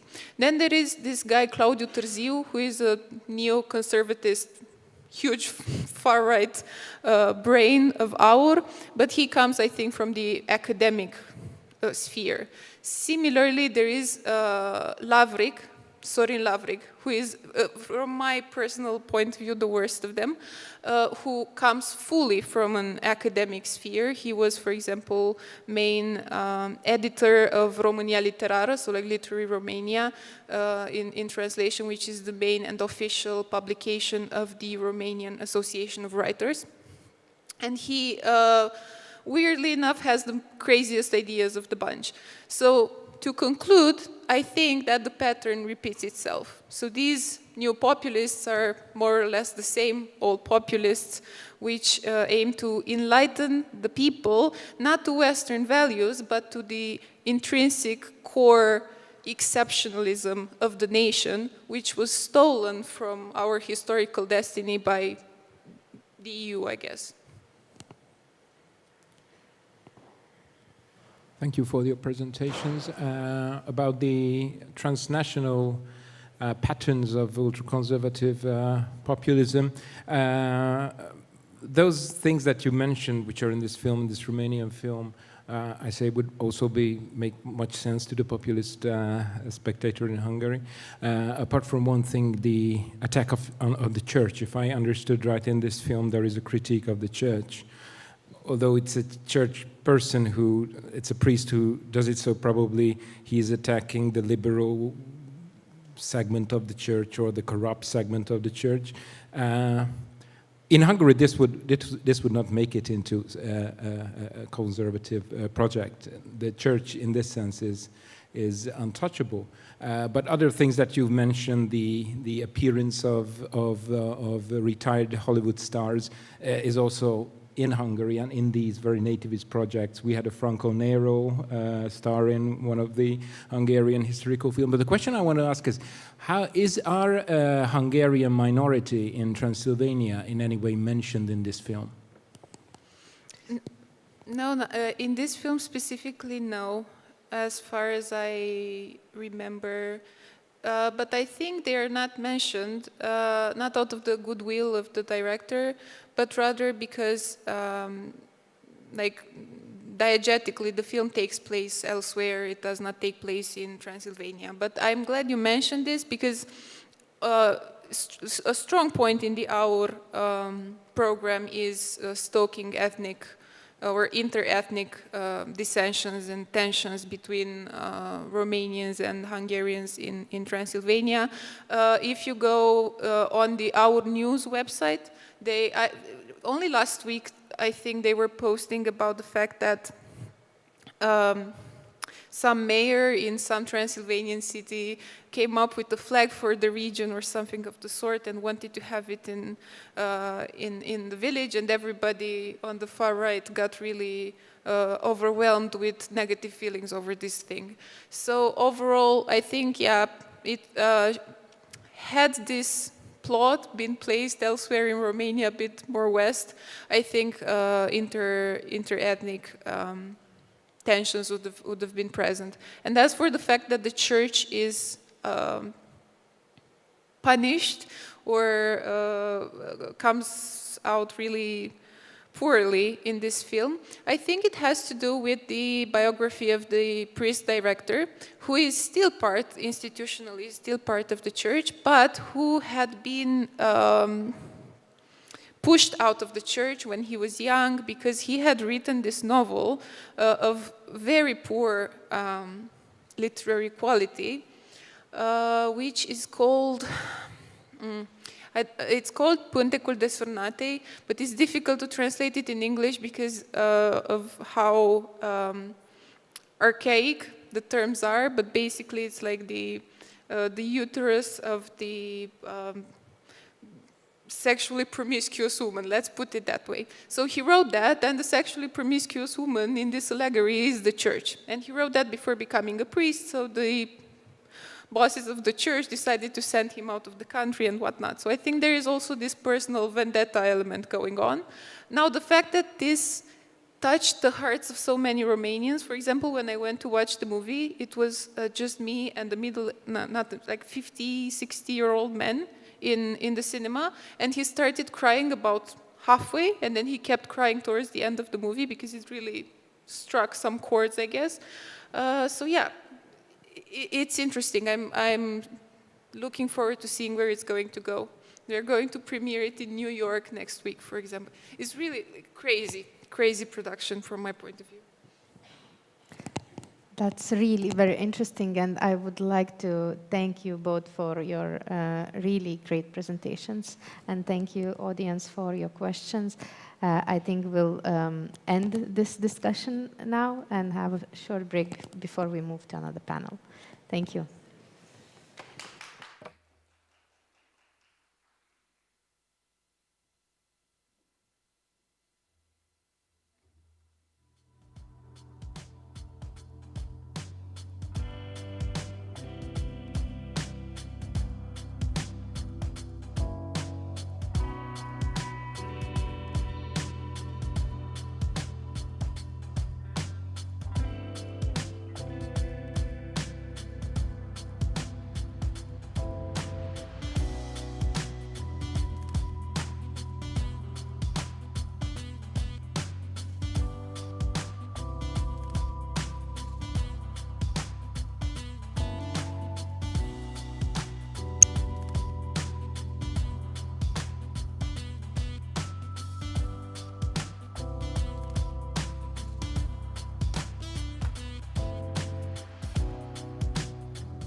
jaukiau, ne? Egle.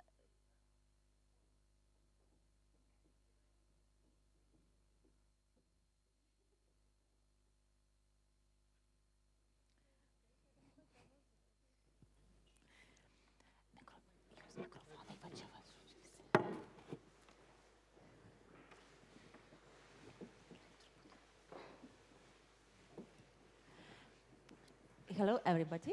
I don't see you very well because it's very bright lights over there, and I don't see anyone over there in a hall. But I'm very glad to be here on a stage because actually it's a unique possibility to have a discussion with my colleagues and among Lithuanian journalists about populism. And before starting this discussion, I would like to present the honored guest of this discussion. So, Liepa Želnienė, she's my colleague at the National Broadcaster. She works for the radio and for web. Rolandas Agintas, he's a news producer at the TV channel LNK. Vytautas Bruveris, he's the head of Lithuanian news agency, ELTA. And Eglė Račkauskaitė, he's a journalist at TV channel LNK. And Eglė and Liepa actually has a daily routine dealing with politicians and populism. So all these colleagues, actually, they have practical point of view and know politicians and populism not from the theory, not from the books, but from their daily activity. And my first question would be how you describe populism. How do you distinguish which politician is a populist and which one is not? Because politics and, you know, every politician has to be a little bit populist, because nobody votes for boring politicians, nobody votes for bureaucrats who are like, you know, normal and very adequate. So, I don't know, who would like to start first? Okay, I was thinking about populism before I came here, and I kind of think that populism in Lithuanian politics is a little bit old school term. We don't really think about politicians that if they are populists or not anymore. I think it was 2003 when it was very on, like the wave of populism hit Lithuania very, very, very hardly with our president, Mr. Paksas. But now it's kind of routine that they all became a little bit populist, I would say, because they wouldn't be elected anyway if they wouldn't be populist, if they wouldn't have, if they won't participate on Facebook and TikTok and YouTube channels. So it's kind of became a new normal to be a populist, I would say.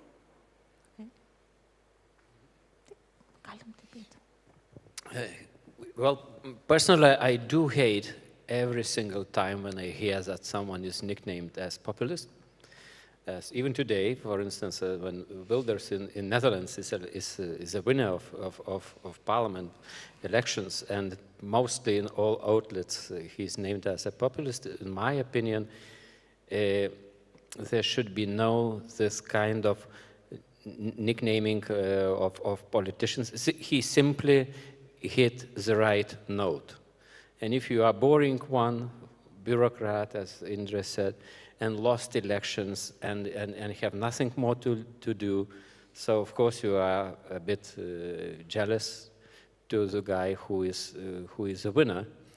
And as for a media point of view, I really would like to see that media treats all the politicians equally and not nicknaming and pushing someone who is like a moderate or left-wing or or central against so-called populists, because in our time media has no such a huge arena as it used to be, and social media is getting more and more space as a media platform, and those as previously called populists are getting stronger in my opinion, simply because they have ability better understand needs of voters.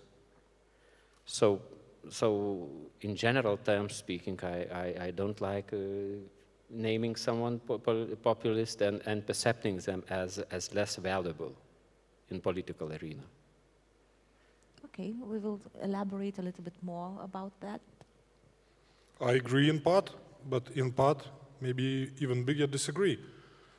Because yeah, calling names, it's not a worthy and meaningful business anymore. But if we are talking, we are trying to describe the thing itself, and we try to re-question once again and to reflect once again what do we mean in mind what do we mean when we are talking about populism. Yeah, this term is I think is no longer adequate anymore. But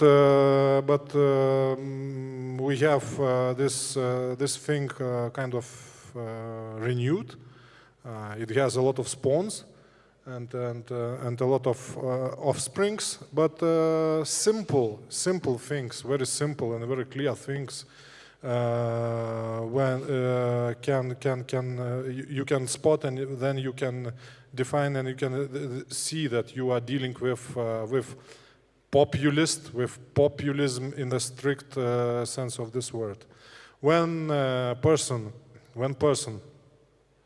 builds his political rhetoric and all his appeal and all his image on total, fundamental, radical neglect of the system, elitist system, swamp, and system from the capital letter, meaning not only so-called traditional old-style parties and party politics, party ideologies, and well, politics in the traditional sense of that word, but just politics itself. When he or she claims that he is not even politician, he is just the son or daughter of the people, of the real people, of the real society, which was all the time occupied by the system, which is hostile to that society, which is from some outside, from Brussels, from LGBT mob, global LGBT mob, or by global Jewish conspiracy, which is ruling the world, you name it. And that media, so-called traditional media, is very essential part of that system, of that occupying, of that occupational administration, which now runs the country, and real people and real nation, poor people, who are now the hostages of that system. And then when he or she says that the time has come for revolution, for uprising of the people, and that he or she is the only one, the blood and flesh of those people who understands them, and that only he or she can save them and the country and the world itself, you know what is before you. So that's very simple. Of course you have the nuances, of course you can see some elements, and since we are here from media and we are talking in the context of media, these populists, they always, as I've said, claim that media is a very essential part of the system, which must be overthrown. So it's essential for them direct appeal, and what Rolanda said, through social media, through different social media, direct appeal to the society, to the parts of the society who are attracted by this rhetoric, by this worldview, by this conspirological optics, and understanding like brutally simple and fundamentalistic understanding of the world and how the things are going on. So there is a direct appeal over the heads of media or like from other sides. So that's that, and you can see these things all over, like all over. And I think that there is, finishing last but not least, there is something with the haircut. Geert Wilders, who won these elections, like in Netherlands, I don't know whether that was the coincidence or not. Politico EU put like the front photo only with the haircut and this like blonde. And you could understand what they were hinting. Something is with the haircut. Yeah, but actually you sounded, when you described that, person, you sounded better than Trump. So yeah, that's my first input. Okay, so Vytautas was talking about reflection, what we have in mind, what we think about politicians when we reflect. Well, personally, as a news journalist, I'm not a columnist, and in my daily basis work, I try to avoid all the labels and the populist label also. And I also think that we have in mind quite different things when we talk about populism, because you mentioned, I think marginals, right? The ones who push the traditional system away, who say that they don't belong to the traditional system. No, but did I get that's that wrong? as Rolandas also rightly noted, is even bigger the part of the mainstream now, and that's the thing. That's why we are discussing about it, I think, as a serious issue. Yes, well, I personally think that populists are those politicians who make heavenly promises they cannot fulfill. They do. They do, but I mean, we will raise benefits for everyone, and at the same time, we will cut taxes in half, right? In Western media, I think in theory, populism... We will build the wall. That too. Well, exactly. In Western media now, anti-migration politicians are called populists. So I think we have kind of like a different perception of what populism is. So maybe we have to clarify that. But yeah. What is your definition of populist? Well, in my opinion, it's yes, the politicians who make promises they cannot fulfill. So they make promises that, well, nobody would say that they would like to pay more taxes. Nobody would say that they wouldn't like to pay smaller taxes, etc., etc. But I think in the Western media it has quite a different definition, doesn't it? But nevertheless, I'm against these labels, because we don't have the luxury anymore to label someone, because these politicians, not only politicians, these persons who maybe they have in mind politics in the future, they rise through the social media anyway. But it has been, I remember that, for example, in national broadcaster, before this administration, before this, it was kind of agreement not to show on TV, for example, Gražulis. We have one politician who is actually performing as the one who is against LGBT rights, and lots of, I mean, he appears then something is very serious, but he tries to laugh at it or to spoil it. So there was an agreement. Have you ever had a dilemma at your work not to show someone because, I mean, it's too much of that person, or it's harmful to show that person, or like, you know, you have to somehow to not maybe to deny the right to say something, not the right, his right to say, but probably simply somehow escape the opinion of that person, just because he is like, you know, noisy, chaotic, and harmful at some point. Well, do you hear me? Okay. So, yeah, I probably thought for someone of you it's quite difficult to get about internal Lithuanian politicians and who are they and why is it. But in general, what we are talking about is a temptation for a media to be part of this cancel culture, to be the ones who will decide who is on air and who is off. So there is a media outlet who has this temptation and who still has some kind of understanding that they can say final say. But the reality is that Gražulis, which was mentioned just recently, he won elections 5 times. Never lost. He never lost, despite any efforts by someone. So we need to understand that while taking him off the air, it makes no impact. He has his own channels for communication with his electorate, and he is the most well-known politician in the country, even though he has his own way of doing politics.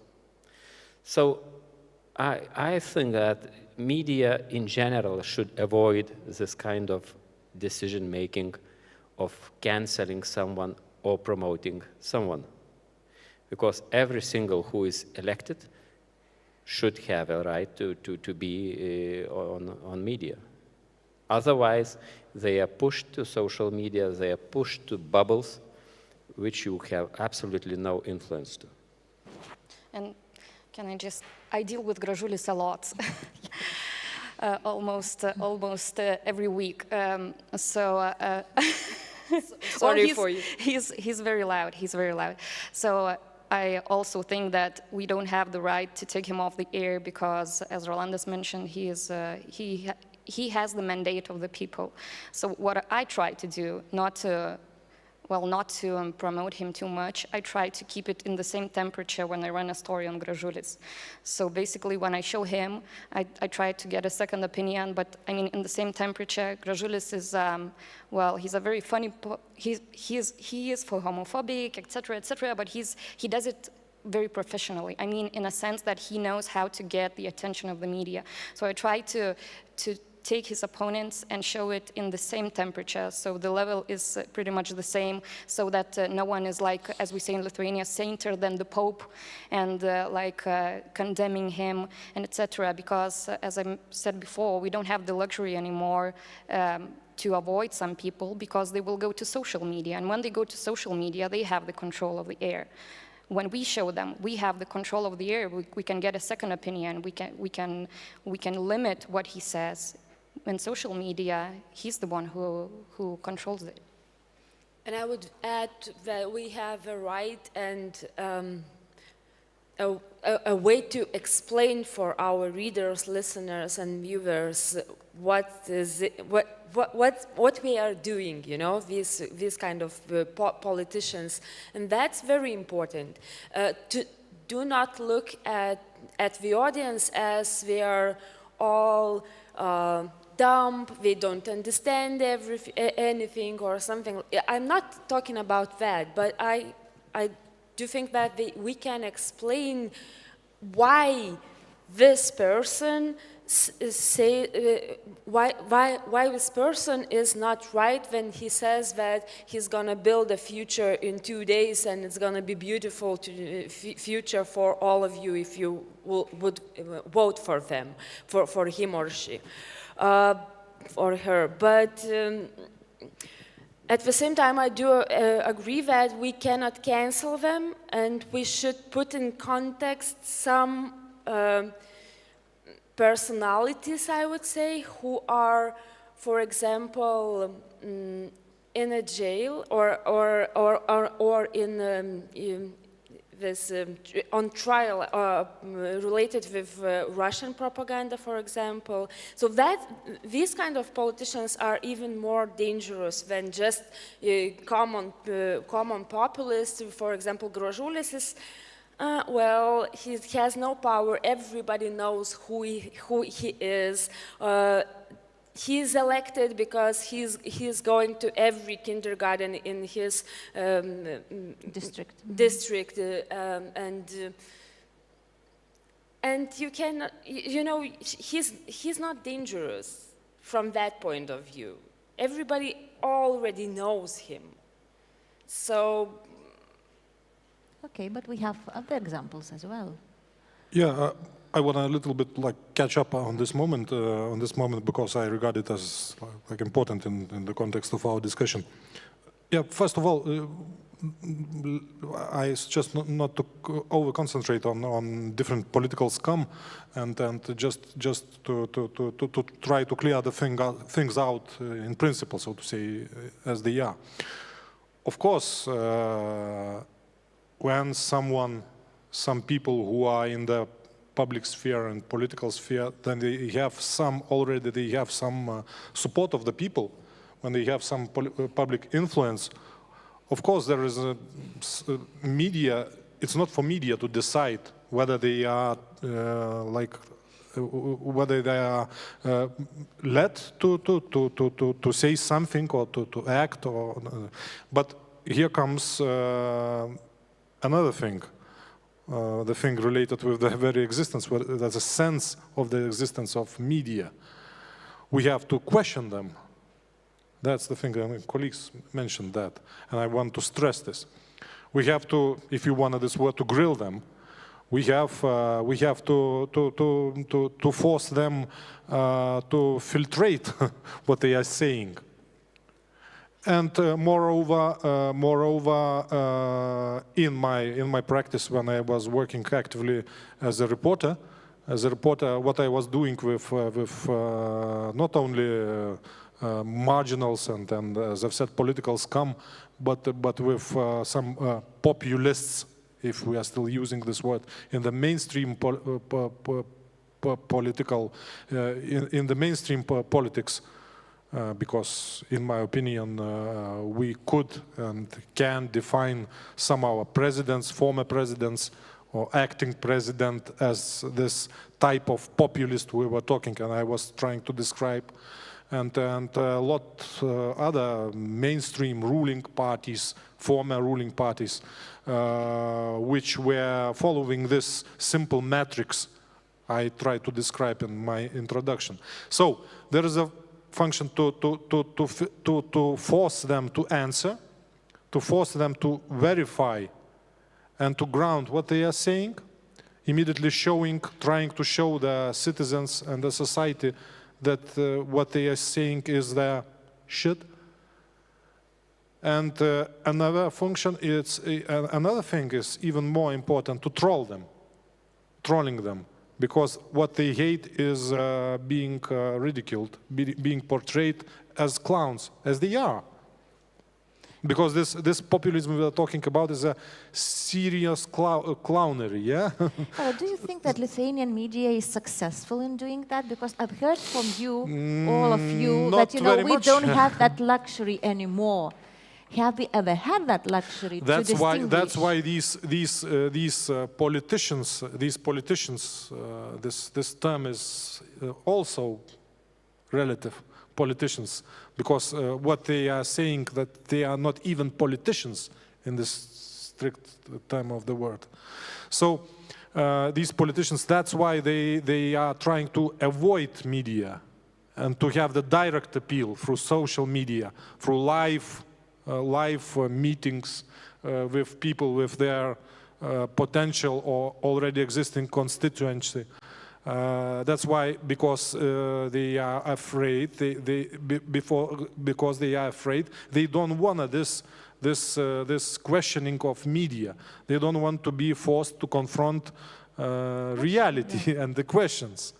So that is the thing, that media, in my opinion, maybe I'm too old-fashioned and too naive already, but I think that media must be, and okay, not must be, should not be only the like arena for everybody to, and freely roaming all the for all who are in politics, but media is already some network and some filter to trying to help the society to see who is who, to understand, not like explaining, indoctrinating, engaging in politics itself. And there is this tendency, and it's a bad tendency. And I see a lot of times in our media too, and I'm against it. But by questioning, by filtrating, by trolling the clowns and marginals. So yeah, that's what I think. Would anyone like to add, Rolandas?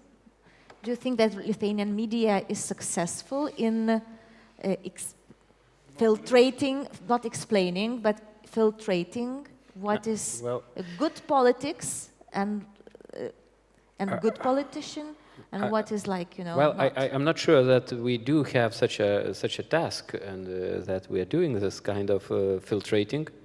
Inevitably, making news programs, you make some filtrating. Otherwise, it wouldn't be like this. But I think it's rather dangerous path to go, like Vytautas says, trolling, because inevitably it shows that you are biased, and inevitably it shows to the supporters of some politicians that you are biased. So you are starting taking sides, because with one of the politicians you are trolling, and with another you are respectfully listening. So it's always dangerous path, because you reveal that you are not independent, like or from your own political sentiments. So, and regarding Lithuanian media, are we filtrating? Probably yes, in some cases when it's irrelevant. But again, I would advise strongly against trying to construct reality, because it always fails. Yeah.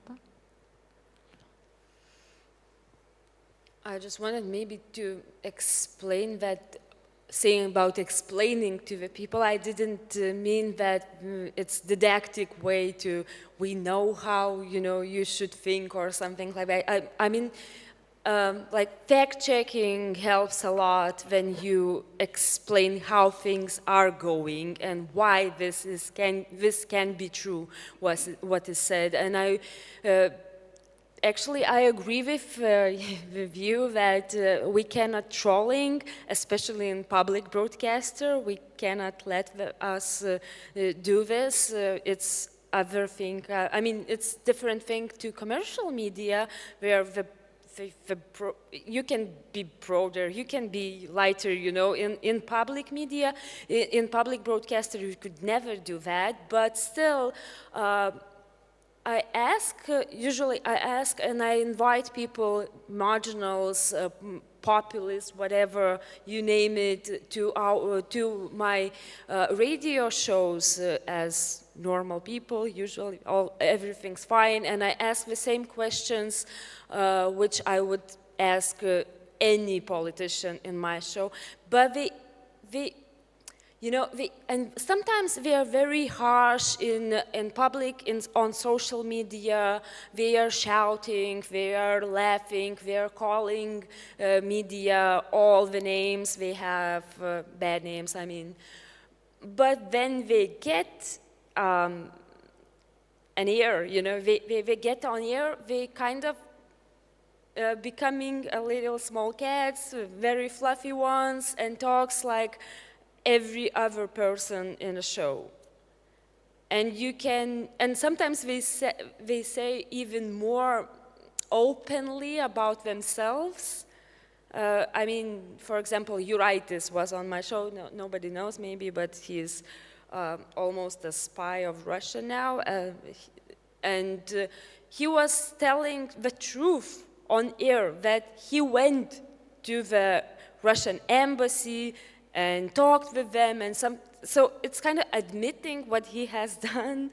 I don't know if he didn't understood, but our listeners, when they hear that, so it's kind of.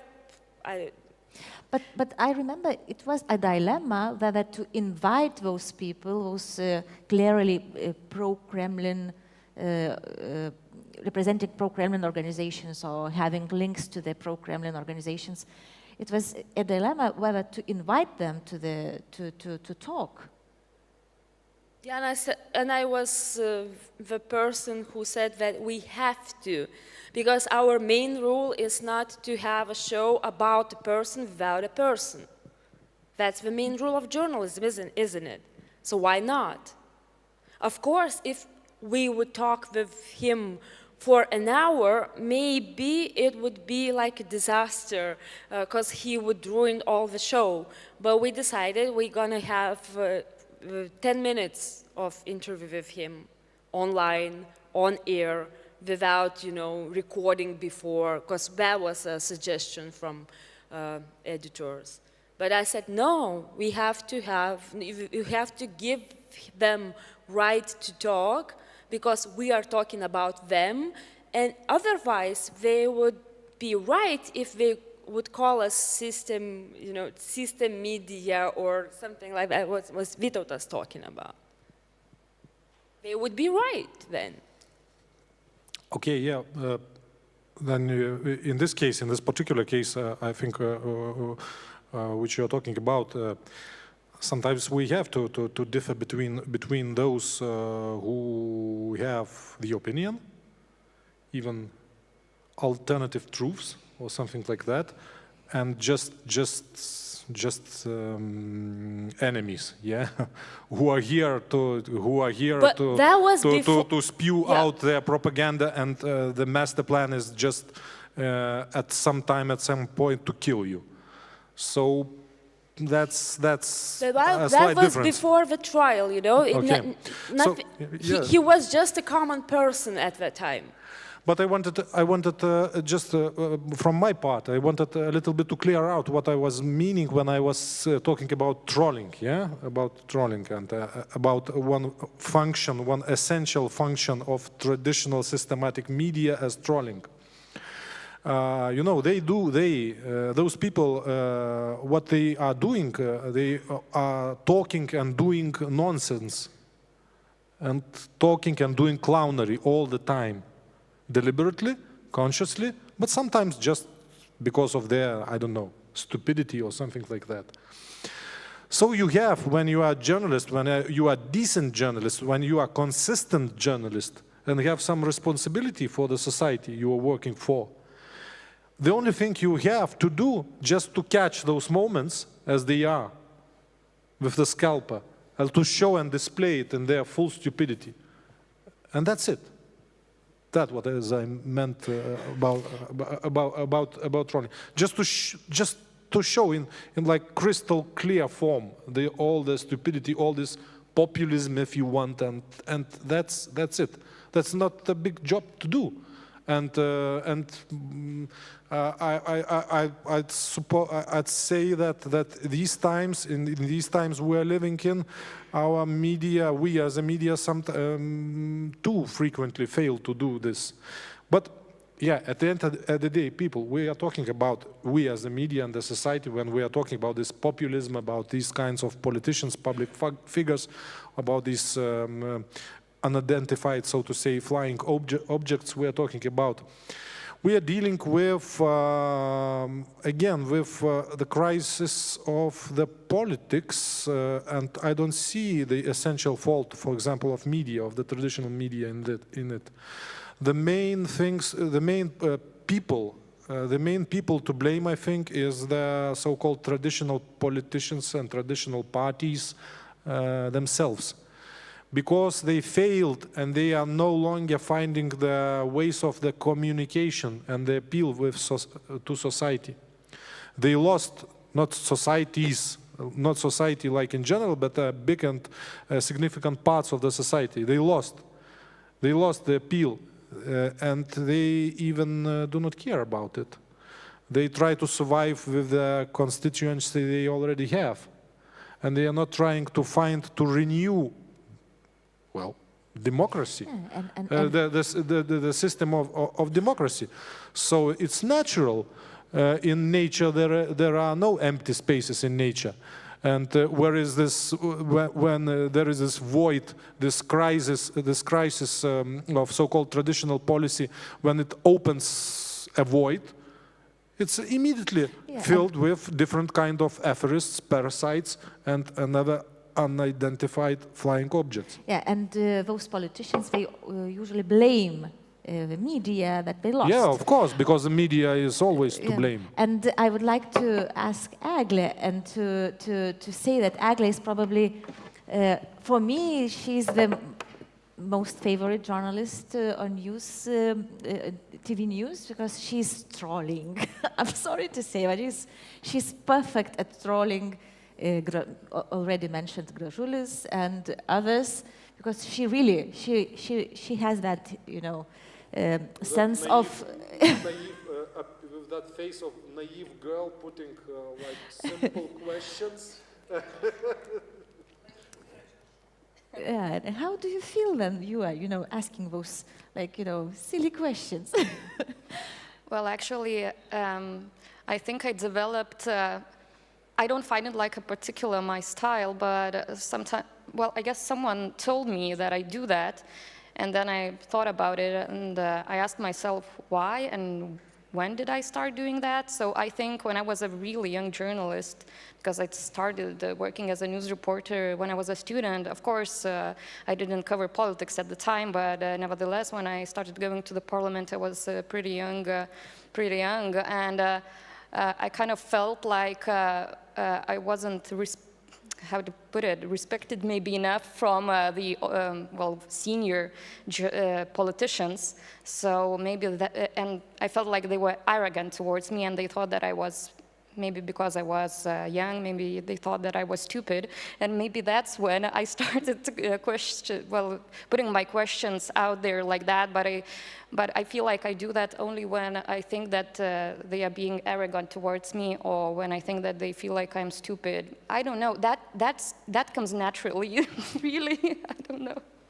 Yeah, and the funny thing is, when you are being a very big smartass, when you are trying, you know, to ask very strict questions for a politician, I feel like they have this wall then they answer differently.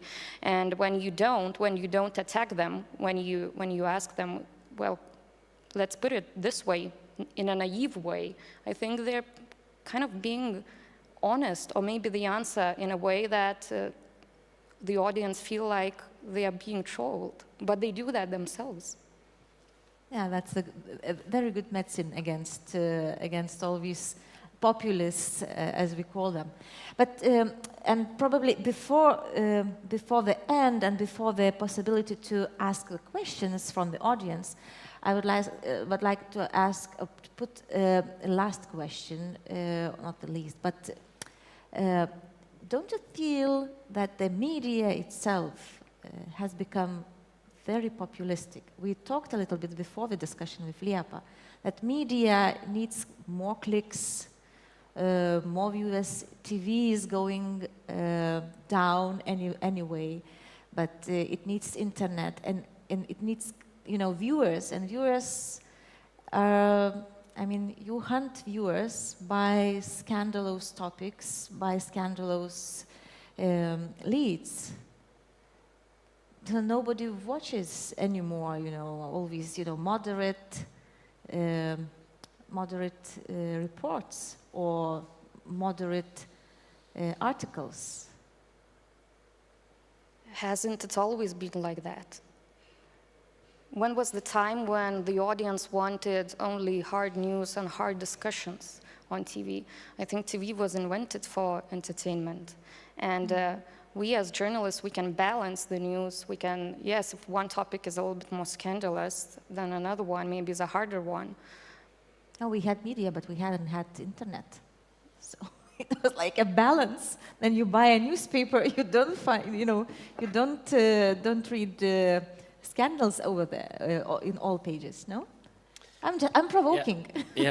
Well, we need to understand that it's a time when the main thing for media, as we know it today, is survival.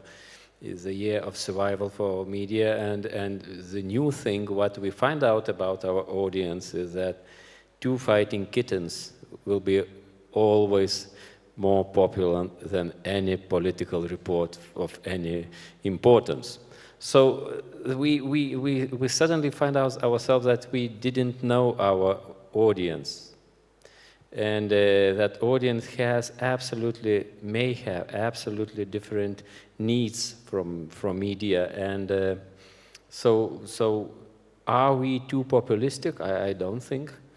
We're still trying to perform our job as news media or as regular media. But nevertheless, we need to pay attention to those fighting kittens on TikTok as well.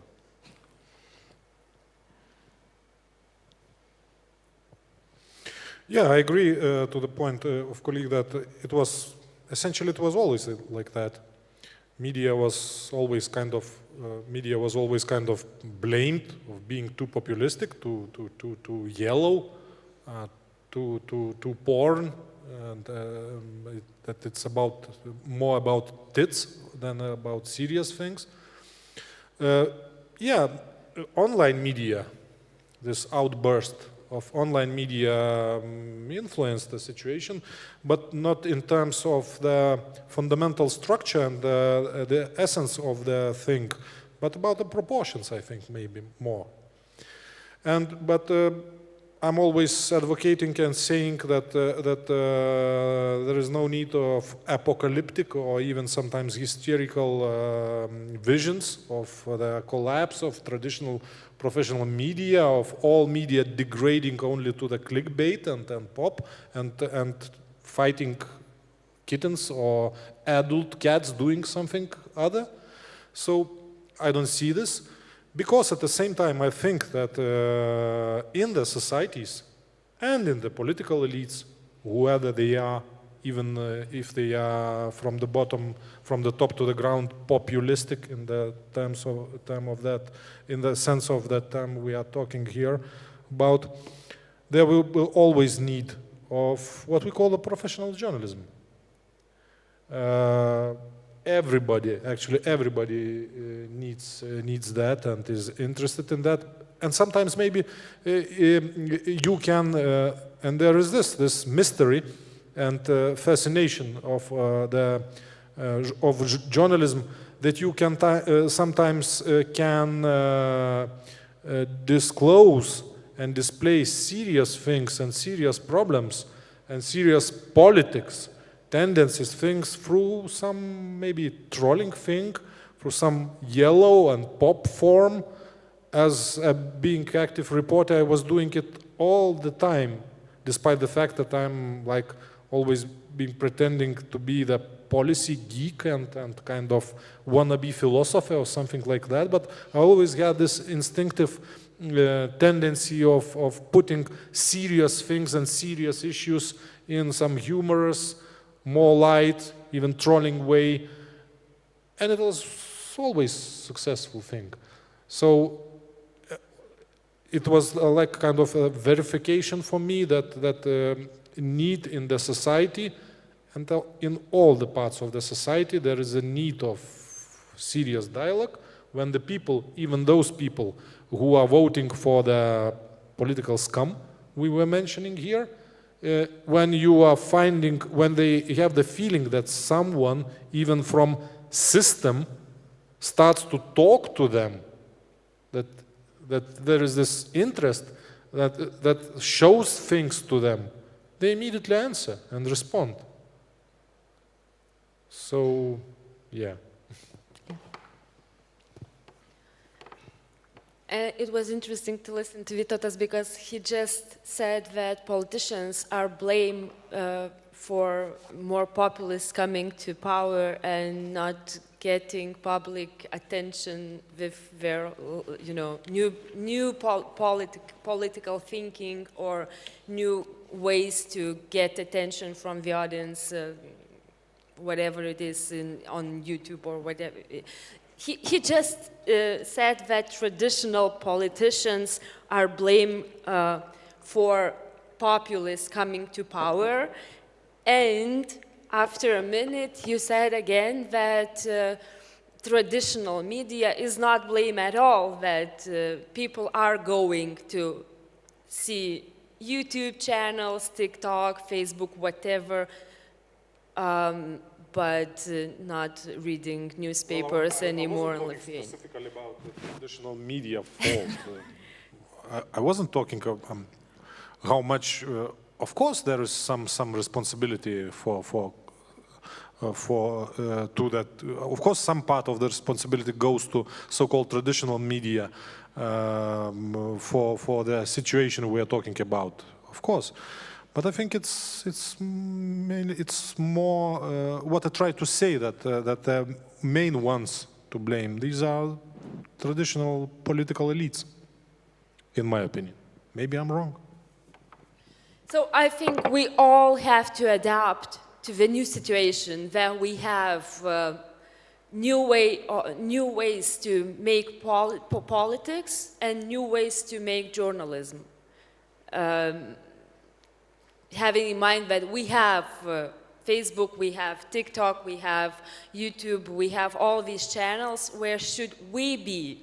We have to admit that it's new normal, and we have to adapt to it, or not neglect the new, the common situation, but to adapt to it and be with our audience and ask the questions, these naive questions Egle asks usually in our parliament, which people would ask. But not to think that all the people are just that dumb, that they don't care about politics and they do only care about kittens. Does it mean that the mainstream media has been a little bit arrogant towards the audience?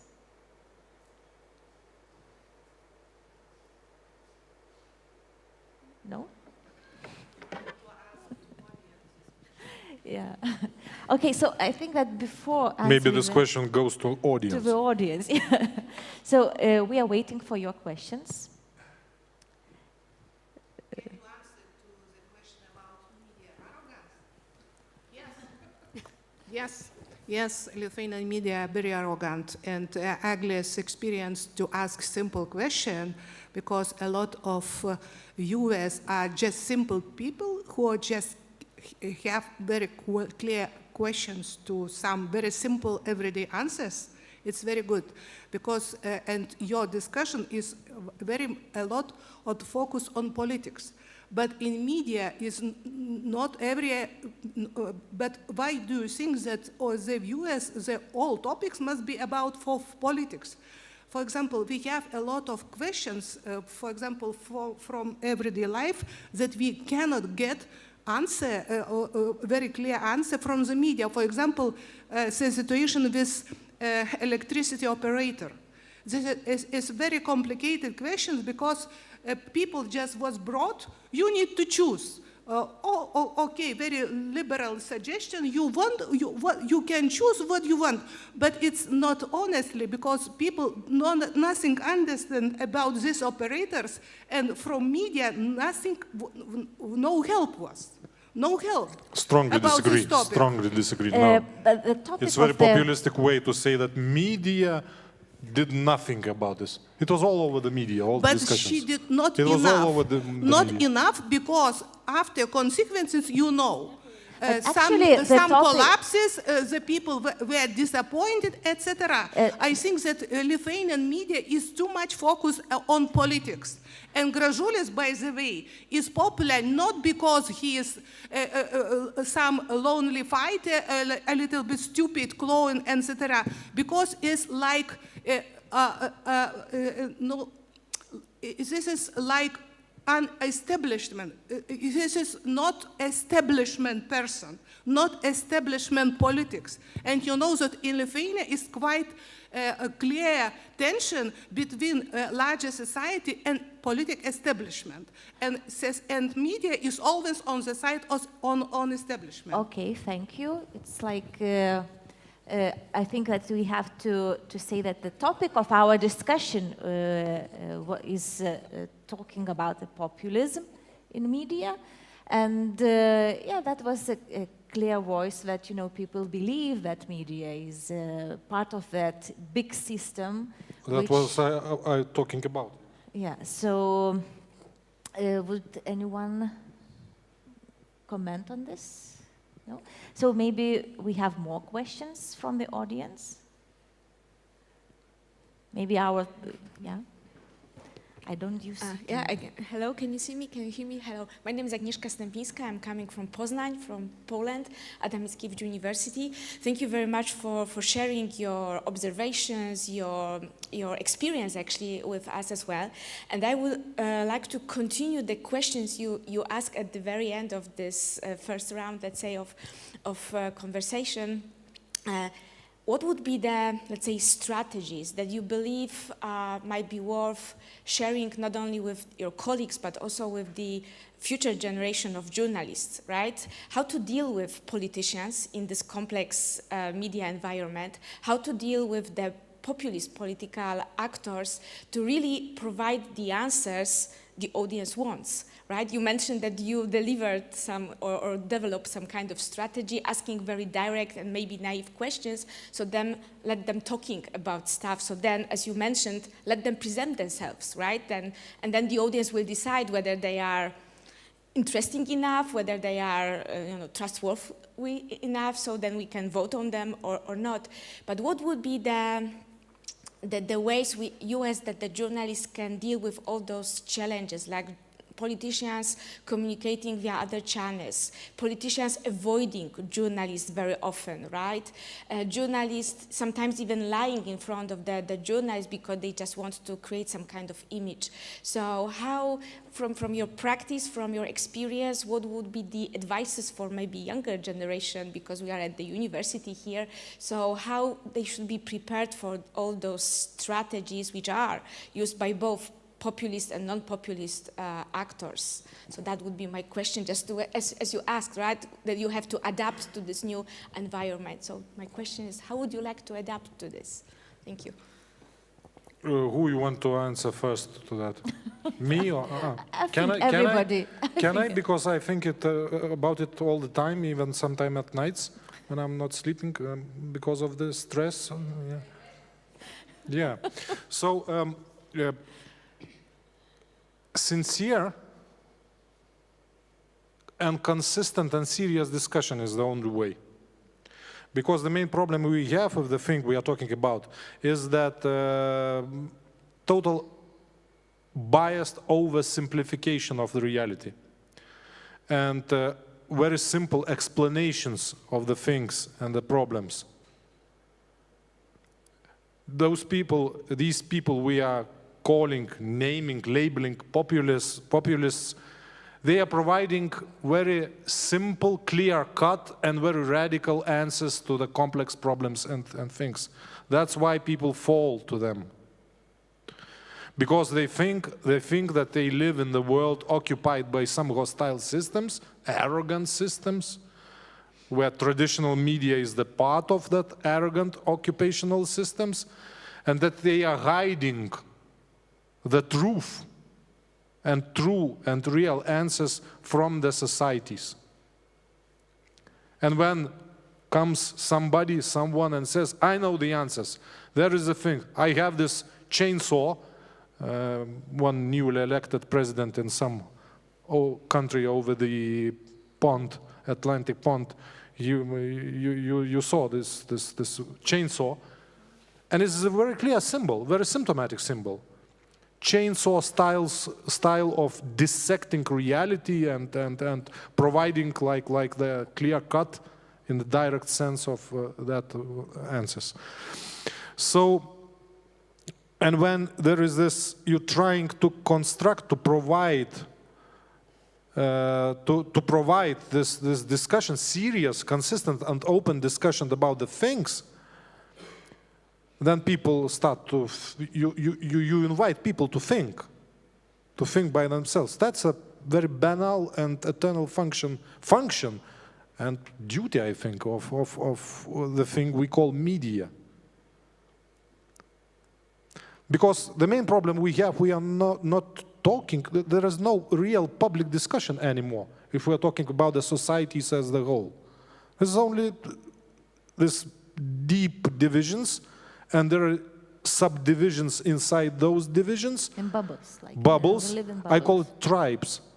Tribes. There is this tribes with the tribal leaders, and there is this tribal gang fights, instead of real public discussion, where the main incentive and the motive of the people who are participating in this is trying to clear out the things, to have some consensus, maybe even consensus about the grounds of disagreement, why we are disagreeing. People are not anymore trying to clear out about why we are fighting. Okay, let's fight. We will disagree. We will remain in the disagreement, but at least let's clear out why. What are the grounds of our disagreement? And I think the media, the professional traditional media, is here for that reason, for that function, to help people to return to that. And traditional politics and parties, ideologies, programs, ideas is invented for that reason, for that kind of thinking and for that structure of the world, not this conspirologic structure of the world which is dissected with a chainsaw.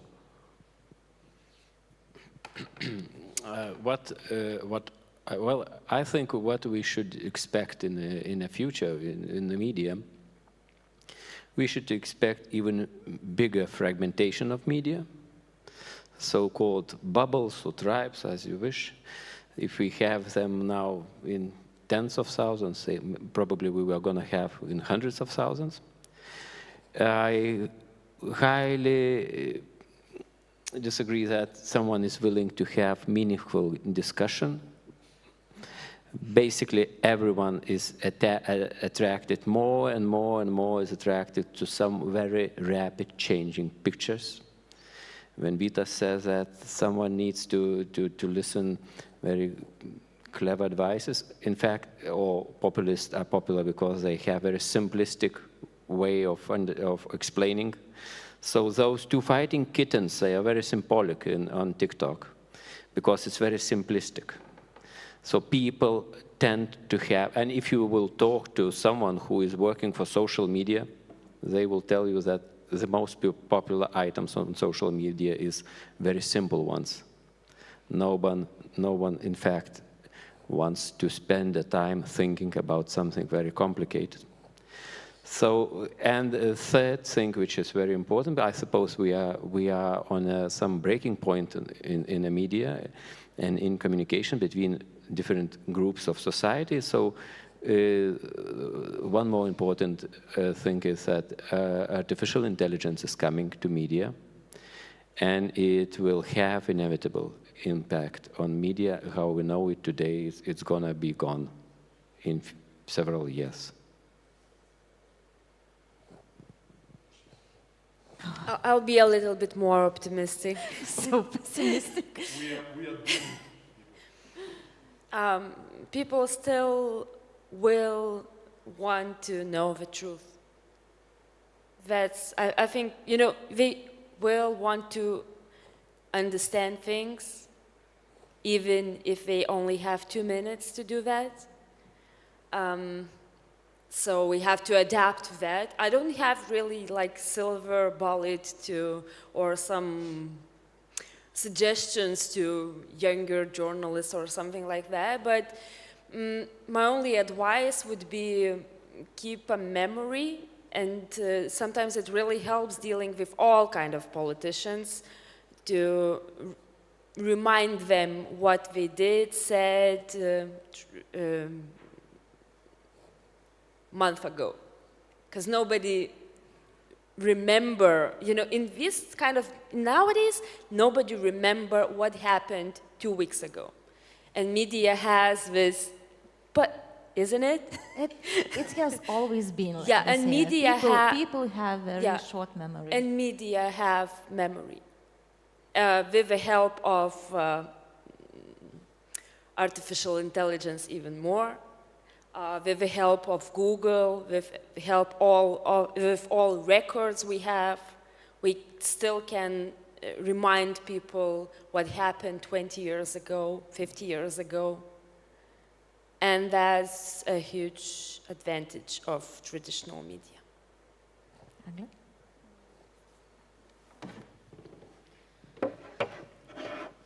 I think the question, one of the questions was how would I advise younger generation in the media in the future to fight populists? I think my advice would be try not to. They will always be there. They have always been there. The better question is maybe for the traditional parties, for the responsible politicians, would be to ask a question: what didn't you do so that populists rose to power? And I don't see it any other way, and I don't think it's a tragedy that they will be there, and maybe in the future more than ever. So do we have more questions? If not, I think that Agnes' last words, very good ending of our discussion. I'm very grateful for participating. So Liepa Želnienė, Rolandas Agintas, Vytautas Bruveris, and Eglė Račkauskaitė.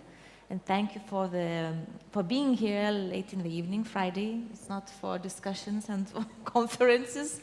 So, and thank you again and good luck.